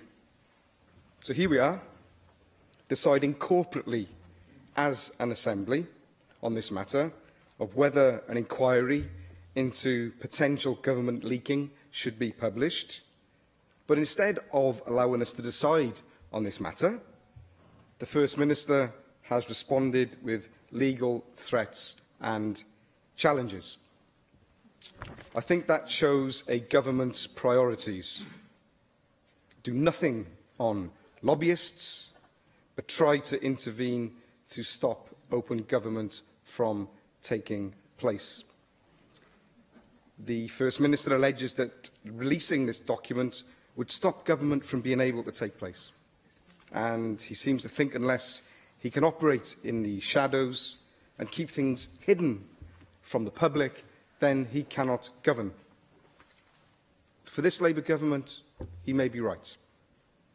Because if the Welsh people were ever to see and get the chance to see what goes on behind closed doors, I don't think he'd be in his job much longer. He also doesn't seem to place much faith in the democratically elected representatives of Wales to use Section 37 wisely. It's been available for years, and it's only now, on an incredibly important matter of public interest, that it's being used for the first time. If the First Minister operated his government in a more transparent way, we wouldn't need to use it at all. I hope on this matter we can, as an Assembly, vote so the public can see the outcome of the inquiry. It's the Welsh people we need to protect, and it's the integrity of this institution. And I'll be voting in favour of this motion because this is about democratic accountability and the integrity of Welsh democracy. Diolch yn fawr. I call on the Counsel General, Jeremy Miles. Llywydd, Section 37 is a complex area, and what the Welsh Government is seeking is clarity. This would have been preferable, in our view, before the debate took place today. Unfortunately, there is an obvious difference of opinion between the Welsh Government and the Assembly Commission. We must now move for this issue to be resolved, preferably without recourse to the courts. The Welsh Government objects to this motion and requests that members vote against it for the following reasons. Firstly, the motion is outside the scope of the Assembly's powers as set out in Section 37 of the Government of Wales Act. This is because this provision extends only to matters relevant to the exercise of Welsh ministers' functions, as distinct from the limited number of functions exercisable only by the First Minister. The report in question was commissioned and undertaken in pursuance of functions exercisable solely by the First Minister, and is therefore, in the view of the Welsh Government, outside the scope of the Section 37 power. Secondly, the Welsh Government believes that the motion brings into question the proper conduct of Assembly business, one of the grounds on which there is a discretion to reject a motion. There is a long-standing practice of non-disclosure of leak investigation reports, which extends, as we've heard, across governments throughout the United Kingdom. This is because of the risk of prejudicing the conduct and confidentiality of future investigations. There is also a clear risk that if reports into leak investigations were required to be disclosed to the Assembly, then in future individuals may not be willing to volunteer information or cooperate in subsequent investigations, and none of us want that outcome.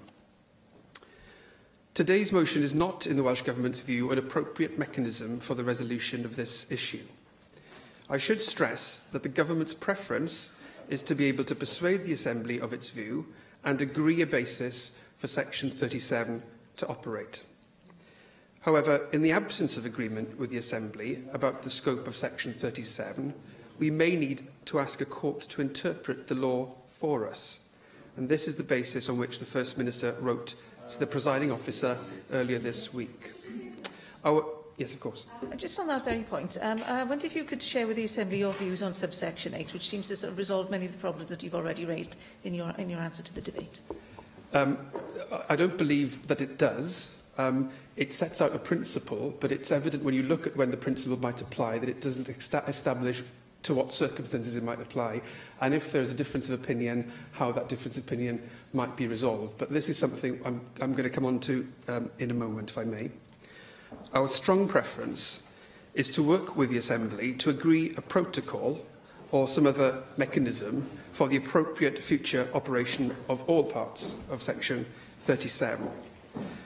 We have shared a proposal with the Assembly earlier this afternoon as to how this discussion can be taken forward, and hope that the Commission will engage with us to resolve the matter in a way which meets both the Assembly and the Welsh Government's legitimate aims. I call on Andrew Arty-Davies to reply to the debate. Thank you very much, Presiding Officer, and I thank everyone who contributed to it. If I could focus on, predominantly in the time that I'm limited, to respond to the Consul General's reply. I believe that his first part of the argument was trying to set the First Minister up above the law, if you take the interpretation that he has given us, that actually he is not accountable under the Government of Wales Act for the functions that he exercises, whilst in fairness ministers are accountable under that law. That is dictatorship. And as I said to you, the only example we could find anywhere was Egypt. That's the only example we can find.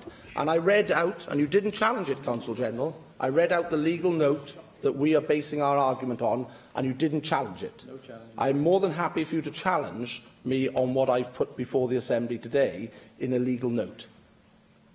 No. Okay? You then said that you wrote to the government wrote to the presiding officer yesterday to try and seek consensus. I will read again what I opened my remarks about this afternoon, which was point 3 of the letter. First, the Table Office, on behalf of the presiding officer, has, not could have, has acted unlawfully by accepting the motion. 4. Secondly, the presiding officer, not could have, has acted unlawfully by not withdrawing this motion. You were telling the presiding officer what she should do yesterday, and by association you were telling the Assembly what it should do. No democracy can function under that level of duress, I would suggest. And it will be a very dark day if, after listening to the arguments that I have put today, that members of the governing party on the backbench do follow the whip and do listen to your arguments. Because actually, what you have implied is to ignore the law and just run roughshod over what we govern by, which is democracy. I have not heard a single counter-argument come from you today, Counsel General, to challenge any point that I have put before this Assembly. Not one. I systematically went through the 3 arguments that the Government have deployed over the last 3 months as to why this report should not see the light of day. 1, protecting the confidentiality of individuals who have contributed to the inquiry. 2, release could prejudice further inquiries. 3, exercising the law and the provisions within the Government of Wales Act. You have not sought to undermine any one of those arguments. I therefore call on the governing backbench to respond to the motion before us today, because ultimately, if you do not, then, as I said, the government whip might well win the day, but morally, you will be found wanting. A question. The proposal is to agree the motion without amendment. Does any member object?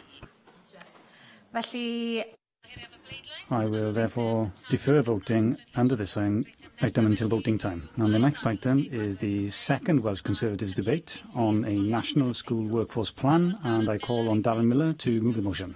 Darren Miller. And can I move the motion in the name of Paul Davis on the order paper today in respect of the growing teacher recruitment crisis that we have here in Wales. If the Welsh Government's ambition for all learners to reach their full potential is ever to be realised, then we've got to have an education workforce which is fit for the future and equipped to deliver that aim. But we know that there are signs of a growing crisis in our schools, and there's been insufficient action to date to address it. Wales has the lowest number of teachers it's ever had since the year 2000. The number of newly qualified teachers in Wales through initial teacher training education has fallen from almost 2,000 in 2003 to just 1,060 in August 2017. Now, following a review in 2006, the Welsh Government has rather short-sightedly cut teacher training student numbers. And in addition to these cuts, initial teacher training providers have been unable to recruit to Welsh Government targets in each of the last 3 years. Currently, around 1 in 3 secondary postgraduate places and around 8% of primary places are left unfilled. Now, we know that there are certain factors which are impacting on the number of new applicants, including qualification entry requirements, better incentives to train in other parts of the United Kingdom, difficulties in new teachers securing permanent posts after qualification, concerns about the quality of initial teacher education in Wales, and, of course, concerns over workload, with 88% of teachers who responded to the Education Workforce Council's National Workforce Survey saying that they were unable to manage their workload, and on average, teachers working over 50 hours a week. Now, as a result of this, there have been changes in the staffing mix in our schools. The ratio of registered school teachers to learning support workers is now almost 1-to-1. All new school teachers are required to complete statutory induction before they're fully registered with the Education Workforce Council, and since this requirement, from a quality perspective, only less than 1% of the 16,000 new teachers have failed to meet those standards. That, I suspect, raises questions in everybody's mind about whether they are sufficiently robust. And of course, it's not just teaching staff. Head teachers, as well, are also under pressure. According to the EWC, as of the 1st of March, there were just under 1,500 head teachers registered, which is a fall of almost a quarter since 2003. Now, of course, some of that is as a result of school closures in Wales. We know that this Welsh Government and its predecessors have a good record on closing schools, over 160 fewer, according to Estyn, from 2011 to 2017. But it's concerning also to note that the number of applications for head teacher posts in Wales has declined on average to fewer than 6. This is compared to over 20 on average back in 2012. And many schools are saying that they are having difficulty recruiting head teachers.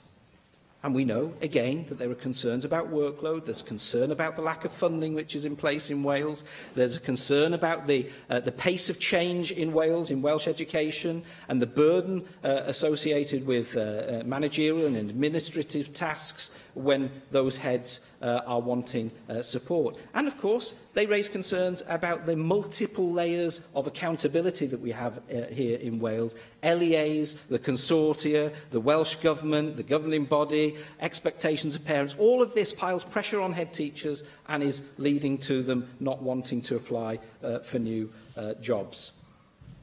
In addition to that, of course, we've got great pressures in terms of recruiting Welsh medium education teachers. Welsh Government data consistently shows that the average number of applications for Welsh medium posts has been lower. In 2015, the average number of applications was under 5, compared to around 10 for all posts historically. And a similar pattern has been seen for secondary vacancies as well. Just a quarter of all the teachers registered with the EWC are able to teach through the medium of Welsh. And we're supposed to have a workforce which is going to deliver, or help to deliver, this ambitious aim of 1 million Welsh speakers by 2050. The evidence suggests that insufficient work is being done in order to get the mix right. We've also got big shortages in our secondary subjects, particularly for certain subjects like English, Maths, RE and Welsh. In addition to those STEM subjects as well. And that's leading to many classes being taught by people who are not subject experts. And as a result of that, the standards are beginning to slip. You only have to look at the PISA results to see us slipping further and further down the scale. So we've got to sort this mess out, and that's why we have made a suggestion that we need a national education workforce plan which is comprehensive, which looks at recruitment, which looks at retention, and which creates and establishes new routes into teaching for categories which are currently registered with the EWC. So further education lecturers who have got a good track record of delivering excellent GCSE and A-level results in further education, yet for some bizarre reason aren't considered to be eligible to teach in our schools. Why is that? It's absolutely crazy. In addition, we've got overseas trained teachers here in Wales who could also be added to the teacher ranks. In other parts of the UK, they're considered fit to be able to teach. Yet in Wales, for some reason, we've erected barriers to prevent them from teaching in our schools. I've had a head teacher from a school in Australia, public school in Australia, who was not considered fit to be able to teach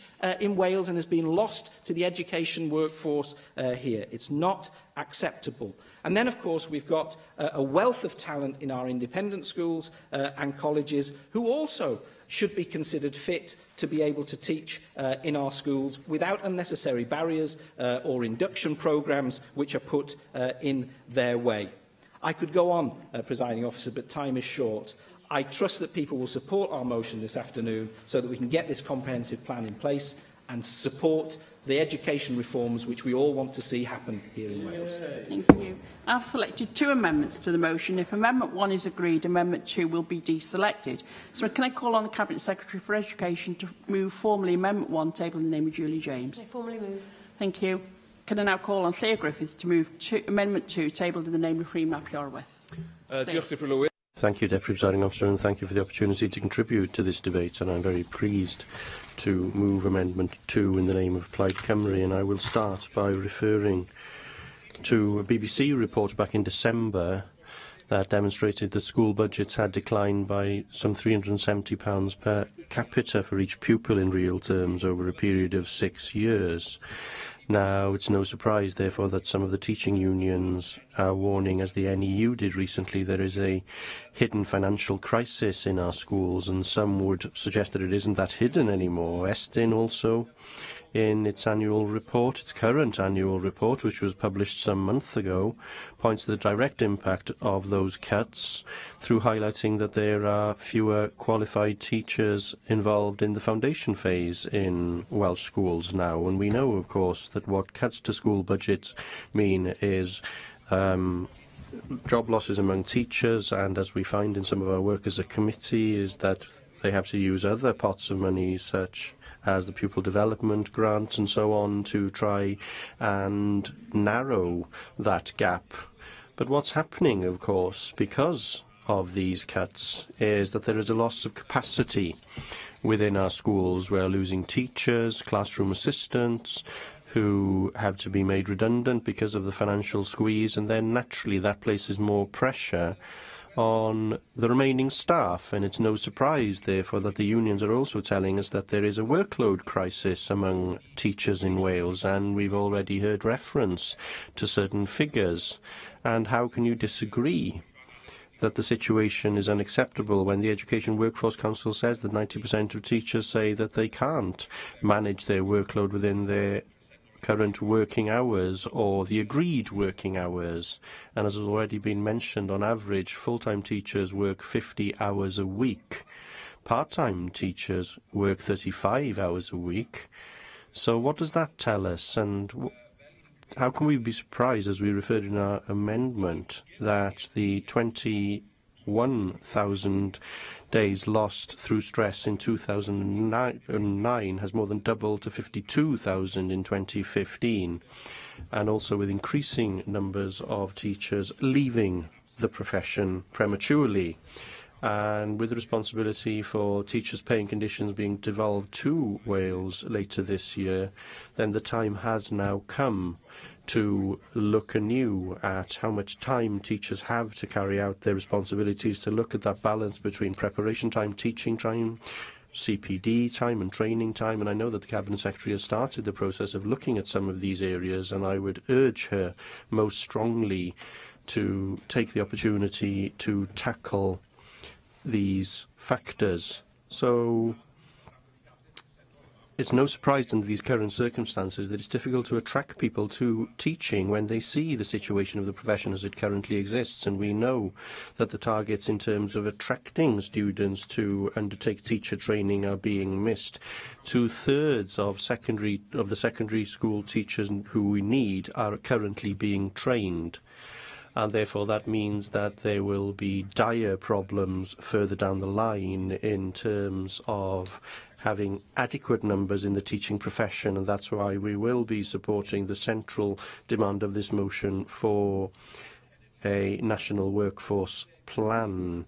Maths, chemistry, physics, biology, modern languages, information technology, design technology, music, all under the recruitment target for initial teacher training. And with the number of Welsh teachers at its lowest point for a decade, what hope is there for us to reach that 1 million Welsh speakers if we don't have the teachers to teach our pupils? And as the motion notes, it's worth recognising the increasing reliance in our school on teaching support assistants, and there are as many of them now as there are registered teachers now, and they are an integral part of the education system, but often work for very small wages and aren't often recognised as they should be. But we do know that 10% of them, some 3,000 teaching assistants in Wales, are graduates. And as we as a party committed in our national conference committed to, we need to look at the opportunities that exist to give them routes to training. They've already chosen the classroom as their place of work, and one would then feel that there is a strong precedent there for them to contribute to strengthening the workforce and secure sufficiency within the workforce for the years to come. But alone that isn't enough, and we have to tackle the funding situation and the workload situation, or unfortunately we will be no closer to the shore. Diolch, Deputy Llawydd. I'd like to make a brief intervention to highlight the role the technology can have in helping us to develop a robust workforce plan for the future. Only today, the news has been reported of 1 in 3 jobs in Wales being at risk from automation by the early 2030s, and that analysis shows that jobs with routine and repetitive tasks, many of which will be able to be replaced by algorithms and by artificial intelligence within the next 20 years. And Bill Gates has commented that we often overestimate the pace of change that we're likely to see over the next 2 years, but underestimate the pace of change we're likely to see over the next 10 years. And certainly over the next decade or more, all aspects of society will be impacted by the potential of artificial intelligence, and education is certainly central to that. With the amendment tabled by Plaid Cymru quotes figures from the NUT showing that 50,000 working days a year are lost by teachers due to stress-related illness, and in their view it's getting worse, with a third set to leave the profession in the next few years. But actually, harnessing technology can help alleviate the strain on teachers and greatly assist them in their tasks in the classroom, the routine tasks, freeing them up to do what they came into education to do, to teach, to nurture, to coach, to lead. And we really need to be, when we are discussing future plans for the educational workforce, be thinking about the centrality of technology can have to unleash the potential of teachers. And I just mentioned just a couple of examples that are available using existing technology. One is something called Zish, which is a virtual teaching assistant that helps teachers instantly see which of their students need help in real time, what they're struggling with through an assessment application, which allows then the teachers to track individual performance, the class as a whole, and see clear improvement over time. That's just one example of existing technologies.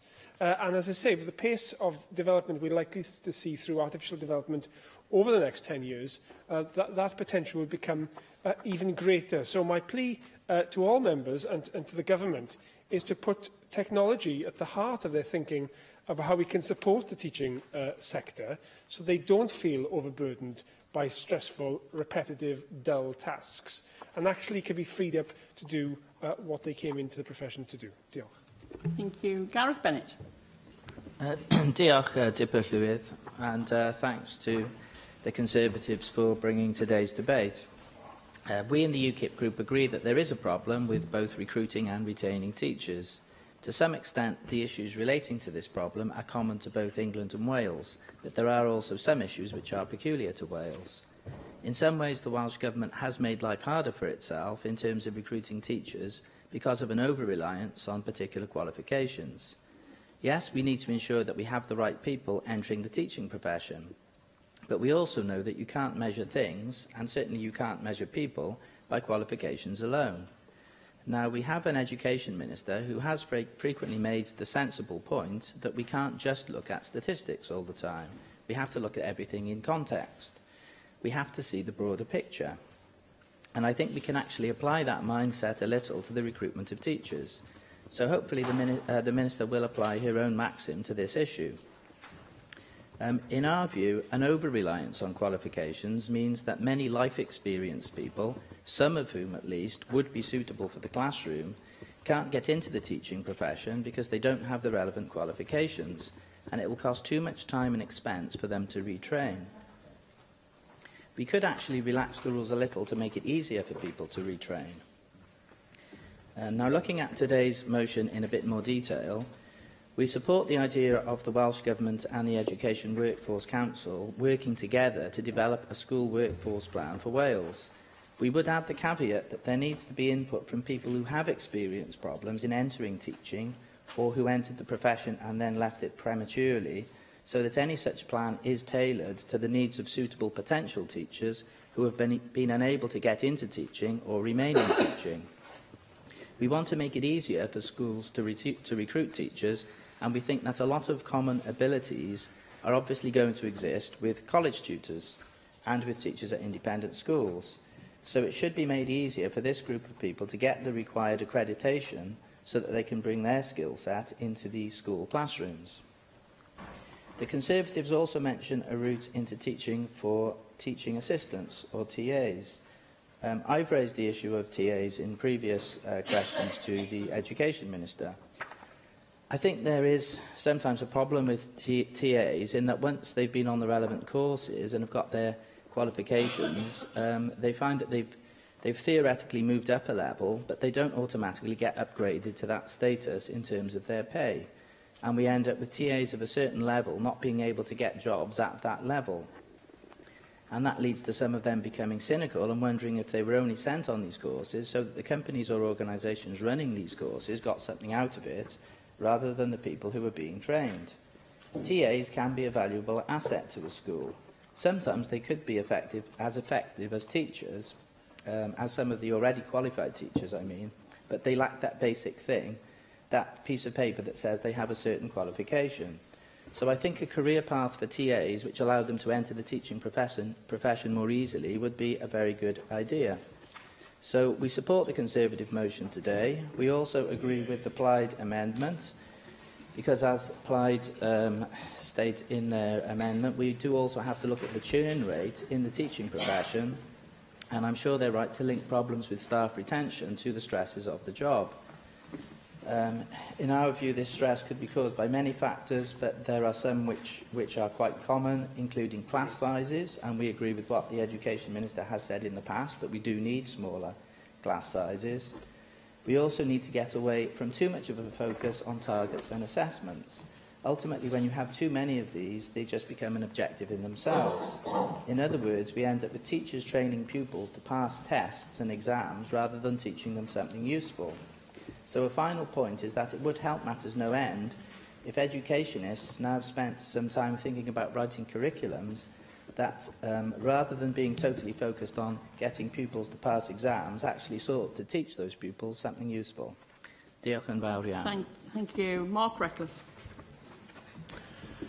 Up until now, it's fair for Welsh Government to say they haven't had all the tools they need to confront teacher shortages. But from next year, Welsh Government will set teachers' pay and conditions. From then, there can be no excuse if we do not see improvement in teacher recruitment. As well as improving terms and conditions, we need to increase the number of routes into teaching. Darren mentioned further education teachers, overseas teachers, teachers from independent schools. Llŷr mentioned teaching assistants. I hope the Cabinet Secretary would join me in commending Teach First, which has been doing excellent work recently with the Central South Consortium. They've offered a new way into teaching and more recently also applied it to those entering via a career change who may otherwise not have been able to commit the time to a PGCE. We should be looking to spread that model further across Wales, and I trust that the Cabinet Secretary will now act to do so. We also need to look at retention. Far too many teachers leave the profession early in their career and never return. And as Plaid Cymru note in their amendment, a third of teachers are considering leaving the profession in the near future. A recent Comres survey reported that nearly 3/4 of the teachers who said they were considering leaving the profession were doing so because of excessive workload.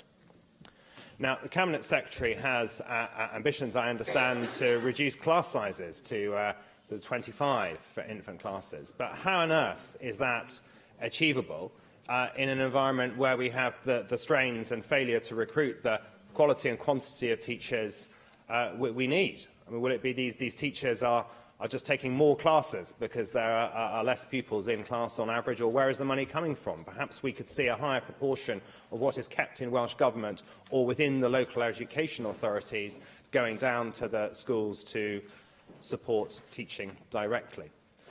I also wonder where we are going in terms of the teaching assistant and the support model. We have this one-to-one ratio near that Darren referred to now, yet we have far greater complaints of excessive workload than we ever did before, and it seems to get worse year by year. What is the way to get more teachers into the profession, given that? Are these teacher assistants and the teaching in small groups rather than a whole class for more of the time, are they adding to these burdens that teachers are facing outside of the direct class teaching time? And ultimately, I mean, is the way to attract more people into teaching to give teachers a substantial pay rise? But how would we afford that? And what do we see from overseas models where actually the evidence and the academic studies don't especially support the ambition of the Education Secretary in terms of class size being a key driver of performance? There are education systems. Singapore is one that comes to mind clearly, where class sizes may be higher, but where you have very high-quality teachers from the top institutions getting the best grades, being attracted into teaching, often by higher salaries, and in some systems actually having larger classes than we do here.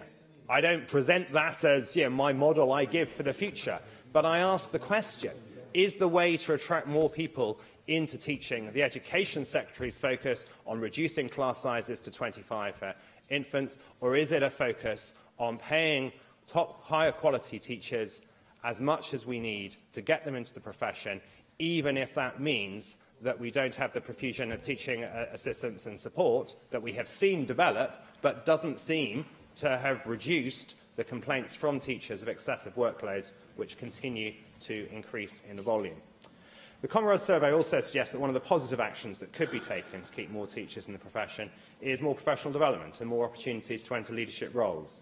If we were to focus more funding on improving standards of teaching and improving professional development, we could potentially retain more teachers as well as making it a more attractive profession for people to enter. In that respect, I do welcome the Education Secretary's new academy, obvious passion for it, and the positive response I have heard from educators.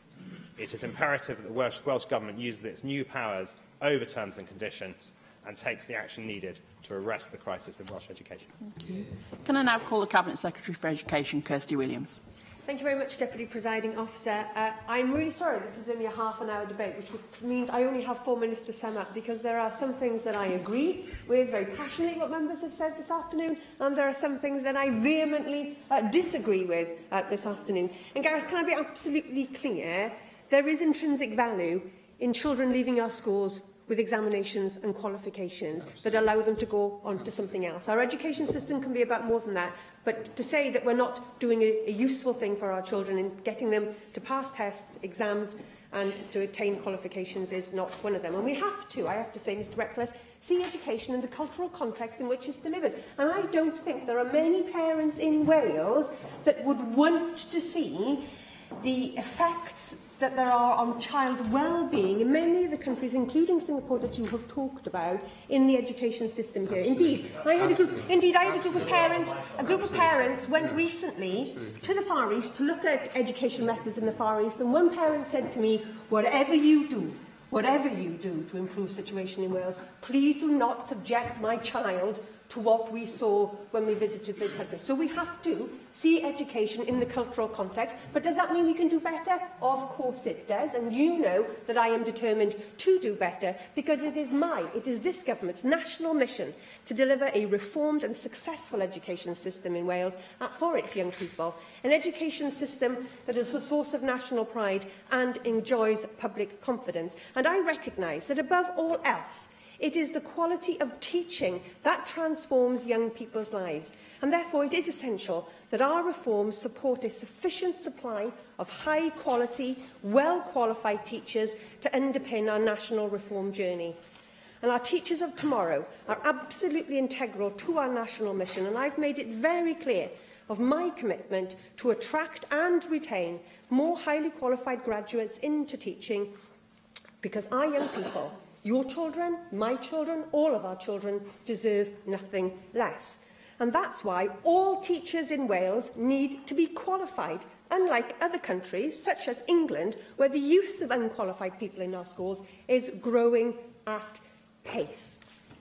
The overall teacher vacancy rate in Wales remains comparatively low, although I would be the first to admit that there sometimes can be local difficulties in recruiting into certain subjects and into certain phases.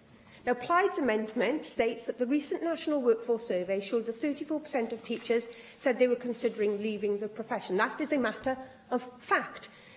Yet, to put this into perspective, out of 30,610 teaching practitioners, just over 1,600 stated that they were considering leaving the profession, some of whom, for some of whom, it may have been a result of retirement. I'm pleased that, in contrast, 47% of teachers stated that they were looking to continue to develop and strengthen their practice, with others looking to progress onto leadership roles. And I would agree with you, Mark, that ensuring that we have a consistent national approach to professional learning and career development is a really, really important point, and we are working on that at the moment. As I also recognise is the issue of workload, and we continue to work with the unions and experts regarding workload, especially through the prism of the devolution of teachers' pay and conditions.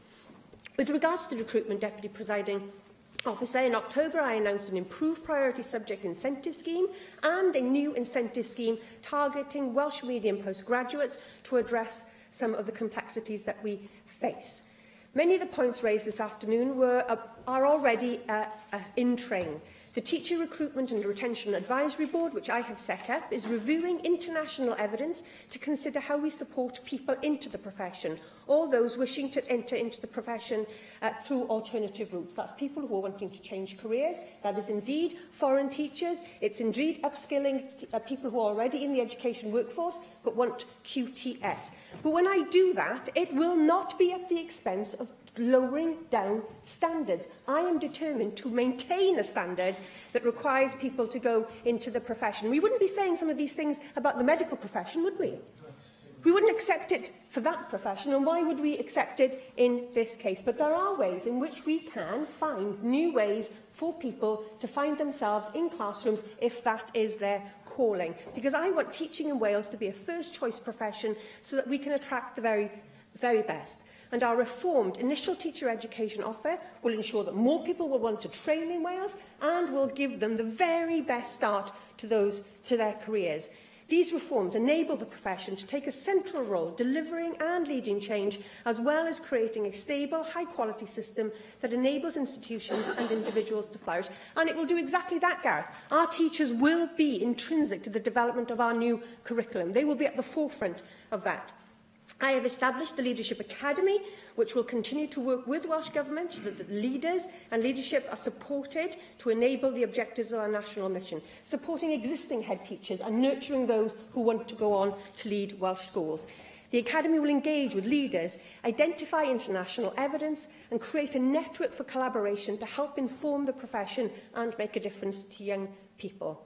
Deputy Presiding Officer, the overall objective of our national mission is simple, clear and ambitious. Working together with all of our partners, we will raise standards, we will reduce the attainment gap, and as I said, to deliver the education system that is a source of national pride and enjoys public confidence. And to achieve this, we will help everyone, including everyone teaching in our schools, to be the best that they can be so that they and the children that they teach can reach their full potential.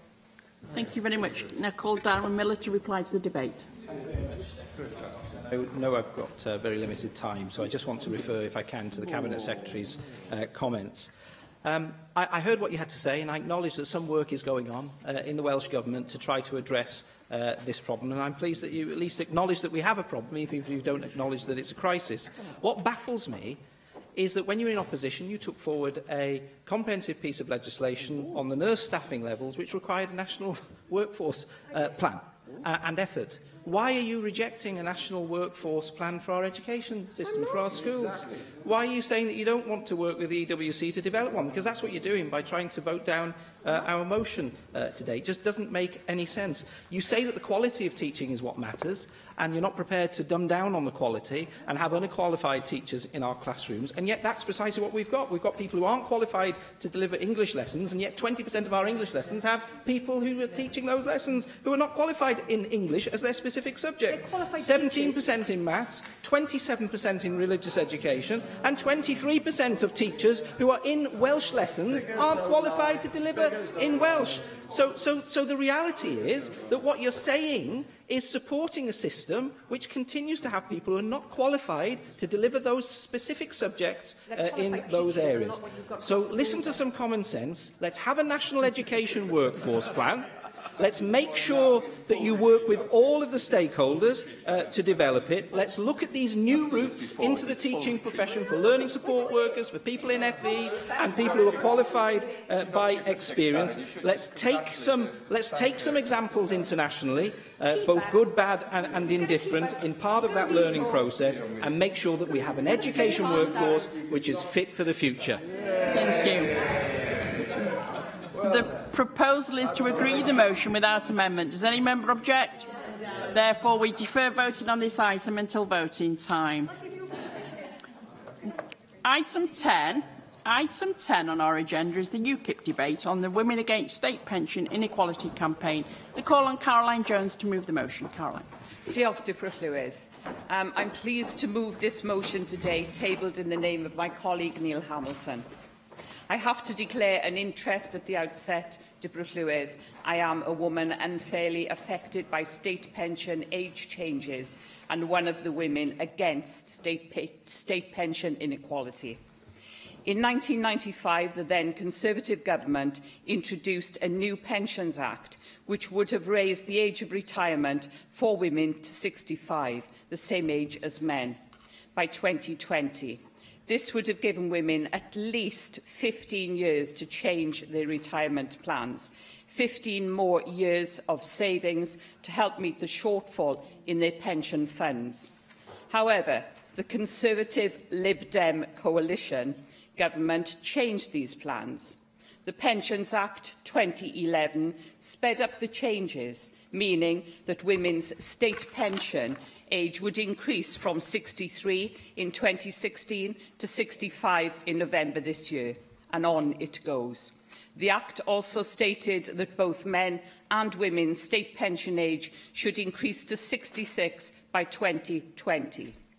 I, like thousands of my compatriots, was not personally notified of these changes. I received no letter. I received no explanation. No one told me my retirement plans would have to change. But, unlike many other women in this situation, I am lucky. I am still in employment. I am not facing destitution.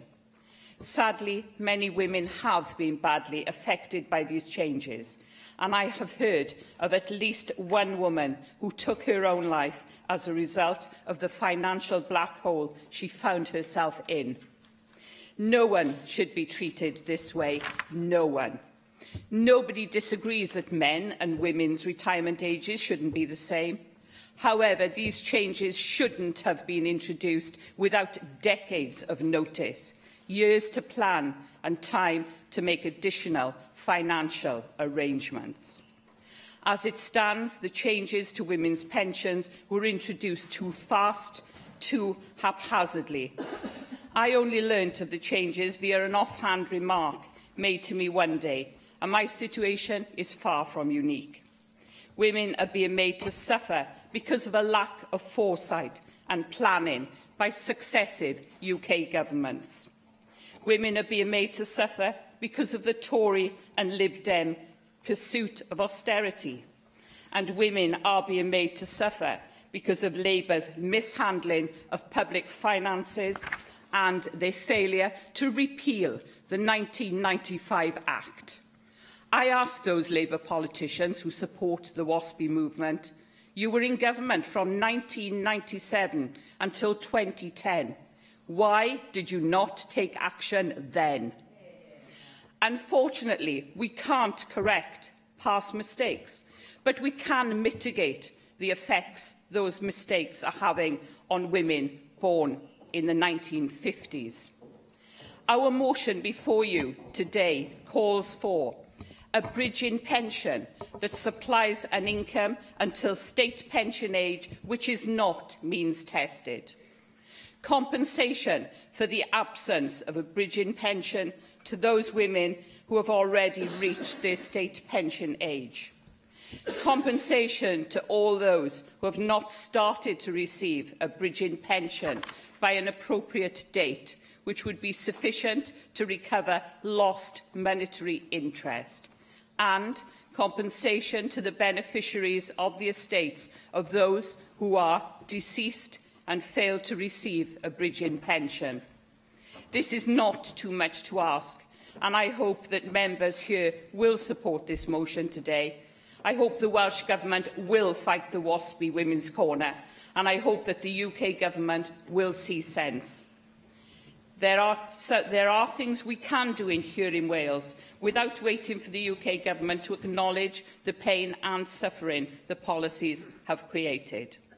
Women born in the 1950s now find themselves having to work for another 6 years, and the Welsh Government can assist them in both finding work and ensuring that employers take on employees close to retirement age, whilst at the same time fighting for the women of the 50s to receive what they are owed. They were robbed.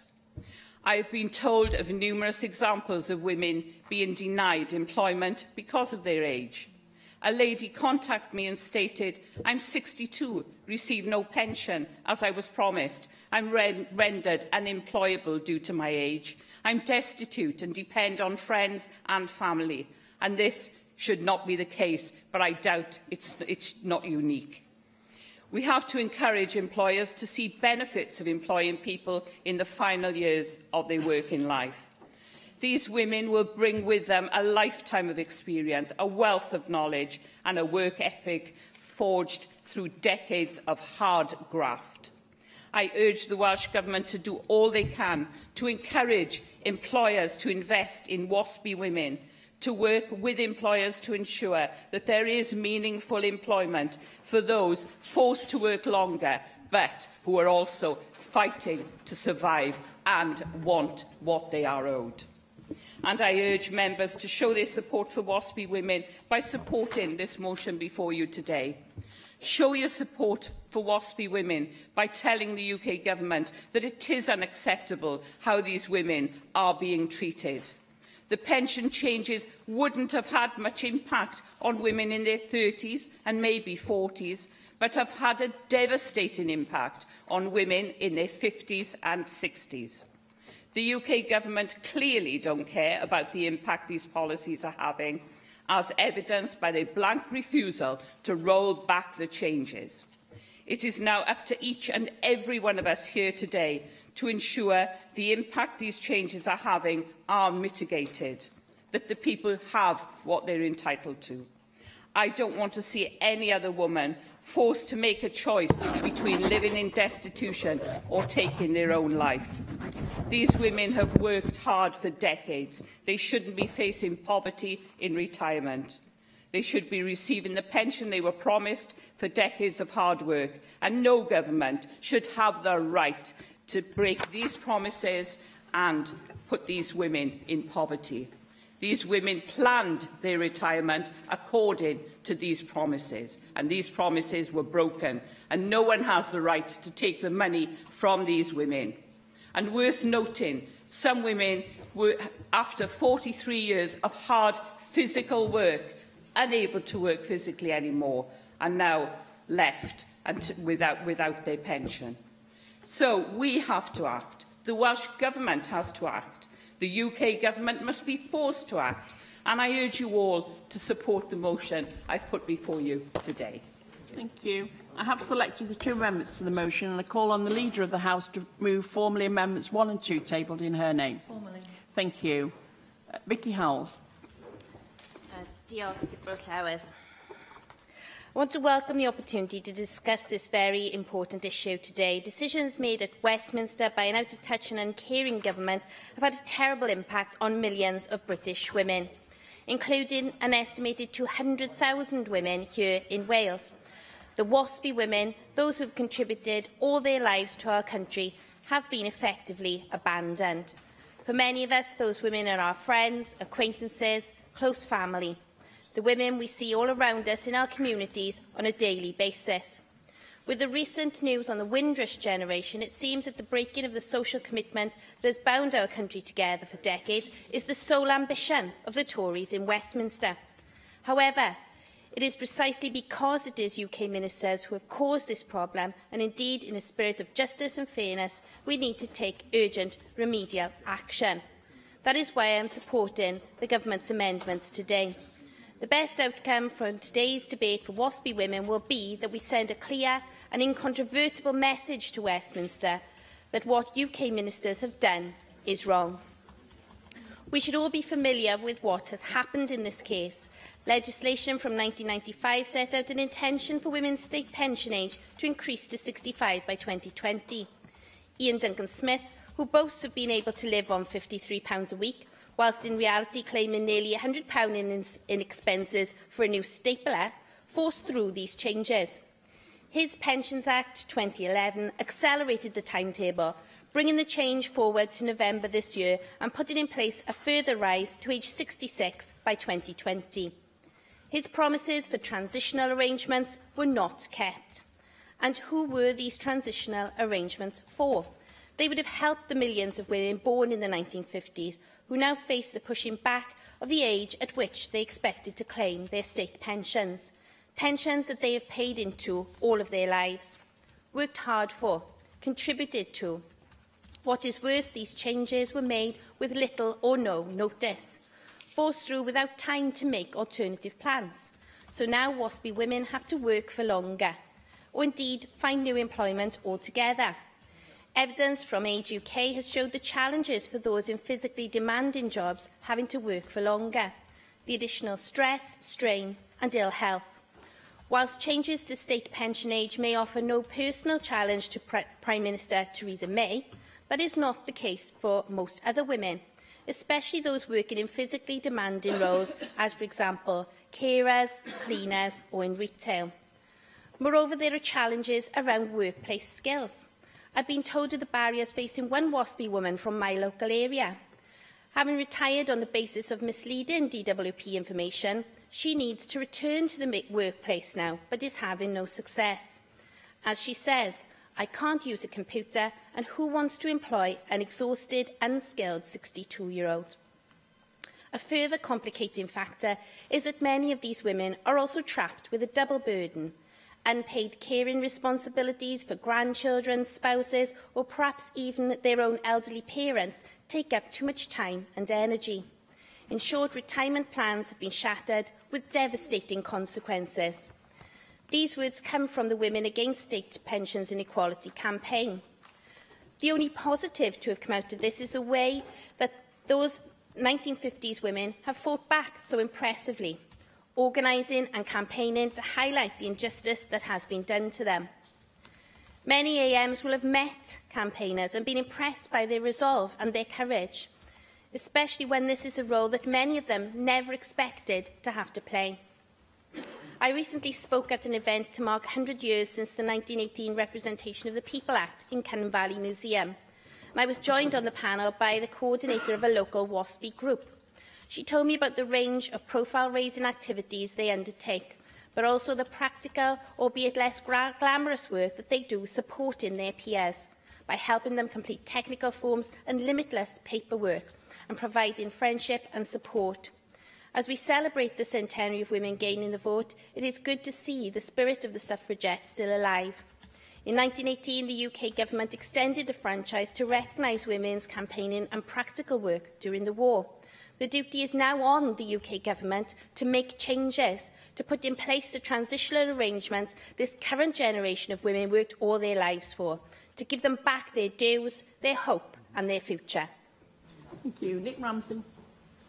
Dr Preluth, and I welcome the fact that UKIP have brought this debate to the Chamber this afternoon. I must say it's difficult to add to Caroline Jones' opening passionate and excellent contribution, which covered so many different areas and aspects, not only of how we got into this position, but also the real suffering that some women are going through in this position. And also you quoted your own personal experience as well. Can I start by saying that I have, like all other AMs, great sympathy for the women affected by these changes to the state pension and, as I said, what they're going through at this moment. One of my members of staff is actually in a similar position herself to that set out by Caroline Jones, so it's a sensitive issue in my office, so I have it close to home. So I'm not just speaking about this issue today from a distance, as clearly not a WASPI myself, or nowhere near a WASPI, but from personal experience of friendships and colleagues. I'm sure that all AMs here have been approached at some point by women in this situation. And as Caroline Jones did today, the WASPI women make a very strong, passionate case. It is very difficult not to be compelled by what they have to say. And as politicians, Assembly members, that is our job. And it does, some of the stories that Vicky Howes mentioned do touch the heartstrings. Of course, to say this is purely an issue which is under the UK, which is happened under this UK government is not true. Certainly, some of the changes that happened in 2010, 2011, you're quite right to point those out. But as you said, the changes actually are a consequence of going back as far, I think, as the 1995 Pensions Act, which set this train in motion. And back then, the changes were deliberately held back a length of time, with the intention, at least, to give the women affected time to plan for their retirement. Now, of course, we know that that process was, well, to say it's far from perfect was an understatement. It clearly hasn't worked.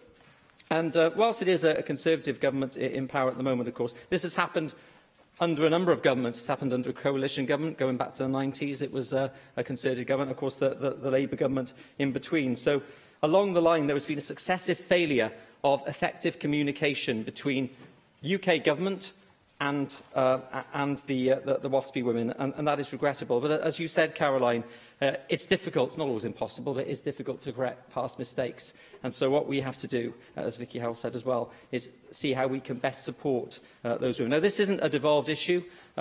Julie James has had nothing to do with the changes, well, very little to do with the changes in legislation at UK level. I must say, though, I did find the government amendment which changes the call for the Welsh Government to work with the UK Government to the Welsh Government to urge the UK Government a little pedantic. I'm sure there was some, well, you'll probably explain the reason for that drafting.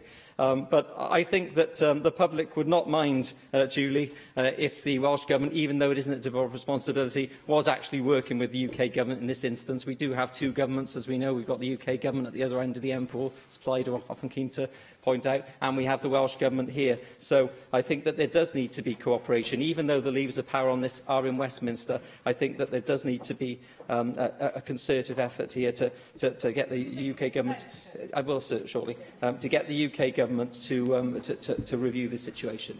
Thank you for that.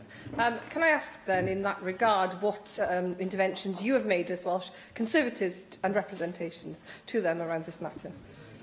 Yeah, as I said earlier, we've had, Rhiannon, I've had, like other AMs, I've had approaches from WASPI women constituents, and I've been happy to say to the UK Government, look, this doesn't look like it's worked out particularly well, and I think you should look again at this. I'm not, like all of us here, I'm not in the UK Government. I am here as a Welsh Assembly member, so as the Welsh Government don't have a direct role to play in this, I don't either, but nonetheless, we all have members of Parliament who represent our areas, so I hope that we would all pass on our concerns. There was a rationale back then behind the changes. It was to me EU equality laws, probably not going to be so important for too long into the future now, but that was the reason back then. There was a need to keep pensions on a sustainable footing with an ageing population. I think that was some of the reasons too behind some of the changes that were made in 2010, 2011. So there were reasons there, but clearly something has gone wrong with the communication through this process. And I'm more than happy, Rhiannon, and I'll let other members know, to pass on my concerns to the UK Government. I think that we are where we are, but let's keep the pressure up to see that these women who are affected are given the support they need. They are allowed to work in the ways and the length of time they need to make sure that they don't go into their latter years, into older age, suffering, because that wasn't the original intention. That certainly shouldn't be the case. Thank you. John Gwenllian. I'd like to start by congratulating WASPI for their very powerful campaign drawing attention to this unfairness that we're discussing today. And in my area, there are a number of women who have come to Hywel Williams, the MP, and Liz Savlobitz for the MP Meirionydd and me, and we've worked together with those women to establish local WASPI groups. And by now we have a WASPI group for Arfon and Anglesey and Dwyfor Meirionydd WASPI group. And we're continuing to support their efforts and highlighting the unfairness that has been created by the changes to the State Pension Act. And I know that there are other WASPI groups across Wales, and I do congratulate you on your work.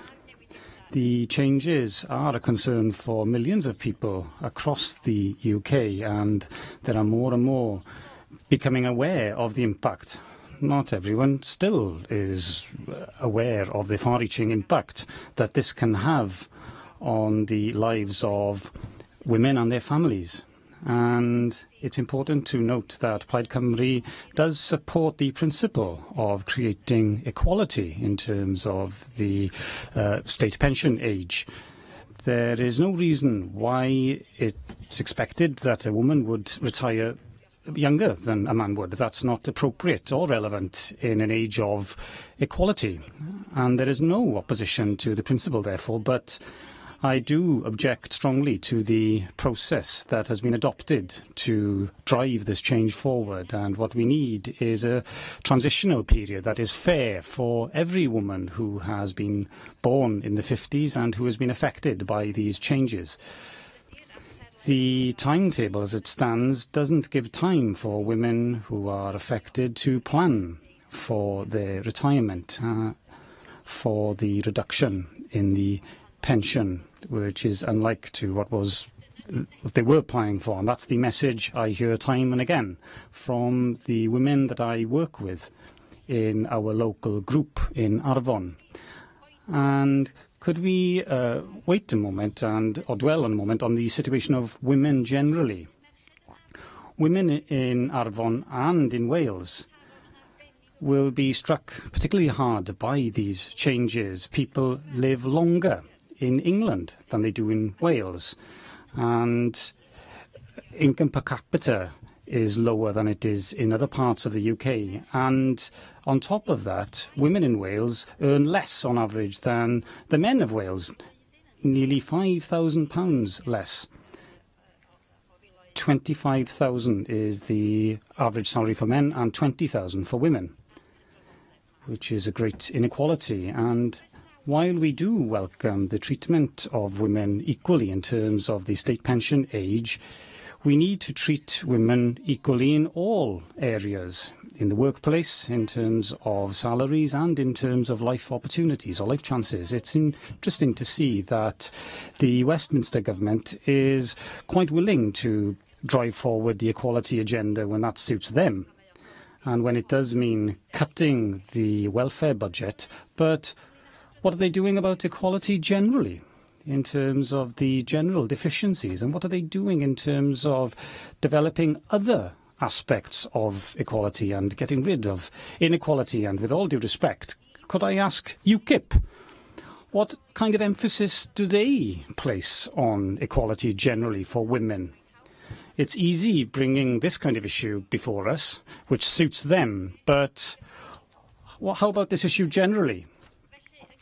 Therefore, we agree with WASPI. We need to introduce equality in terms of the state pension age, but we need to do that over a longer time frame and give an opportunity to women to prepare properly for their future.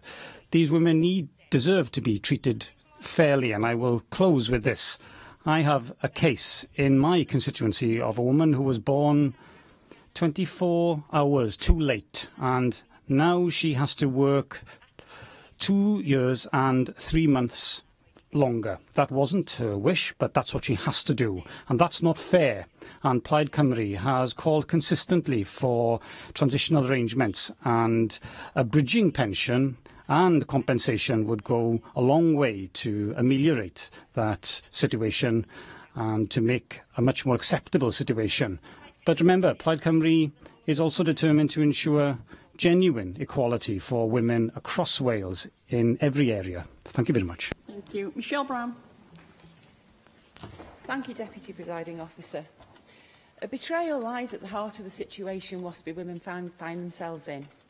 Throughout their working lives, they were promised that, in return for their taxes and national insurance, they would receive a pension and that they would receive it from the age of 60. Women have built lives around the expectation that the UK government would be as good as its word. For women who have already been working upwards of 25 years, to be told at the age of 55 that rather than work for another 5 years, that they're going to have to work twice that long is hard enough. But to exacerbate matters, WASPI women have not been notified in sufficient time to put alternative arrangements in place. As we've already heard today, some have not been notified at all. It would appear that the changes have been introduced by UK government with scant, if any, consideration of the impact on the women concerned. The Turner Commission said that the notice period should be 15 years, Saga said 10 years. It seems the UK government ignored them as well. And we're not talking about highly paid women here. We're talking about women who have suffered wage inequality throughout their working lives in the first place. Women whose work is likely to have been underpaid in relation to its value to society, such as those retired WASPy nurses on whose backs the NHS was built. We're also talking about women who were unlikely to be able to afford a private pension. I'm sure that the Welsh Government will remind us all that the powers necessary to rectify this injustice sit in Westminster and not Cardiff Bay, and of course they would be right. However, foreign military action is no more devolved than his pension provision. And if the First Minister can let the world know that he backs bombing Syria, he can let the UK Government know in no uncertain terms what the Welsh Government thinks about the injustice being perpetrated on WASPy women in Wales. He can also work with UK Government to find a solution. Perhaps Labour feel they can ignore this inequality because the women affected won't make as much noise as the media and sports stars seeking equality. Or maybe there aren't enough of them to make a difference to Labour's electoral calculations. Yet these are the voiceless workers Labour say they're there to serve, to fight for. But it would seem that the Welsh Government have done nothing, absolutely nothing. The Labour amendment replacing the words work with the UK Government to urge the UK Government is an example of their doing nothing. It's easy to urge others to take action, and by doing so they make the right noises and wave the right flag.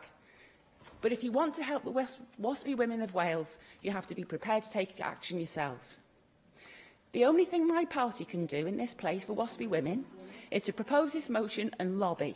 But the Welsh Labour Government has the machinery and the communications channels to bring pressure to bear on the UK Government to act fairly on this matter. A bridging pension and or compensation for those already at retirement age is the only meaningful way to right this wrong. And I really hope that you all agree with me here.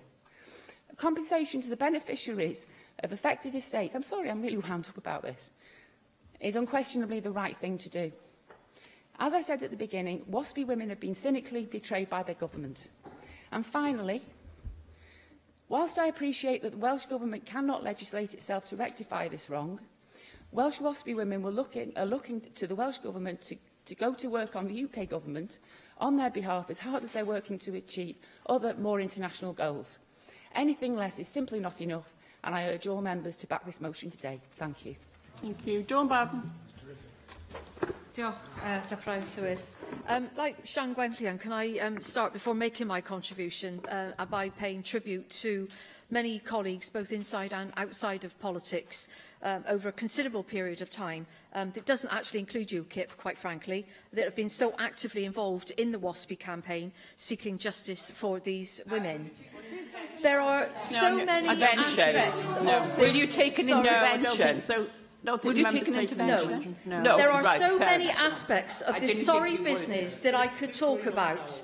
The financial hardship suffered, the mass administration complaint, the unfair way in which the changes were introduced, the blatant discrimination and the mismanagement of changes. But being called late into this debate, I'm going to focus my comments on the outrageous way in which women were notified, or rather, more accurately, were not notified of changes in their state pensions arrangements, and the impact on one particular constituent of mine to demonstrate how wide and broad the impact has been.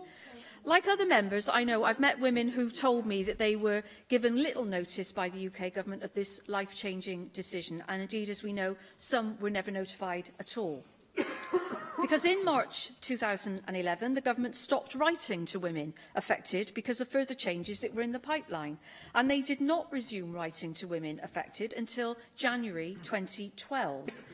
The impact of this was that many WASPy women received a letter advising them of significant increases to their state pension age when they were 59, and that was within 1 year of the significant increases to the state pension age, and just 1 year from the date that they had expected to receive their pension. Be under no illusion, as we have heard several contributors say, this change is resulting in real hardship. It represents a loss of anticipated income for so many women who, at such short notice, have had no time to prepare for these changes. But let me now outline the story of one of my constituents, caught out by the changes, not by having to work longer, but because of her disability. She was born in 1954 and has significant learning disabilities. At 63 years of age, she is unable to read, write, tell the time, or manage money. She relied on her parents as carers. After her father passed away 10 years ago, her primary carer was her mother, who had to deal with all her financial matters and with government bureaucracy around benefits and so on. Understandably, as her mother was dealing with all of her affairs, most of the paperwork was in her mother's name. But sadly, Mother also passed away a couple of years ago. After losing her mother, my constituent sister became involved in assisting with her needs. Just a few days after their mother's death, my constituent sister came home to find her very upset, saying that somebody had rung her to say that she had to go somewhere. But as she didn't retain information well, she was unable to relay the information about where she had to go or even who it was who had contacted her, and she became increasingly distressed. To cut a very long story short, her sister eventually managed to establish that it was the DWP calling my constituent for a fitness to work assessment. It was at this point that the carer's sister started to realise that her own sister with disabilities was not yet on a state pension, as she had always assumed she would be.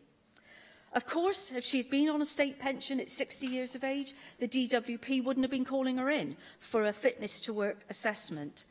There then started a nightmare of assessments to determine fitness at work, to which my constituent was becoming more and more afraid, agitated and distressed. She didn't know what was happening to her. It was a nightmare she should never have had to endure had she received her pension at age 60.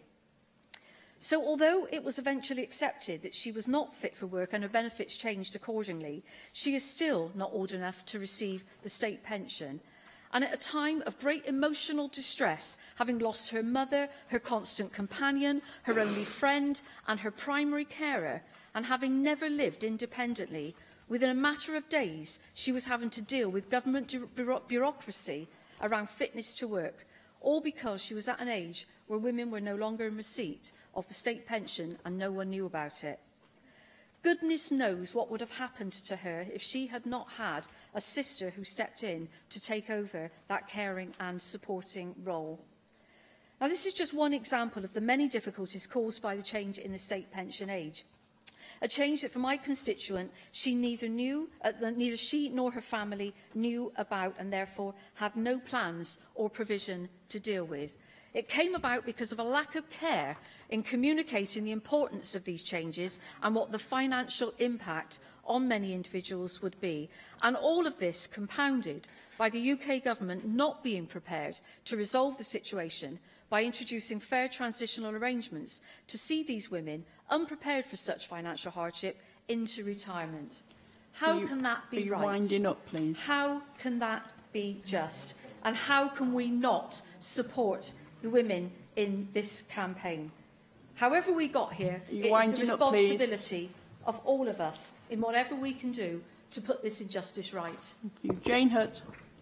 I'd like to pay tribute to women in my constituency, the Vale of Glamorgan, who are affected by pension inequality, and pledge again today to continue to support them and welcome them here today in the gallery. I was very pleased to host a meeting in Barry last year at the Highlight Park Community Centre and support campaigners like Kay-Ann Clark, who brought women together to learn more about the campaign and the impact of these unfair changes. Changes that are adversely affecting their lives after years of working and caring responsibility. Now, Kay Clark has raised a number of points with the Secretary of State for Wales regarding his message on International Women's Day, when this issue was raised locally and nationally. And in her message, Kay said to the Secretary of State, "You stated that there are now 44,000 more women in work in Wales than there was in 2010, and the UK government is making significant strides in delivering the changes and creating the conditions required for women from all walks of life who want their horizons broadened and aspirations lifted. Can I suggest to you that a vast number of these women are in fact being forced to remain in employment due to the goalposts being unjustly changed by the government in respect of their state pension age?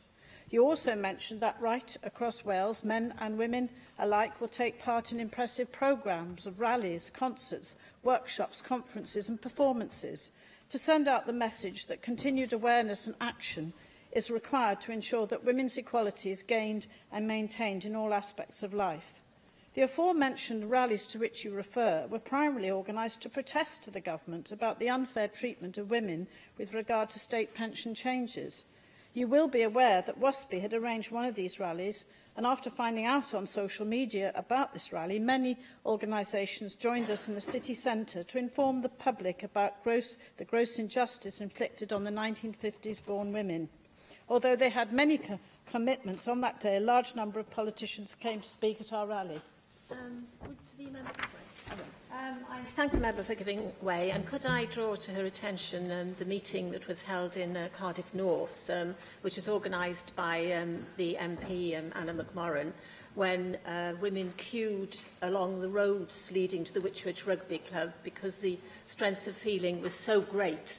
And in fact, the meeting had to be held in 2 rooms and the hallway because there was such an overwhelming feeling, and I think I'd like to draw that to the member's attention. Well, I think it's important to recognise that at the rally that was held in Cardiff, at the Nye Bevan statue, where so many important rallies are held in our capital city on International Women's Day, many people did come and the public joined in that rally. Julie Morgan spoke at that rally, as well as myself, supporting the WSPI cause. But I think it's important that Kay did say in her message to the Secretary of State for Wales that she said in her message to him, you were actually in Cardiff that morning attending to ministerial business when declining our invitation to address the women of Wales. When you were given an opportunity to explain why the government continues to move the goalposts in respect of a debate and appropriate action to alleviate this gross miscarriage of justice to the women of Wales, I would like to ask why you did not take this opportunity to do so. So I thank Kay today for those questions to the Secretary of State, for allowing me to air and share these today in this very important and serious debate, where I think we are all committed to continue to fight this cause on behalf of the women affected. The cause, of course, is widely supported, and we have to ensure that we all make our representations to the UK Government on this crucial issue for the women of Wales. Thank you. Can I now call the Leader of the House, Julie James? Thank you, Deputy Presiding Officer. In rising in this debate, I'm delighted to do so. I'm actually very grateful to UKIP for bringing the debate forward. It's a matter of extreme importance to all of us. I too would also need to make a declaration of interest, as I am one of the women affected, having been born in the 1950s. Fortunately, like Caroline Jones, am still in work and so not so badly affected by it. But a very large number of my friends, family, constituents and colleagues are affected by it. Many of them are now enduring hardship and poverty as a result of the changes about which they knew nothing. This cannot be right and should not be allowed to continue. Many of the women in this age group will have worked in part-time and low-paid roles or taken time off work to look after children or elderly relatives, and been subject to gender inequality for much of their adult life, as these are the women that were most affected by those changes that were brought in by the women's movement immediately following the Second World War. So it's somewhat ironic that they're the group that are most affected by this. Nick Ramsey actually asked me why we were changing work with to urge, and I will tell him very simply. It's because we've found it impossible to work with the UK Government on this. I wrote to Guy Opperman, the Parliamentary Under-Secretary for Pensions and Financial Inclusion, at the end of February, to reiterate our concerns and urge them to reconsider transitional arrangements, having first written to the UK Government back in 2016 to express our concerns about the way in which the transition to equal state pension age was communicated and implemented. I've also added my voice in many platforms and rallies in my own constituency and elsewhere in Wales to those urging the UK Government to reconsider the transitional arrangements without delay in order that the system is fair to all and does not compound gender inequality for a minority of people. His response cites increases in life expectancy, affordability and sustainability as reasons why the UK Government has no plans to revisit the policy and does not intend to make any further concessions. So I fear that I do not see the point of working with somebody who has set his face so against a campaign for justice. And that's why I've changed the motion to urge, because we continue to urge strenuously that they do indeed change their mind and revisit the transitional arrangements many members have pointed out the need for in this chamber today. In plenary on March the 6th, I reiterated my commitment to raise again the concerns of the Welsh Government and of this chamber with the UK Government, and I renew that commitment again today, and I will write immediately expressing our views following this debate. I think that many members have also pointed out that it's not the issue about transition to equality and state pension age that's the question here. It's the manner in which the changes were communicated, the speed with which they were done, and the removal of the transition arrangements in 2011 that we have a serious problem with. The UK Government has a responsibility towards the women that they have put into this position to right a wrong and to ensure gender equality is not compounded. Around 195,000 women in Wales are WASPI women affected by the changes in these acts.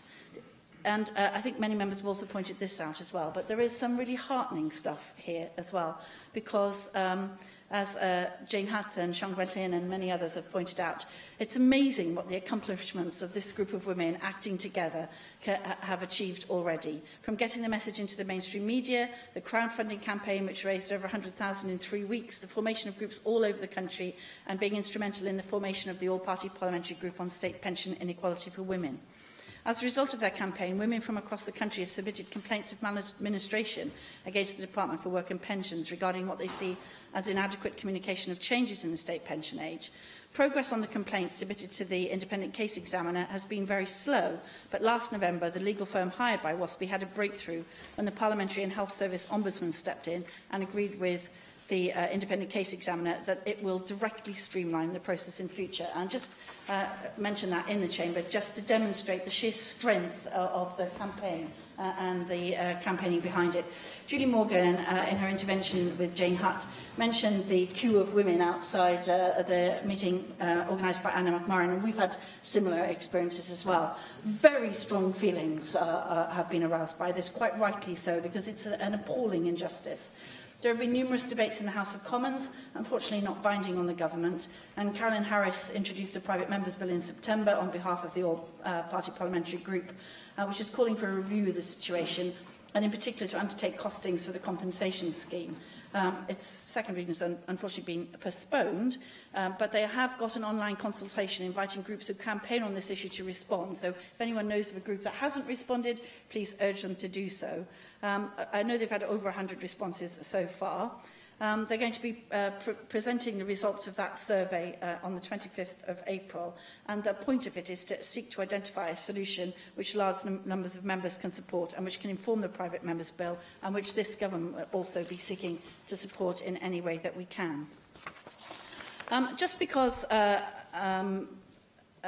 Michelle Brown said that she didn't think that we were doing anything, Deputy Presiding Officer, I will just point out that the Welsh Government recognises the important role played by social welfare advice services in helping people make informed decisions and enforcing their rights to civil justice in terms of these sorts of problems. We remain committed to supporting not-for-profit advice providers who have been very instrumental in giving advice to women as to how to submit a complaint, because we feel confident that some of the most vulnerable people in our society ought to have access to free and independent advice on debt and money management and pension issues and be supported in this way. So during this financial year, the Welsh Government will provide £5.97 million in grant funding to not-for-profit advice services, helping people across Wales to access free and independent advice on problems linking to accessing welfare benefits, debt advice, housing and so on.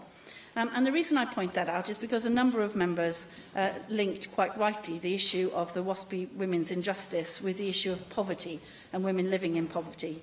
Figures show that the number of women aged 60 plus claiming employment support allowance in Great Britain increased by 410% between August 2013 and August 2017. It's not very difficult to figure out why that should be. The increase for women aged 60 plus claiming universal credit and job seekers allowance was 110%.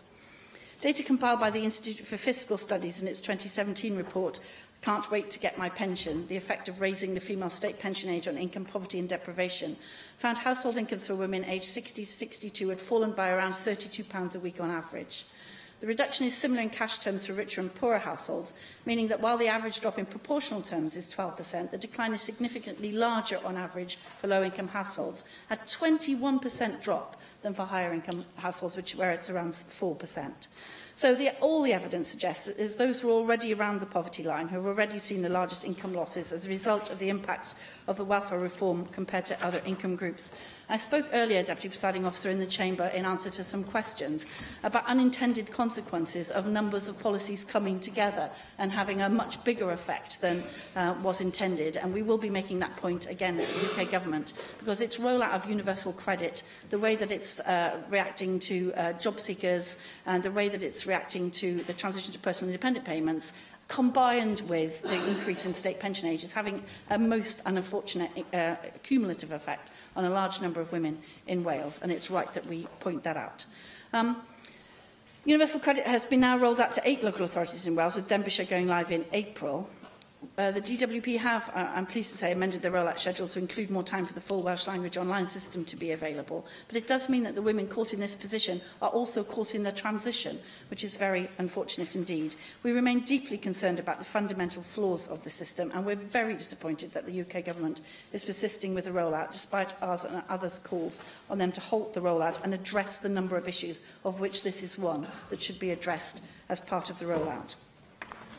Deputy Presiding Officer, we are fully behind the WASPI women in their campaign. I will continue to urge the UK Government to change its mind and not set its face against transitional and other arrangements. And we will continue to do everything that the Welsh Government possibly can do to support the very brave, courageous and very effective campaigns run by WASPI women all over the country. Thank you very much. Can I call on David Rowlands to reply to the debate? Yes. Diolch, Deputy. Firstly, can I thank all those who have contributed to the debate and in such a positive manner on most occasions. And can I take this opportunity to congratulate those behind the WASPI for the work they have and are doing to raise the awareness of this wholly unsatisfactory state of affairs. Legislation passed by the UK Government has meant that some 2.6 million women in Britain had their state pension aid delayed by up to 6 years. This change took place without those affected being adequately informed as to the consequences and without proper notice by the DWP, leaving them little time to adequately prepare for their late retirement date. Indeed, after the 1995 legislation, the DWP was still sending out correspondence quoting the retirement age for women as being 60. The original legislation saw women's state pension age rise from 60 to 65 by the year 2020. However, this was amended by a further act in 2011 and bringing it forward to 2018 and raising it to 66. Both the changes to the law and the failure to communicate the consequences of the changes to those affected has led to many women across the country being left without adequate pensions after retirement. Many are now near destitute or living on meagre incomes. Vicky Howells made the point that those women who are all around us, including relatives and friends, and outlined the disinformation available to WASPI women. Nick Ramsey pointed out that this all began in 1995. He also again made reference to the misinformation, and as we would expect, said that this was made both under Tory and Labour governments. Sian Gwenthling quite rightly congratulated the work of WASPI groups across Wales and expressed her support for those groups. Michelle Brown said women built their lives around retiring at 60, only to find very late in the day in many cases that the goalposts were being moved, with great disadvantage to WASPI women. Dawn Bowden concentrated on the misinformation or non-information. I must say that, and I have great respect for Dawn, that her criticism of UKIP, so-called non-involvement, ignored the fact that the Labour Party were not involved until WASPI came into being. And of course, the Labour Party had 13 years to repeal the 1995 Act and did not do so. Jane Hutt also spoke of WASPI groups, and she outlined the rally in Cardiff and her desire to help to carry on fighting the cause. Julie James said that many of the WASPI women, and nobody had brought this out actually, would have been in part-time and low-paid work, which makes their position with late pension even more disastrous. It was good to hear that she will, and I think I can use this phrase, redouble her efforts to influence the UK government, and she was quite comprehensive in pointing out some of the interventions that the Welsh Government are attempting to make life easier for WASPI women. We in UKIP call upon this Chamber to put pressure on the UK Government to put in place resources and/or change the legislation to alleviate the suffering of these women, many of whom have worked all their lives and contributed considerably to the wealth of this country. I urge you to support this debate. Thank you. The proposal is to agree the motion without amendment. Does any member object? Therefore, we will defer voting on this item until voting time. We now move on to the urgent debate, the UK airstrikes on Syria, and I call on Leanne Wood to open the urgent debate. Leanne Wood. Diolch Llywydd. Mission complete. Those were the words of President Trump following the joint US, French and British airstrike on Syria last weekend. An estimated 400,000 Syrians have been killed since the outbreak of war in 2011. More than 5.6 million Syrians have fled the country, according to the UN, and 6.1 million people are displaced internally. The Assad regime remains safely in power, and senior generals, including the director of the Joint Staff at the Pentagon, has said that Assad retains the capacity to use chemical weapons after the attack. That does not sound like mission complete by any measure. I would like to address three central issues to this Assembly Wales and our role in supporting and managing the awful consequences of the Syrian conflict. I would first like to seek to gain clarity from the First Minister for his stance on the weekend's airstrikes.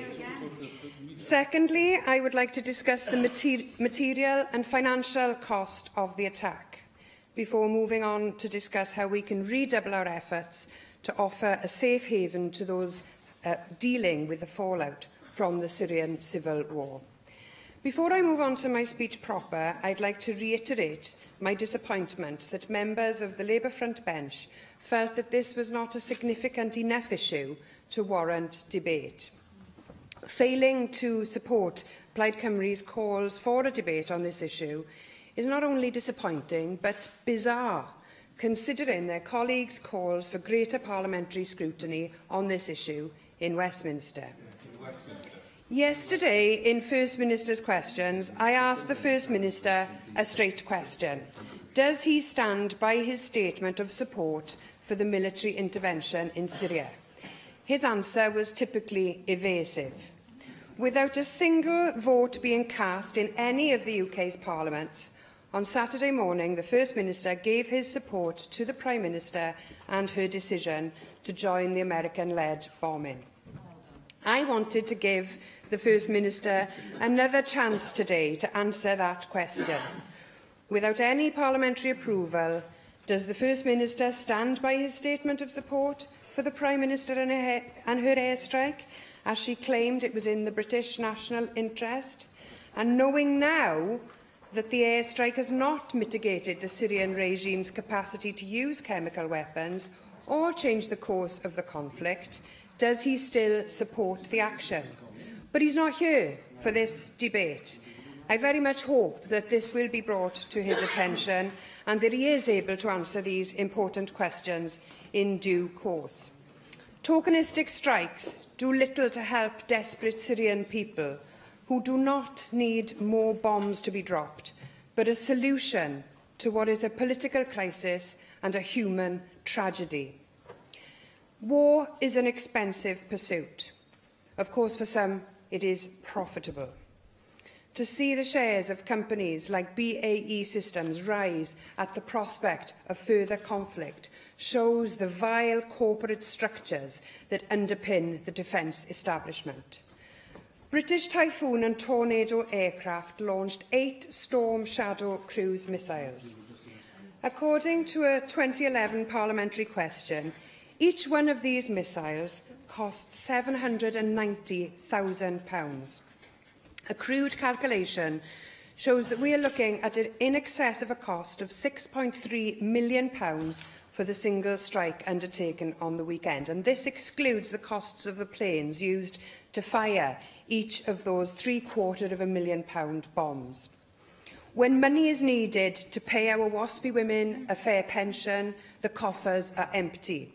When penny-pinching and cruel welfare reforms lead to people committing suicide out of desperation, we are told there's no money left. All of us here have lost valuable assets and services in the communities that we represent, all because of austerity. Yet when it comes to weapons of war, the British state seems to have very deep pockets.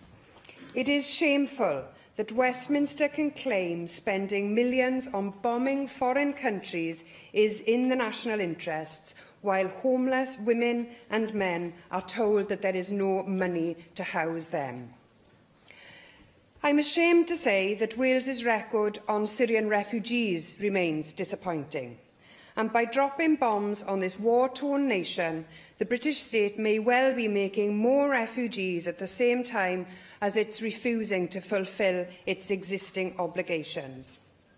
Wales took just over 300 refugees last year, and I'm proud to say that it was a Plaid Cymru-led council in Carmarthenshire which gave home to the most, 51, all from Syria. Yet some councils, the Labour administrations in Merthyr Tydfil and Neath Port Talbot, had not taken a single refugee by the end of last year. For shame. I implore the First Minister to speak to his party colleagues and get them moving on this issue. Here in our national parliament, in our councils and in our communities, we can save lives. We can offer these desperate people a safe haven. We have a moral obligation to act, and I reiterate to the First Minister that he must act now to ensure that Wales is doing all that it can to help people fleeing this terrible conflict. To conclude, much more can be and must be said about this extremely complex and important issue. However, for now, I would like to close with the same sentiment with which I began. Plaid Cymru does not support this tokenistic, American-led airstrike on Syria. And I will once again remind members, the path to peace is never paved with the weapons to war. Thank you. Mike Hedges. Thank you, Deputy Presiding Officer. Can I first of all say I voted in favour of having this debate. The second thing is I'm very pleased to see that Theresa May has found this infamous money tree in order to be able to fund the bombing of Iraq. I also think if we live in a parliamentary democracy, well, the Westminster Parliament should have had an opportunity to vote on whether we went to war and attacked another country or not. And we didn't have to work to Donald Trump's timetable. Well, if you look at what we've done so far, we wanted to bomb Syria, which would only have helped Assad, which would have helped ISIS. Then we bombed ISIS to help Assad. Now we're back bombing Assad, which will only help ISIS. But it's almost as if our policy is, can we keep this civil war going for as long as possible? And we didn't bomb the sites of chemical weapons, thankfully. How do I know that? Because thousands and millions of people didn't die. If you bomb chemical weapon plants, the chemicals get put out into the atmosphere. The whole of the Middle East could have been covered in the whatever chemical weapons are meant to be there. You say they haven't been mixed yet. Well, let's see if they haven't been mixed. When you bomb them, what you're going to do with the chemicals but mix them. But if we bombed a chlorine plant, we would have created absolute havoc. But we seem to have a policy of bombing for peace. It reminds me of the medieval idea of bleeding people to make them better. Neither work. We really do need to intervene in Syria, don't we? Because it worked so well in Iraq, and it's worked so well in Libya. I mean, after so much success, somebody once said that we used to partition countries. It hadn't worked yet. We hoped the next time would. The next time never worked. Bombing countries never worked. This can only be solved by negotiation, and we need to get peace in the Middle East, and we need to get peace in Syria. And the other thing is, there is a worse case happening in the world today, and that's Yemen, the unthought of, unspoken area where children are dying daily, but because Saudi Arabia are involved, the West is frightened to get involved. Thank you. Andrew Arty-Davies. Presiding officer, and I'm pleased to say the Conservative group voted to allow the debate to go forward this afternoon. I do think it is important that when motions of this severity come forward, or importance rather than severity, come forward, that the Assembly does have the opportunity to express its view. I disagree with the view that the Leader of Plaid Cymru has put across. I disagree with some of the points that the member from Swansea East has made this afternoon. But at the end of the day, we are a democracy. This is a debating chamber. That is what our role is. I do support the point that the Leader of Plaid Cymru makes, that sadly the First Minister hasn't turned up for another important debate today. And this is an important debate because on the weekend, as has been outlined in the opening comments, the First Minister and Theresa May did not ring Carwyn Jones because he was Mr Jones from Bridgend. She rung Carwyn Jones because he was the First Minister of Wales, and thereby he was speaking on behalf of the government. And I'm assuming that the endorsement that the First Minister gave, which I welcome, because I do believe that the actions undertaken by the Prime Minister were correct, were appropriate and were proportional.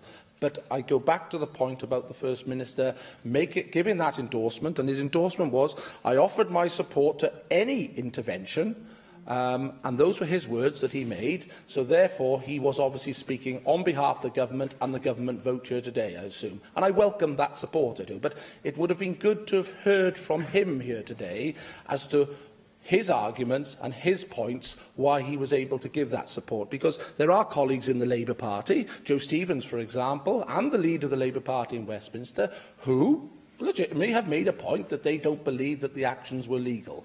Now, I disagree with that point, but as I said, we live in a democracy and points have to be made, and when you make the point, you then have to explain why you are standing by the point that you have made and the commitment that you have made.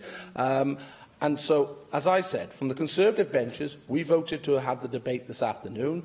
We as a group support wholeheartedly the proportionality and the decisiveness with which the Prime Minister has acted on a specific issue, not about regime change, but about the horrendous use of chemical weapons and the images that we have seen come forward out of Syria over the weekend just after Easter, where children were screaming in agony, where adults were screaming in agony, and we know that at least 70 people plus died because of that chemical attack. We know for a fact that in 2013 the UK Parliament voted not to militarily intervene to stop further acts of warfare or chemical warfare in Syria. Regrettably, that vote prevented, in my mind and many others' minds, the proliferation of more chemical attacks in the intervening period up to last weekend. Yes, ma'am. Not making that intervention stopped ISIS getting control of the country. Well, that's a view you might put forward, but I've noticed this week that many people who voted to prevent those airstrikes, specific airstrikes I might add, because it wasn't an open-ended mandate, specific airstrikes, now regret that they took that decision. But history will show us what has been achieved, and what we do know is Assad has continued to use chemical weapons indiscriminately against the civilian population to further his aims, his barbaric aims. I don't know if the member was going to attend to this point, which he just referred to the vote in 2013, I think it was, and I commend David Cameron for calling that vote and for giving Parliament the ability to decide this. Does he feel that the Prime Minister is right to take this action? He agrees with the action, I accept his point on that. But does he feel the Prime Minister is correct to take the action without recalling Parliament and having a vote in Parliament, as he had the opportunity to do on the Friday? I do believe in this situation that she was correct in the action she took, because it was an alliance of France, the United States and the United Kingdom. It wasn't unilateral action. I think if it was unilateral action, it would be a completely separate issue, and it would require, in my mind, parliamentary approval. This week we have had votes in the House of Commons which the government has won. In fact, the official opposition walked away from those votes, which was remarkable given the heat that was expressed over the weekend about what the Leader of the Opposition was going to undertake when Parliament reconvened after Easter. So, I just go back to the points that I have made. From these benches, we unequivocally support the proportionality and the aims of the airstrike that the UK government undertook with France and with America. We support the ability of this institution to debate this very important point, and I do think it is worth emphasising again, bitterly regret that the First Minister is not here to engage in this debate and explain fully why, which was welcome support in our view, but why he was able to give such an unqualified amount of support to the actions, given that senior figures within the Labour Party in Westminster have expressed serious doubts. And I do believe those questions deserve an answer, and this would be the forum to get those answers. Thank you. Bethan Sayed. Thank you. Firstly, I'd just like to say that I am disappointed by the Welsh Government's attitude to the call for this emergency debate in Leanne Wood's name. I alone have had many constituents and many people from across Wales wanting to know the opinion of AMs on this, and there has also been a petition in relation to the reaction by the First Minister of stating that he would support any intervention, his words, not mine, any intervention.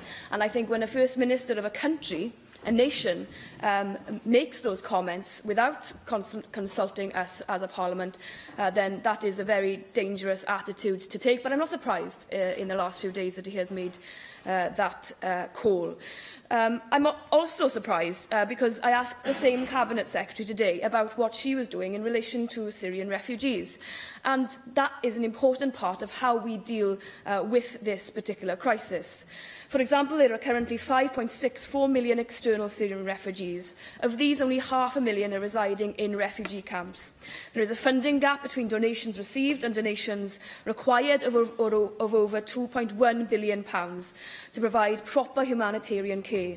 There are 6.1 million people displaced within Syria, twice the population of Wales, and 13.1 million within the country require humanitarian assistance. I just wanted to reiterate these figures because they are staggering, particularly when we consider the pre-war population of 22 million. Syria is utterly devastated. Its economy has been almost entirely destroyed, as have substantial parts of its infrastructure. It's a country which in many cases is now a nightmare of destruction and death. I understand that there is a frustration and conflict surrounding people's views on Syria. I know that morally,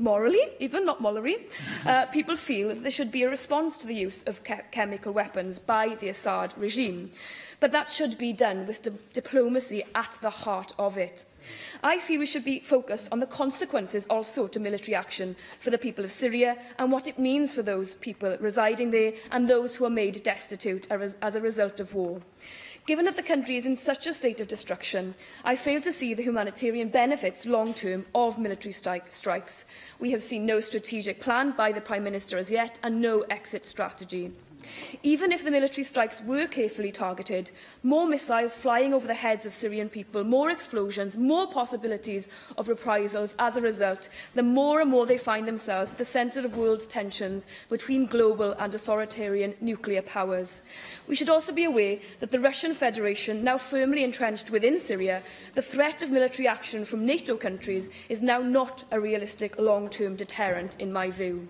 So we need to plan for and facilitate peace talks and supply the humanitarian needs of the people of Syria. We must put in place a proper plan via the Department for International Development and offer Welsh assistance where possible, as we have done in previous circumstances in Palestine, for example, in helping to cover the funding gap between donations needed and received. We must prepare to take more Syrian refugees, to fulfil and acknowledge our proper role in this crisis, and so we can do something truly beneficial for the people of Syria. And when we do take refugees, we must provide them for them properly, so they do not come to an alien country and find themselves without recourse to help or public funds. I don't have much time, I'm afraid.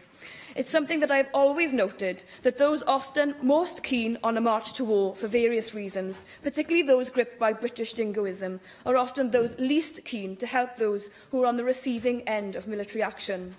Those most opposed to Iraqi refugees after the Iraq War were those most in favour of war in the first place. So I would urge those most in favour of intervention in Syria to take an honest position and provide an acknowledgement that military actions, even those which are targeted, will intensify the situation in Syria. I think it's a mark of shame on this country that the UK has steadfastly refused to take a proper share of Syrian refugees. And I know Neath Talbot has. It was only last year that they didn't, so I'll correct that for you, David, even on a temporary basis. It's an abandonment of our international role that we have allowed some of our European allies to act positively in relation to Syrian refugees and integrated them integrally into our society. So I would urge that at least in this Assembly we demonstrate a different view, which recognises our international obligations and urges a move to constructive and humanitarian-driven policies and to finally help get a ceasefire. And I think I should echo comments made by many in the Chamber. Even if we disagree on this issue, I would have liked for the First Minister to have been here, considering the fact that he made that decision. I'm not sure whether he consulted Cabinet, whether he consulted the Labour group in this Assembly. He made that decision for us in our name. But I'd like to say here today, he did not do it in my name. David Rowlands. Firstly, I wish to point out that UKIP has been the only major UK-wide party to oppose any military action in the Middle East, including the invasion of Afghanistan and Iraq. We in UKIP acknowledge that the political scenarios in almost all the nations of this region are far too complex for Western countries to get involved. Even where there has been some success, for instance Afghanistan, the gains are far too insecure for us to call it a complete success. Whilst we would do nothing to aid Assad, we can completely condemn the action taken this week by the US and UK governments. We accept that Assad's regime may not be acceptable to Western democracies, but we must acknowledge that he is a democratically elected leader who, it appears, has a very large following in his country. Whatever are his excesses in ruling Syria, it has had nothing like the devastating effect on both its people and infrastructure that the war, in part aided and abetted by the West, has had. Over 6 million people displaced, hundreds of thousands of civilians and troops killed. UK media has been very much concentrated on condemnation on Assad's activities during this war, whilst completely ignoring the fact that the rebels, despite knowing that they have lost the war in specific parts of the military arena, have carried on fighting despite the appalling loss of lives and damage to infrastructure, often leading to utter devastation that this continued resistance has caused. Western leaders must accept a large degree of responsibility for both the deaths and devastation in Syria. This Assembly should condemn all military action in the Middle East. Julie Morgan. Diolch, thank you very much. First of all, I want to say how glad I am that we are debating the strikes on Syria here in this chamber. It seems really important to me that we are here at the heart of Welsh democracy and that we should be discussing this very important issue. The issues of war and peace and are clearly not devolved, as the Leader of the House made clear earlier in the day. Those decisions are made clearly in Westminster. However, I do believe that the people of Wales want to see us debating these issues of huge importance here in this chamber. They want to hear what we think. And of course, we have Syrians living here with us in Wales, and it is so important, I think, that we do give our views here. I want to reiterate the point about these attacks taking place without a single vote being cast in Parliament. The Cabinet was called together. Why wasn't Parliament called? Parliament could easily have been summoned, and it makes you feel that Parliament was deliberately not summoned, that the timing was such that Parliament was ignored. Because there has been a convention built up of the government in Westminster consulting Parliament on matters of war and peace. This happened when I was in the House of Commons, and there was a debate and vote on the Iraq War in 2003. And that is one of the most significant votes that I've ever taken part in. The vote resulted in the support for the government, the Labour government of the day's position, although many people did regret how they cast their vote later on. But at least there was a debate. And I'm sure many of you know what is written on Robin Cook's gravestone. I may not have succeeded in halting the war, but I did secure the right of Parliament to decide on war. Well, as it turns out, there was no debate now. That right was not firmly decided on. But since then, there have been a number of occasions when Parliament has been recalled, and 2013 has already been referred to today. After the airstrikes took place last week, on Saturday, I went to the Aneurin Bevan statue in the centre of Cardiff, where there were many people who went there feeling bit in despair and concern about what had happened, and lots of people gave their views about what they felt about the airstrikes. And a variety of views came out, and one of the main reasons was the fear of escalation, was the fear that this would lead to something more. And another concern was about the unpredictability of Trump and the fact that we were there in this action with Trump, and his great concern about his habit of making policy by tweets. And I was quite shocked today. We've talked today about the humanitarian help that is given by different countries, to read that since last November, only 11 Syrian refugees have been admitted to the United States. And in the last 6 months, only 44. And that compares to 6,000 in the same period a year ago. So where's the humanitarian feelings there from Trump in terms of not taking anybody in, but, you know, he's taken place in this action?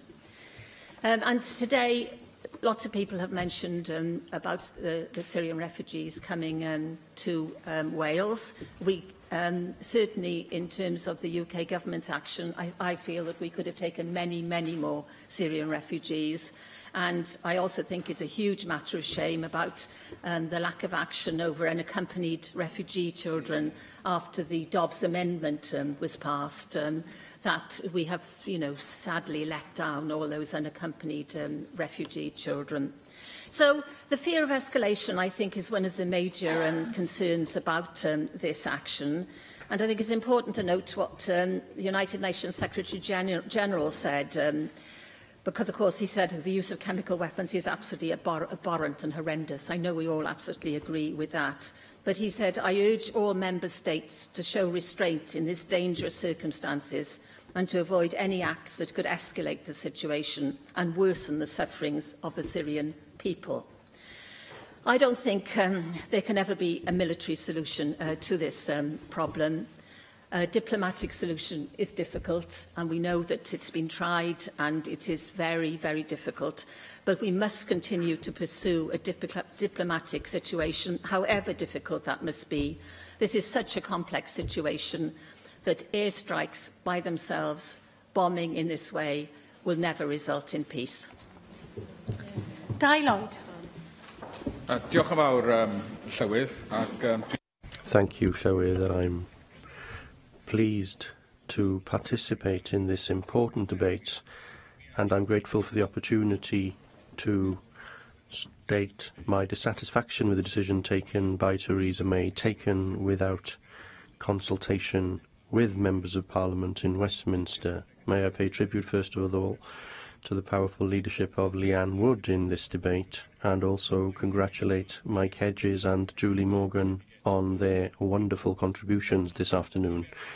As many have already said, it's a very complex situation in Syria.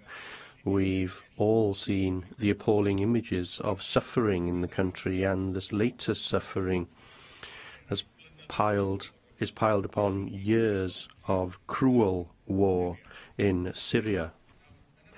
Now, in my spare time, I'm a trustee of a charity called Christian Rebuild, which funds and supports humanitarian efforts through churches in Syria and other countries in the Middle East. Heroic work is done by a number of organisations under heartbreaking conditions in that country, with suffering wherever one looks. It is endless, and churches are working heroically to alleviate the suffering by providing services on the ground. Now, very often, this Parliament is described as a talking shop, holding numerous debates, like every other Parliament, obviously. But in Westminster, they didn't have an opportunity to be a talking shop last week, as Theresa May took the decision to bomb Syrian targets without discussing it with the members of Parliament in Westminster.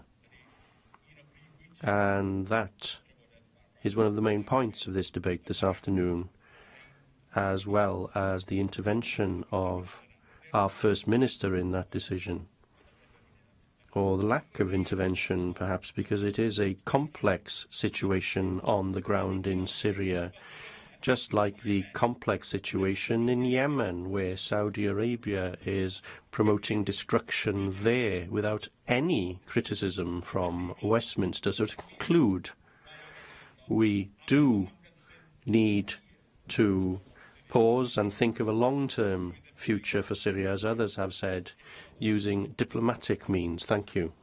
Neil McAvoy. Diolch, Llywydd. I'm surprised but glad to be able to discuss this matter, because I've been raising issues to do with the Yemen, to do with Kurdistan, constantly in this chamber. And we saw again today that the answer from the leader of the chamber was that we don't talk about foreign policy. Clearly we do, because we're doing it now, and I think that that's a great thing. I don't think the First Minister had any right to say what he said, speaking on behalf of the people of Wales, without recourse to this chamber, and there's an empty chair there. The First Minister of Wales, we're debating this important matter for Wales, and he's not here. Blair Mai Carwyn. Here is Carwyn. Shocking. Did he get legal advice? I'd like to hear from him. There's a very easy solution, in my opinion, to adventurist, violent attacks overseas. Here he is. Welcome, First Minister. I'll say it again. There's a very easy solution to adventurist, violent attacks overseas, killing people.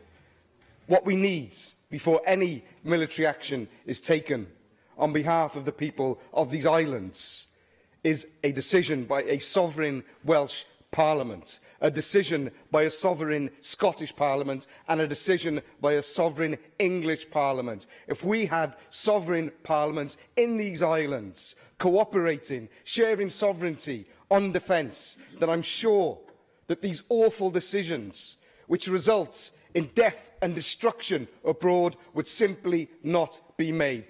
And I'll say finally, the next time that I ask in this chamber for a government view on the Yemen, speaking on behalf of my constituents in the Yemeni centre where I was on Saturday, I would like the common decency of an answer from this government. Mick Antonev. Thank you, Presiding Officer. We have, from time to time, discussed international issues. I know In the past, we've looked at the issue of apartheid in South Africa, Nelson Mandela. We've discussed Catalonia not so long ago. I've raised certainly issues with regard to Ukraine, and in the last session we did have discussions on issues of nuclear weapons. I do agree, though, that we have to be cautious about raising international issues here. We don't have direct decision-making powers or devolved responsibilities in some areas, but I do think, as a Parliament, we cannot ignore the impact certain international events have, an impact on our constituents, and particularly in the areas where people actually do want a view from us, particularly where there are very important moral and political questions that are involved. I think this is actually one of those. Now, can I say, I don't raise any criticism on the First Minister unless he's expressed a view which is one that is held by many people. It's not a view that an approach that I agree with, but I think this is an area where we do have to actually have respect for different views and opinions. The issue for me, the fundamental issue for me, is the failure to actually engage with Parliament and to get an endorsement. And it is a trend, it's an unfortunate trend that's been taking place in Westminster of moves to bypass Parliament. The whole Article 50 case was about bypassing Parliament. Issues around the withdrawal bill are about bypassing Parliament. And it is really with great sadness that this issue, when it arose, was again about bypassing, not trusting Parliament, not trusting the people who have been elected by the people of the UK to actually take these decisions. I can say that what I know about the missile strikes that took place, the targeting of specific chemical dumps and chemical capacity, had I been an MP in Westminster and had I been presented with the detail of a strike that was specifically focused on the destruction of those, I would have actually endorsed that. But the fundamental point is that Parliament was bypassed and was not involved, and it is such a dangerous political present, a dangerous road for us to go round, particularly in the current international climate we're in. I went back and had a look at the actual statement that was made by Robin Cook, which established the convention that Parliament should be asked to endorse action. And I think it's worth reflecting on that. This is what he said. From the start of the present crisis, this is 2003, I have insisted as Leader of the House on the right of this place to vote on whether Britain should go to war. It has been a favourite theme of commentators that this House no longer occupies a central role in British politics. Nothing could better demonstrate that they are wrong for this House to stop the commitment of troops in a war that has neither international agreement nor domestic support. I intend to join those tomorrow night who will be against military action. It is for that reason and with a heavy heart that I resign from government. The point there was a fundamental point of principle that Robin Cook established, and that is, ultimately, in this modern world, this dangerous world we live in, the democratic institutions have got to be the bodies that endorse going to war, that endorse military action.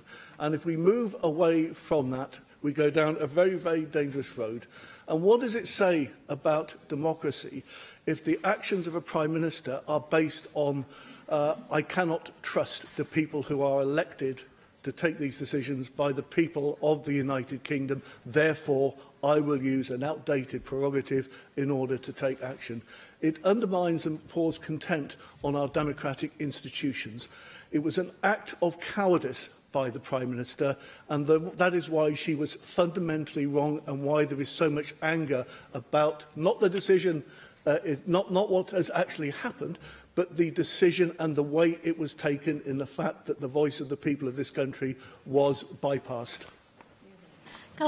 I call on the Leader of the House, Julie James. Diolch, Llywydd. I just want to be absolutely clear that the Government abstained in the vote to take forward this emergency debate, not because we don't think this is a very important subject, because clearly it is a very important subject of the deepest and most profound significance, but because we believe that international affairs and decisions about whether to launch military action against another sovereign nation are non-devolved matters, and as such should be debated in the Houses of Parliament rather than here in the National Assembly.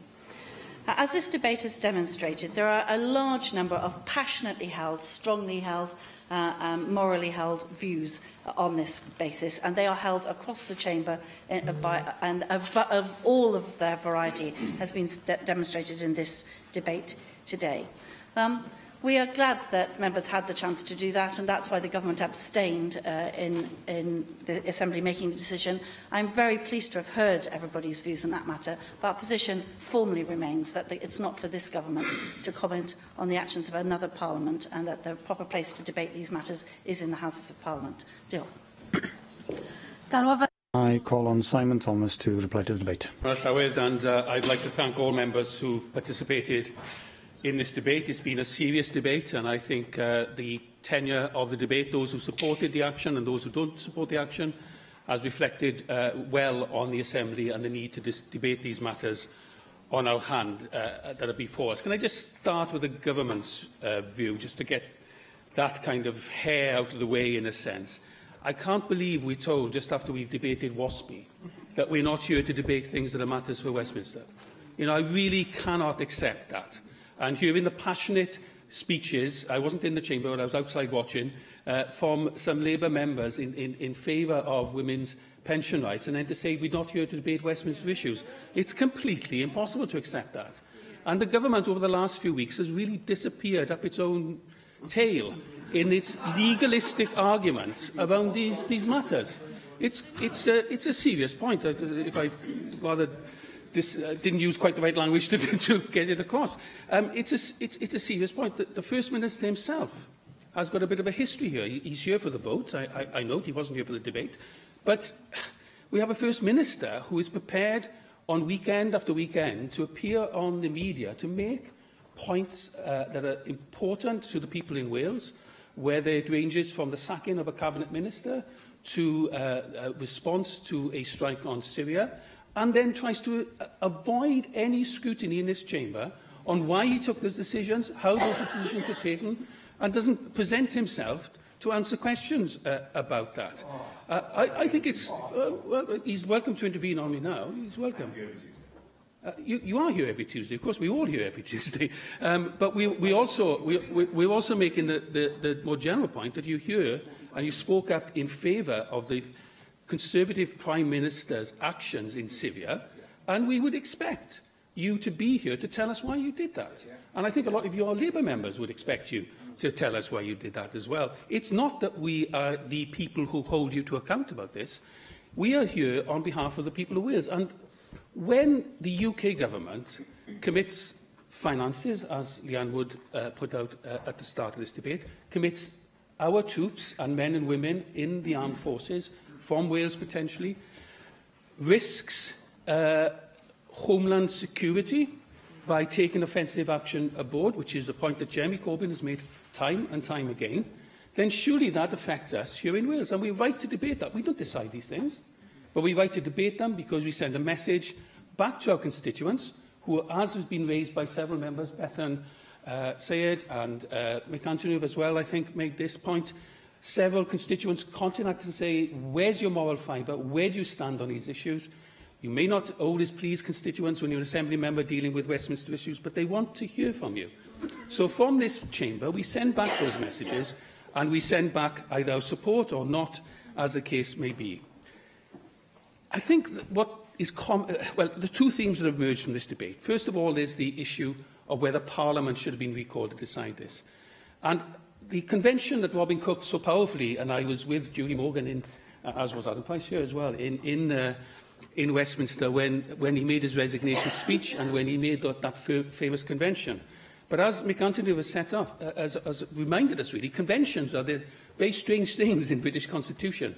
They can be broken as well as set. And what we are concerned about here is that the Cook Convention has been broken by this decision to take offensive action, not defensive action, but offensive action in a foreign country as part of an alliance without recourse to Parliament. And when you see conventions broken like that, you know, what price the Sewell Convention? What price out debates around frameworks and Brexit and everything that emerges from that, when we see that Westminster government acts in a particular way?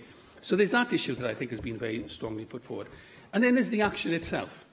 I'd like to thank particularly Mike Hedges and Julie Morgan for their contributions on this. And it crystallises in a simple question.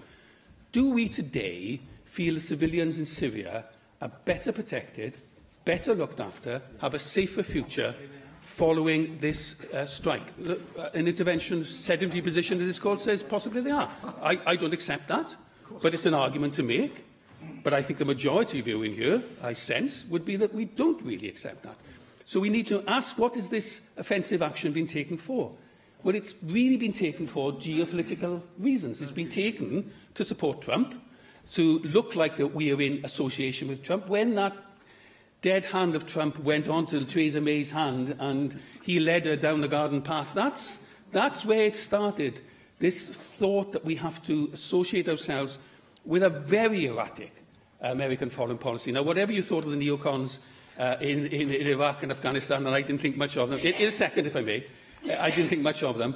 It was clear what that foreign policy was. The difficulty was, of course, they didn't have any policy for what happened to the countries after military intervention, but it was clear what the path of military intervention is. I don't think we see that from President Trump, and therefore I don't think that the Prime Minister of the United Kingdom should be associating herself with such an erratic foreign policy. I'll give way to David. Well, I have to say, from my reading of recent events, it was the French government that was insisting that a response to the use of chemical weapons was required, and they were prepared to take unilateral action. That's where the force for this intervention came. I've heard something similar, and I think we have a different problem with President Macron and what he's trying to project in terms of the French status here, and I won't go down the route that's been suggested to me or voto soce there. But if that is the case, then surely wiser heads should have prevailed on President Macron. He could not actually have taken unilateral intervention in Syria. I know they have a history there, I know they have offensive positions there, but in effect that would have been extremely dangerous, as I think David Melding realises, and I think the Russians would have felt very differently about a response to a unilateral intervention by France rather than what eventually persuaded. I mean, the fact that 4 countries came together enabled this, in a sense, to happen, and we shouldn't have given our name to it. We shouldn't have allowed it to happen. It has been a serious debate. I think the general points around whether we debate enough some foreign policy that does affect on our citizens. Yemen has been mentioned. I would add Afrin and the attacks of Turkey in Iraq to this as well, because that is also something that impinges directly on families and refugees that are here in Wales. We can't debate them every time. Yes, it's Westminster that decides these issues. But from time to time, we have to do a very simple thing. We have to be the Parliament for Wales. We have to be the Parliament that reflects what's being debated on the streets and what's really concerning people. Sometimes we're not able to answer all those questions, and sometimes we're frustrated perhaps by what the First Minister does or what other members of the government do on our behalf. But the quid pro quo about that is that we must be allowed to debate this and must be allowed to at least voice our concerns and make them very clear. I'm very grateful for everyone who's spoken. I thought it was a decent debate and a good debate, and I think those who have participated in it will be able to at least tell their constituents and those concerned about offensive military action and any potential future military action, because, I mean, set a precedent. We have to ask ourselves what happens now if there's a limited release of chlorine gas in one part of Syria or another use of a particularly offensive kind of weapon. Having had that, at least we are now better positioned and better understand our fellow Assembly members' positions, but also perhaps asking ourselves exactly how we stand on these issues. That concludes the urgent debate, and that brings us to voting time. And unless 3 members wish for the bell to be rung, I will proceed directly to voting time. And the first vote is on the Welsh Conservatives debate on the Permanent Secretary's investigation report. And I call for a vote on the motion tabled in the name of Paul Davis. If it's not agreed, we will vote on the amendment tabled to the motion. So a vote on the motion in the name of Paul Davis. Open the vote.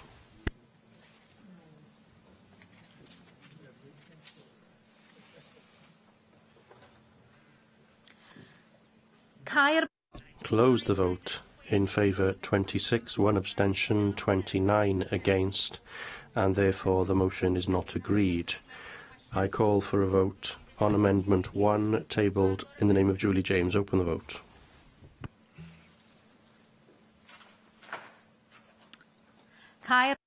Close the vote. In favour 29, 1 abstention, 26 against. Amendment 1 is therefore agreed. I now call for a vote on the motion as amended. Open the vote.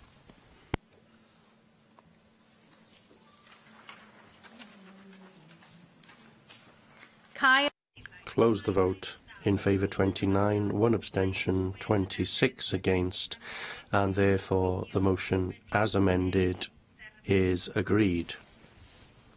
The next vote is on the second Welsh Conservative debate on the National School Workforce Plan. I call for a vote on the motion tabled in the name of Paul Davies. Open the vote.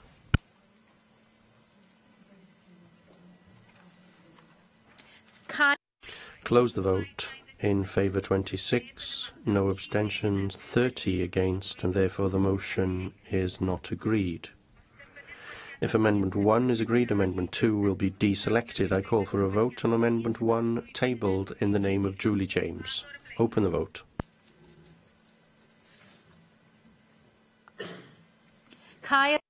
Close the vote. In favour 30, no abstentions, 26 against. Amendment 1 is therefore agreed. I now call for a vote on the motion as amended. Open the vote.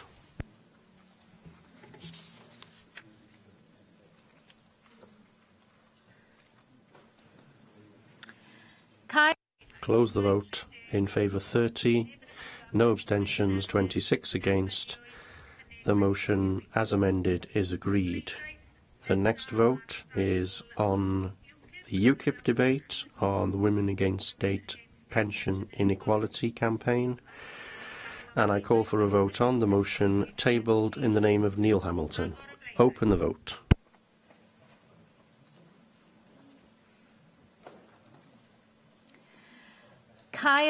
Close the vote. In favour 14, 12 abstentions, 30 against, and therefore the motion is not agreed. I call for a vote on Amendment 1, tabled in the name of Julie James. Open the vote.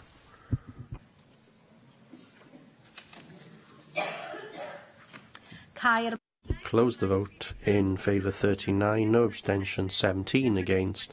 Amendment 1 is therefore agreed. I now call for a vote on Amendment 2, tabled in the name of Julie James. Open the vote.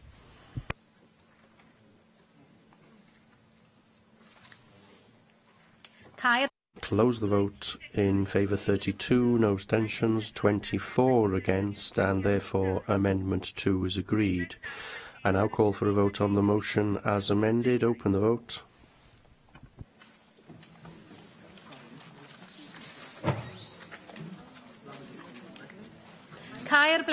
Close the vote. In favour 44, no abstentions, 12 against, and therefore the motion as amended is agreed.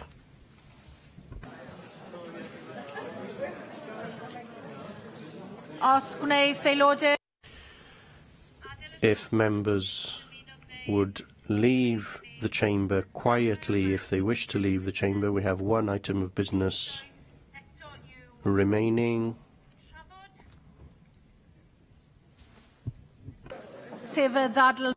Which is the short debate in the name of Angela Burns on Sepsis the Chameleon, and I call on Angela Burns to introduce the short debate. Angela Burns. Presiding Officer, I'm going to talk at great speed because I have also promised to give a minute to Julie Morgan, to Janet Finch-Saunders and to Susie Davis, and I have a lot to say on this subject.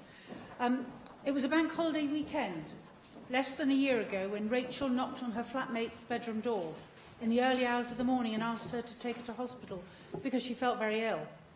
This vibrant 29-year-old had felt a little unwell the previous evening, but 4 hours later she was saying to her friend, "I think I'm dying." Rachel arrived at the Heath, and after a few quick checks by the triage nurse, she was told that there was a 5.5-hour wait to see a doctor and that she should be okay, and the best thing to do would be to go home, take some paracetamol and rest. In all, Rachel was in A&E less than 30 minutes, but the awful truth was that Rachel was already in septic shock. Her mum and dad, Bernie and Steve, decided on a whim to have a coffee near Rachel's flat and called her. Their beloved daughter managed to scream down the phone, and the distraught parents raced to her side. Ambulances were called for, and the first responding paramedic, was rather offhand, refusing to let the sick woman lie down because he couldn't take her blood pressure. The reality is that her blood pressure was now so low it was very difficult to discern. And that one fact, if nothing else, should have screamed a warning. This could be sepsis. Rachel was taken to UHW, and in the resus unit, they told her and her family that she would need to be put into an induced coma as she was in septic shock. Rachel asked if septic shock was life-threatening, and the doctor responded to her and her family that as she was being treated, it would be okay. Steve and Bernie never spoke to their daughter again. This very normal family had no real understanding of what sepsis was, what septic shock meant, or what the possible outcomes were. Rachel was taken into theatre to have incisions on her arms and legs in order to relieve the pressure build-up. But after the procedure, her family were told that Rachel would have to lose both of her legs and her right forearm.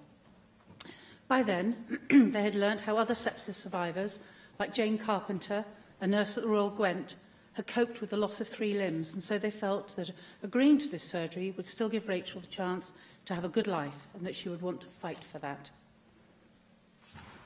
Rachel was taken down for surgery, but after just a few hours, doctors told them that she would also have to lose her left arm. The family struggled to process all this awful information. They were told to think on it overnight. However, the next morning, the doctors told them that the decision was no longer theirs to make. They said that Rachel would also lose part of her face, that her brain function was in doubt, and that her future would involve years of surgeries and skin grafts. And so the decision was made to let her slip gently away. Bernie and Steve are members of the cross-party group on sepsis and have given me full permission to tell this story. And I do not just tell a deeply sad tale, but it's to try and make everyone realise the awful, vicious reality that is sepsis. And because Rachel's story highlights the many gaps we have in understanding what sepsis is and how important it is that it's treated fast and effectively with industrial levels of antibiotics. I've given this debate the title of Sepsis the Chameleon because sepsis can hide behind other illnesses. Sepsis, a life-threatening illness caused by your body's response to an infection, such as a urinary infection or pneumonia or a cut on your body or an implant of some sort. The list is lengthy and often only the primary problem is perceived. Sepsis develops when the chemicals the immune system releases into the bloodstream to fight the infection cause inflammation throughout the entire body instead. And the inflammation is highly variable in severity and duration, and on a superficial assessment is often mistaken for flu. I had sepsis. I was caught very early on by the nurse manager at Withybush Hospital, who refused to let the locum A&E consultant send me home. The consultant saw a woman with pneumonia. The nurse manager saw a leg so inflamed I couldn't put it to the ground, saw the scars of the knee replacements, saw the rigors, heard the pain and saved my life. Because I was kept in and immediately put on antibiotics. Even so, I still spent 8 or 9 weeks in 3 different hospitals and don't recall much of what happened. Rachel went to A&E, was sent home and told to dose herself with paracetamol, but those 12 hours made the difference between life and death, because Rachel went into septic shock. I'm here and she is not, because I got those life-saving drugs. I had sepsis, but I didn't go into septic shock. And septic shock is a life-threatening condition that can occur as a complication of sepsis. Your blood pressure drops to dangerously low levels. The amount of oxygen and blood that reaches the body organs is severely reduced, and that in turn stops your organs from working properly. Both sepsis and septic shock are basically when your body's reaction to an infection starts to damage the body's own internal tissues and organs. Your body becomes overwhelmed, you're fighting on every front, and if you pull through, the likelihood of you having some kind of residual damage is high. They used to say that 1/3 of those who have sepsis will die. 1/3 survive with life-changing conditions, and 1/3 are fine. But research now shows that even that is not so. There's a much greater chance of psychological morbidity, which is directly attributed to an onslaught of sepsis. I clearly remember sitting at my kitchen table a few days after I left hospital, and as it happened, a national newspaper was carrying a sepsis story and talking about the third, and my guilty relief at realising I was in the lucky third. But that was before I understood, as I do now, the debilitating effects sepsis has had on my health, from my crumbling bones, my dodgy blood, through to the loss of my mental sharpness. I know that some days I operate in a fog. I know that some days I am gripped with a sorrow and a sense of loss I cannot explain nor describe. I was as tough as old boots, bloody clever, and with a first-class memory. I'm not that person anymore, and I can't get back to her. Sepsis took her away. John also appeared to have relatively few physical symptoms of sepsis, but he talks of the difficult time he had in hospital when he was transferred from ICU. He says the majority of the medical staff were not aware of the journey of a post-sepsis survivor, from his inability to remember what had happened to him, his anxiety, lack of appetite, inability to construct sentences. Now he's been left with confusion and speech difficulties. He can't sleep and struggles to hear. That confident man has to rely on his wife to help him through life, and he would argue with conviction that no one escapes sepsis scot-free. Gemma Ellis, who is the lead sepsis nurse for UHW and manages their outreach team, would tell you there are two issues here: post-sepsis syndrome and post-traumatic stress disorder. We probably all have an understanding of PTSD, but post-sepsis syndrome is a condition that affects up to 50% of sepsis survivors. They are left with physical and or psychological long-term effects, such as insomnia, boy do I know about that one, difficulty getting to sleep, nightmares, disabling muscle and joint pains, extreme fatigue, poor concentration, decreased cognitive reasoning and functioning, and a huge loss of self-esteem and self-belief. These lasting issues can be explained, but there is more to PSS that is yet to be understood, such as the disabling fatigue and chronic pain that many survivors experience, and it's not fully understood. Sepsis survivors have described it as, you never feel safe. Every time some little thing happens to you, do I need to go to hospital, or is this nothing, is what you think? Which brings me to the story of the lady who emailed me on Easter Saturday. Distraught, not my constituent, but she'd somehow found me, she'd lost her child in labour and also contracted sepsis. She was treated and recovered.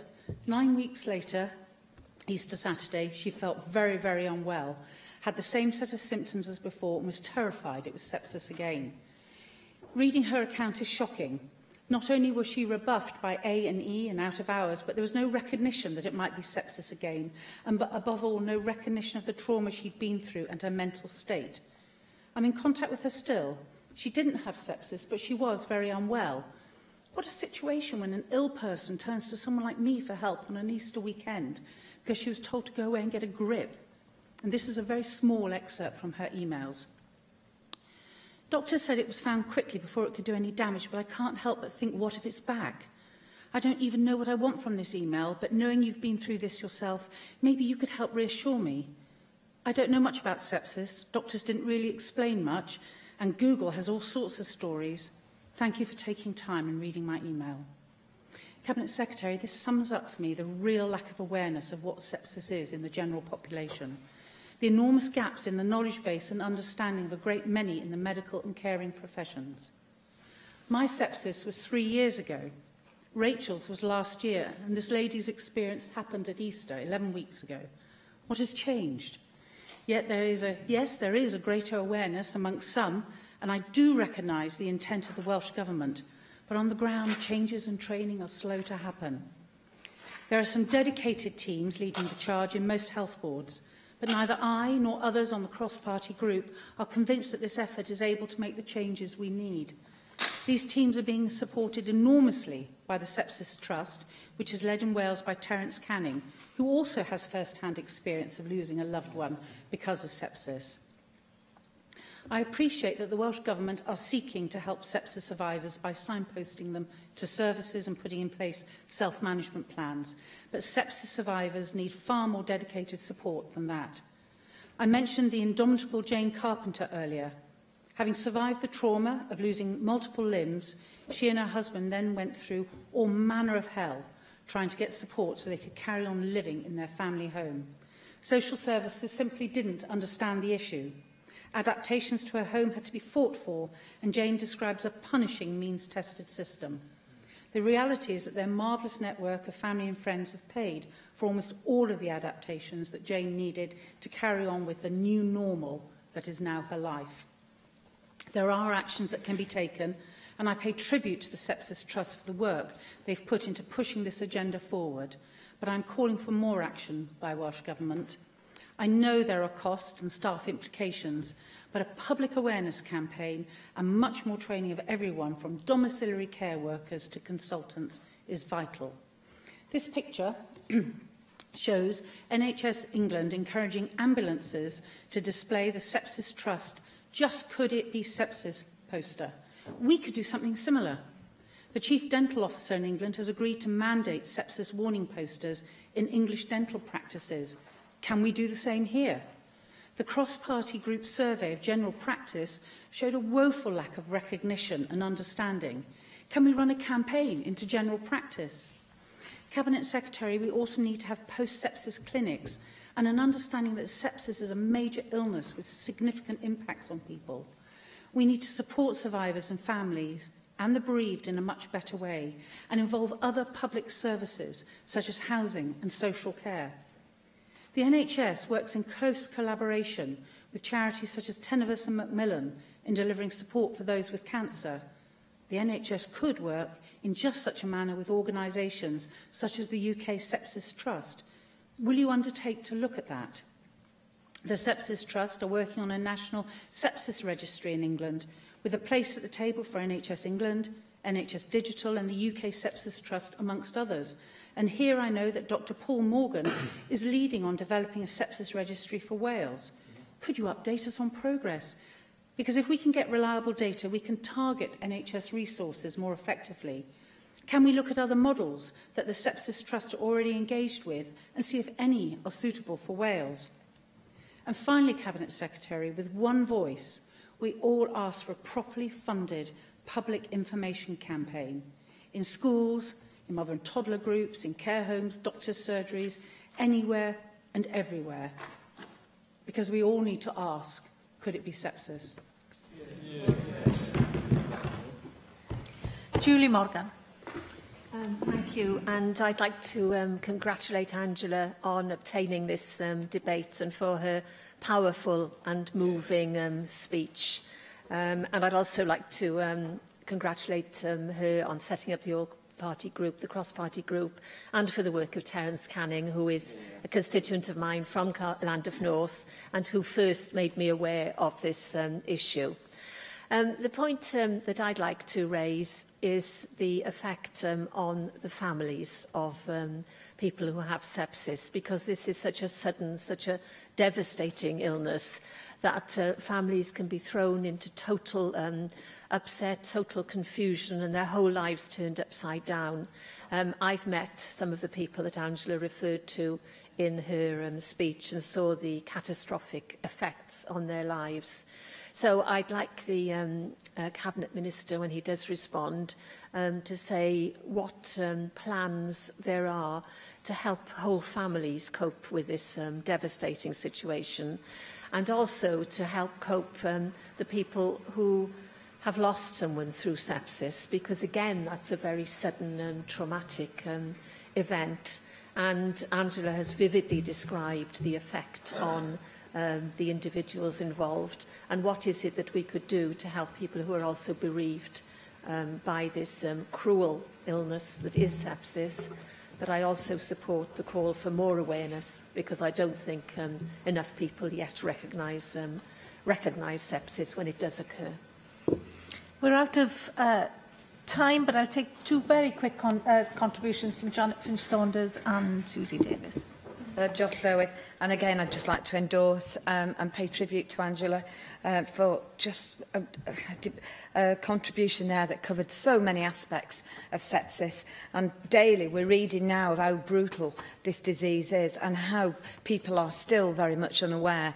I would just like to touch on people who are hospital at home, who are in an environment where they are reliable on carers coming in, and how quickly things like can escalate, such as a urine infection. And then when they're taken to hospital, even now I am being informed of cases where it is not being identified. Could it be sepsis when people are there and they are literally, their lives are ebbing away?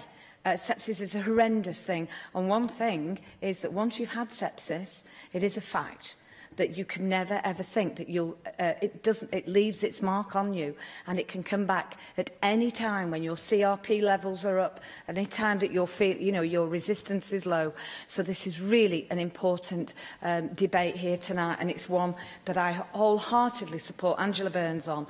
Please make an awareness campaign, get that education out there in schools, in hospitals, in care homes, in hospitals at home, in people's own homes. And please, Cabinet Secretary, you have the levers, please use them. And let's not see such horrendous scenarios that I am all too well aware of myself, but also with friends, colleagues and my own constituents in Aberconwy. Thank you.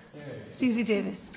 Diolch yn fawr. Yes, can I say thank you very much, Angela? For me, for the last 40 years, the word septicemia, which is the same thing, was just the word on the bottom of my grandfather's death certificate. And when he died completely unexpectedly in hospital, he was my grandmother's carer, and well, as Julie's indicated, she ended up going into a home, having a stroke, and the whole family was devastated within a few months. I think it says a lot that even though the Sepsis Trust has done an enormous amount of work on raising awareness, it's actually taken a radio soap opera, which ran a very, very upsetting storyline, to really raise awareness within the population generally. And I think that has to be a prompt for you, Minister, Cabinet Secretary, to really take seriously the requests that are being made of you today to run a national, or at least a Welsh national, awareness campaign, not least for carers and care workers. As Angela said, this disease is a chameleon, and as your Minister says, we're not quite in a position yet to confirm that all our care and care workers are fully trained in sepsis awareness. Thank you. Cabinet Secretary to respond to the debate. Diolch, Llywydd, and thank you to Angela Burns for continuing to raise this very serious issue. I want to start by recognising that sepsis can be a difficult illness to diagnose, particularly in elderly people, but also in children as well. And that is part of the challenge in dealing with this successfully. Sepsis is estimated by the Sepsis Trust to cause the deaths of around 44,000 people every year in the UK, and that would equate to about 2,200 people here in Wales. The figures show that over the last 5 years, the number of people who have died annually in a hospital setting in Wales as a result of sepsis decreased from 2,112 to 1,687. So a real reduction, but still a real number of people who continue to die within our hospitals.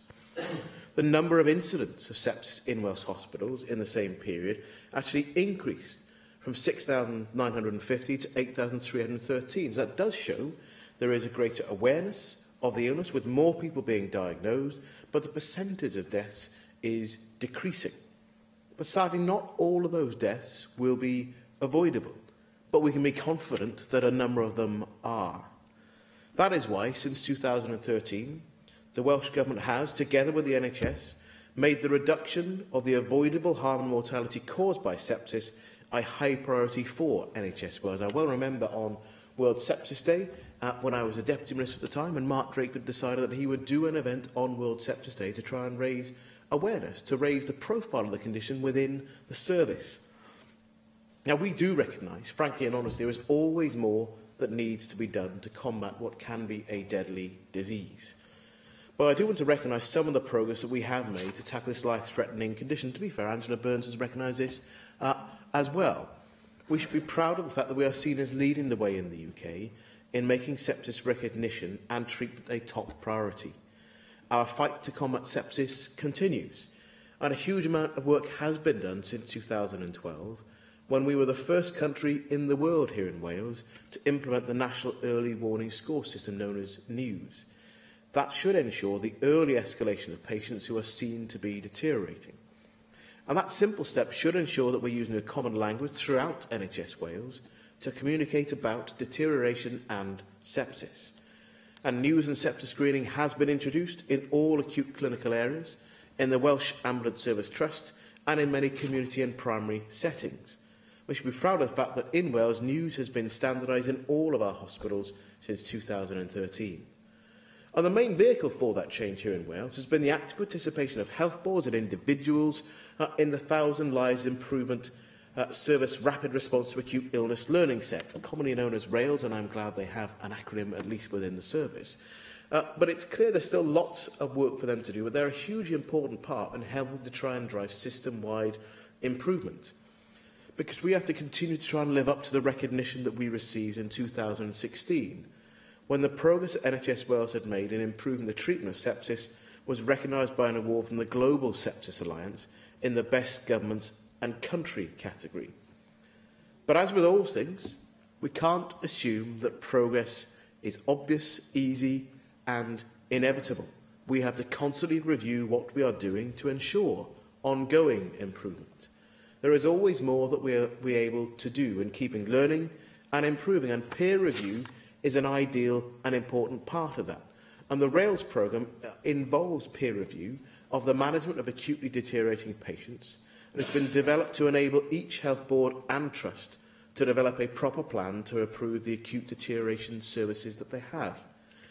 It is good to hear that this work is already well underway, with a series of visits to health boards already having taken place and more planned, and both the reviewers and the staff being part of that peer review recognise it's been an important and helpful conversation for each of them.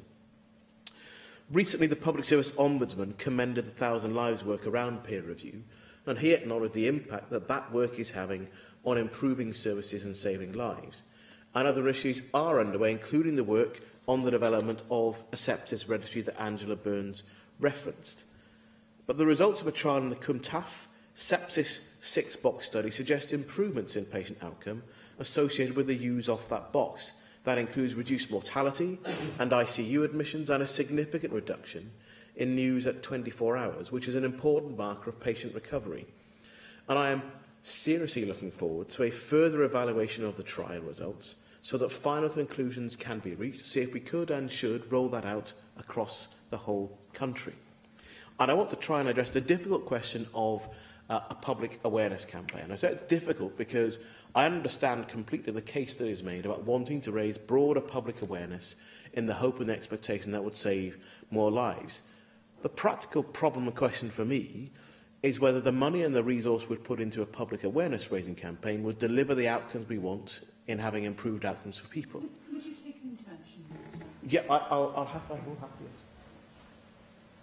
You talk about saving lives, and you're absolutely right, that's very important.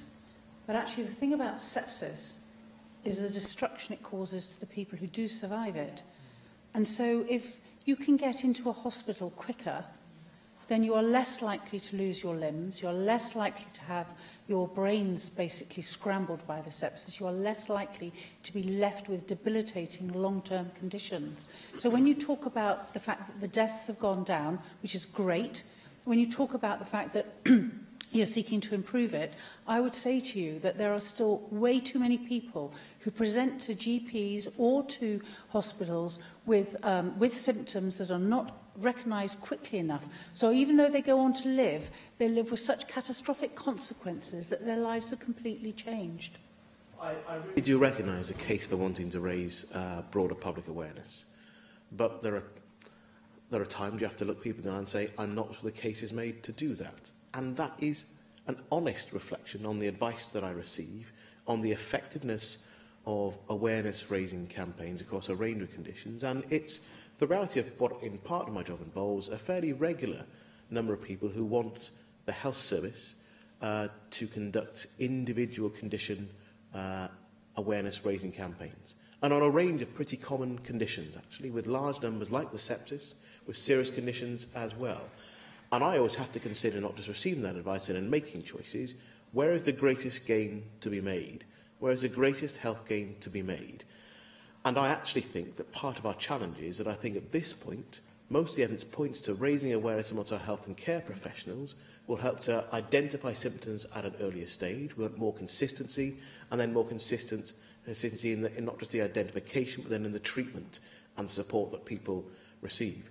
I do, though, retain an open mind, and I would not say no and never, but what I will say is at this point, I don't think there's a case that I could support with the advice that I have about what is the right way to deliver further improvement in outcomes for people in Wales. But I'm more than happy to keep on talking and keep on listening, and I know that there is a determined campaign to want to continue to review the evidence. And actually, the evidence in England is that it is not just the right thing to do from the very obvious passion that people feel around the issue, but it makes a real difference in outcomes, then I'll be more than happy to listen and look again. But the awareness amongst healthcare professionals is something that we do recognise feeds part of the inconsistency in some of our service responses. That's why the work that we're doing is largely aimed at health and care professionals, not just raising their awareness, but I think at what they then do at that point in time. And there's a pre-hospital sepsis group, which is a subgroup of the RAILS programme.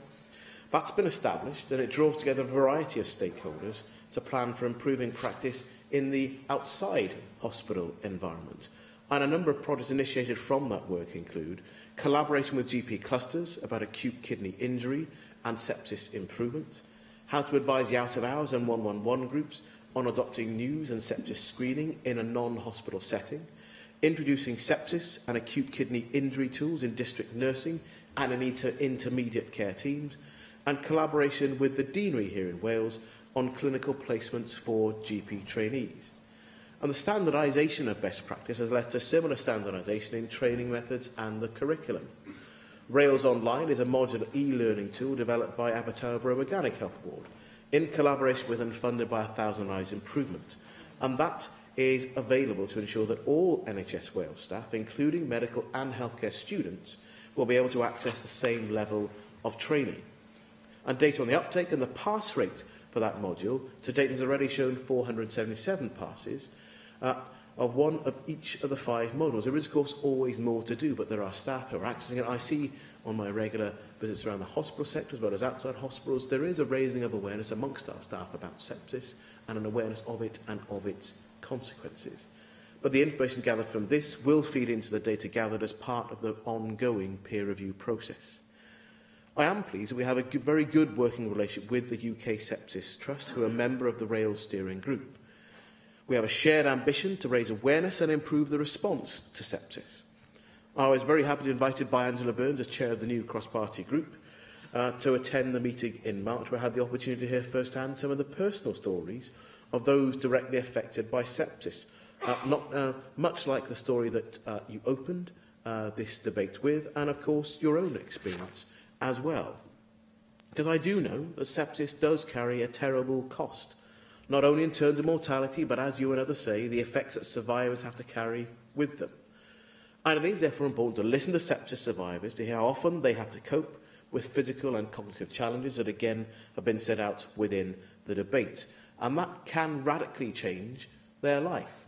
And to understand their experience as part of what we then need to do to respond, to try and make sure we continue to help that person to live the life to its fullest. So I'm keen to understand those wider needs and what sort of arrangements need to be in place to help meet them. And I'll be happy to come to a future meeting of the cross-party group to continue the openness and the conversation that I'm trying to set out and continue. We recognise we can't do this in isolation. So it's important that we continue to collaborate with all key partners to achieve our shared objectives. That's why I'm pleased that there is a collaborative project between the UK Sepsis Trust, the RAILS programme and 1,000 Lives Educating Patient programme aimed at offering support to people who have the post-sepsis syndrome. And I'd like to close in recognising and expressing my own personal admiration for all of those people who have spoken out about their experiences with and of sepsis. People directly affected, people who survived around them, carers, loved ones, and I recognise the tireless campaign of those people to try and ensure there is further action, but ultimately that should lead to a further improvement, so that more lives are saved and more people who live through sepsis are supported in their recovery journey. And that is a vital component of our shared fight against sepsis, and to ensure that we build on our learning Wales-wide and we never take for granted the progress that we have made and constantly look at what more we could and should do. And that brings today's proceedings to a close.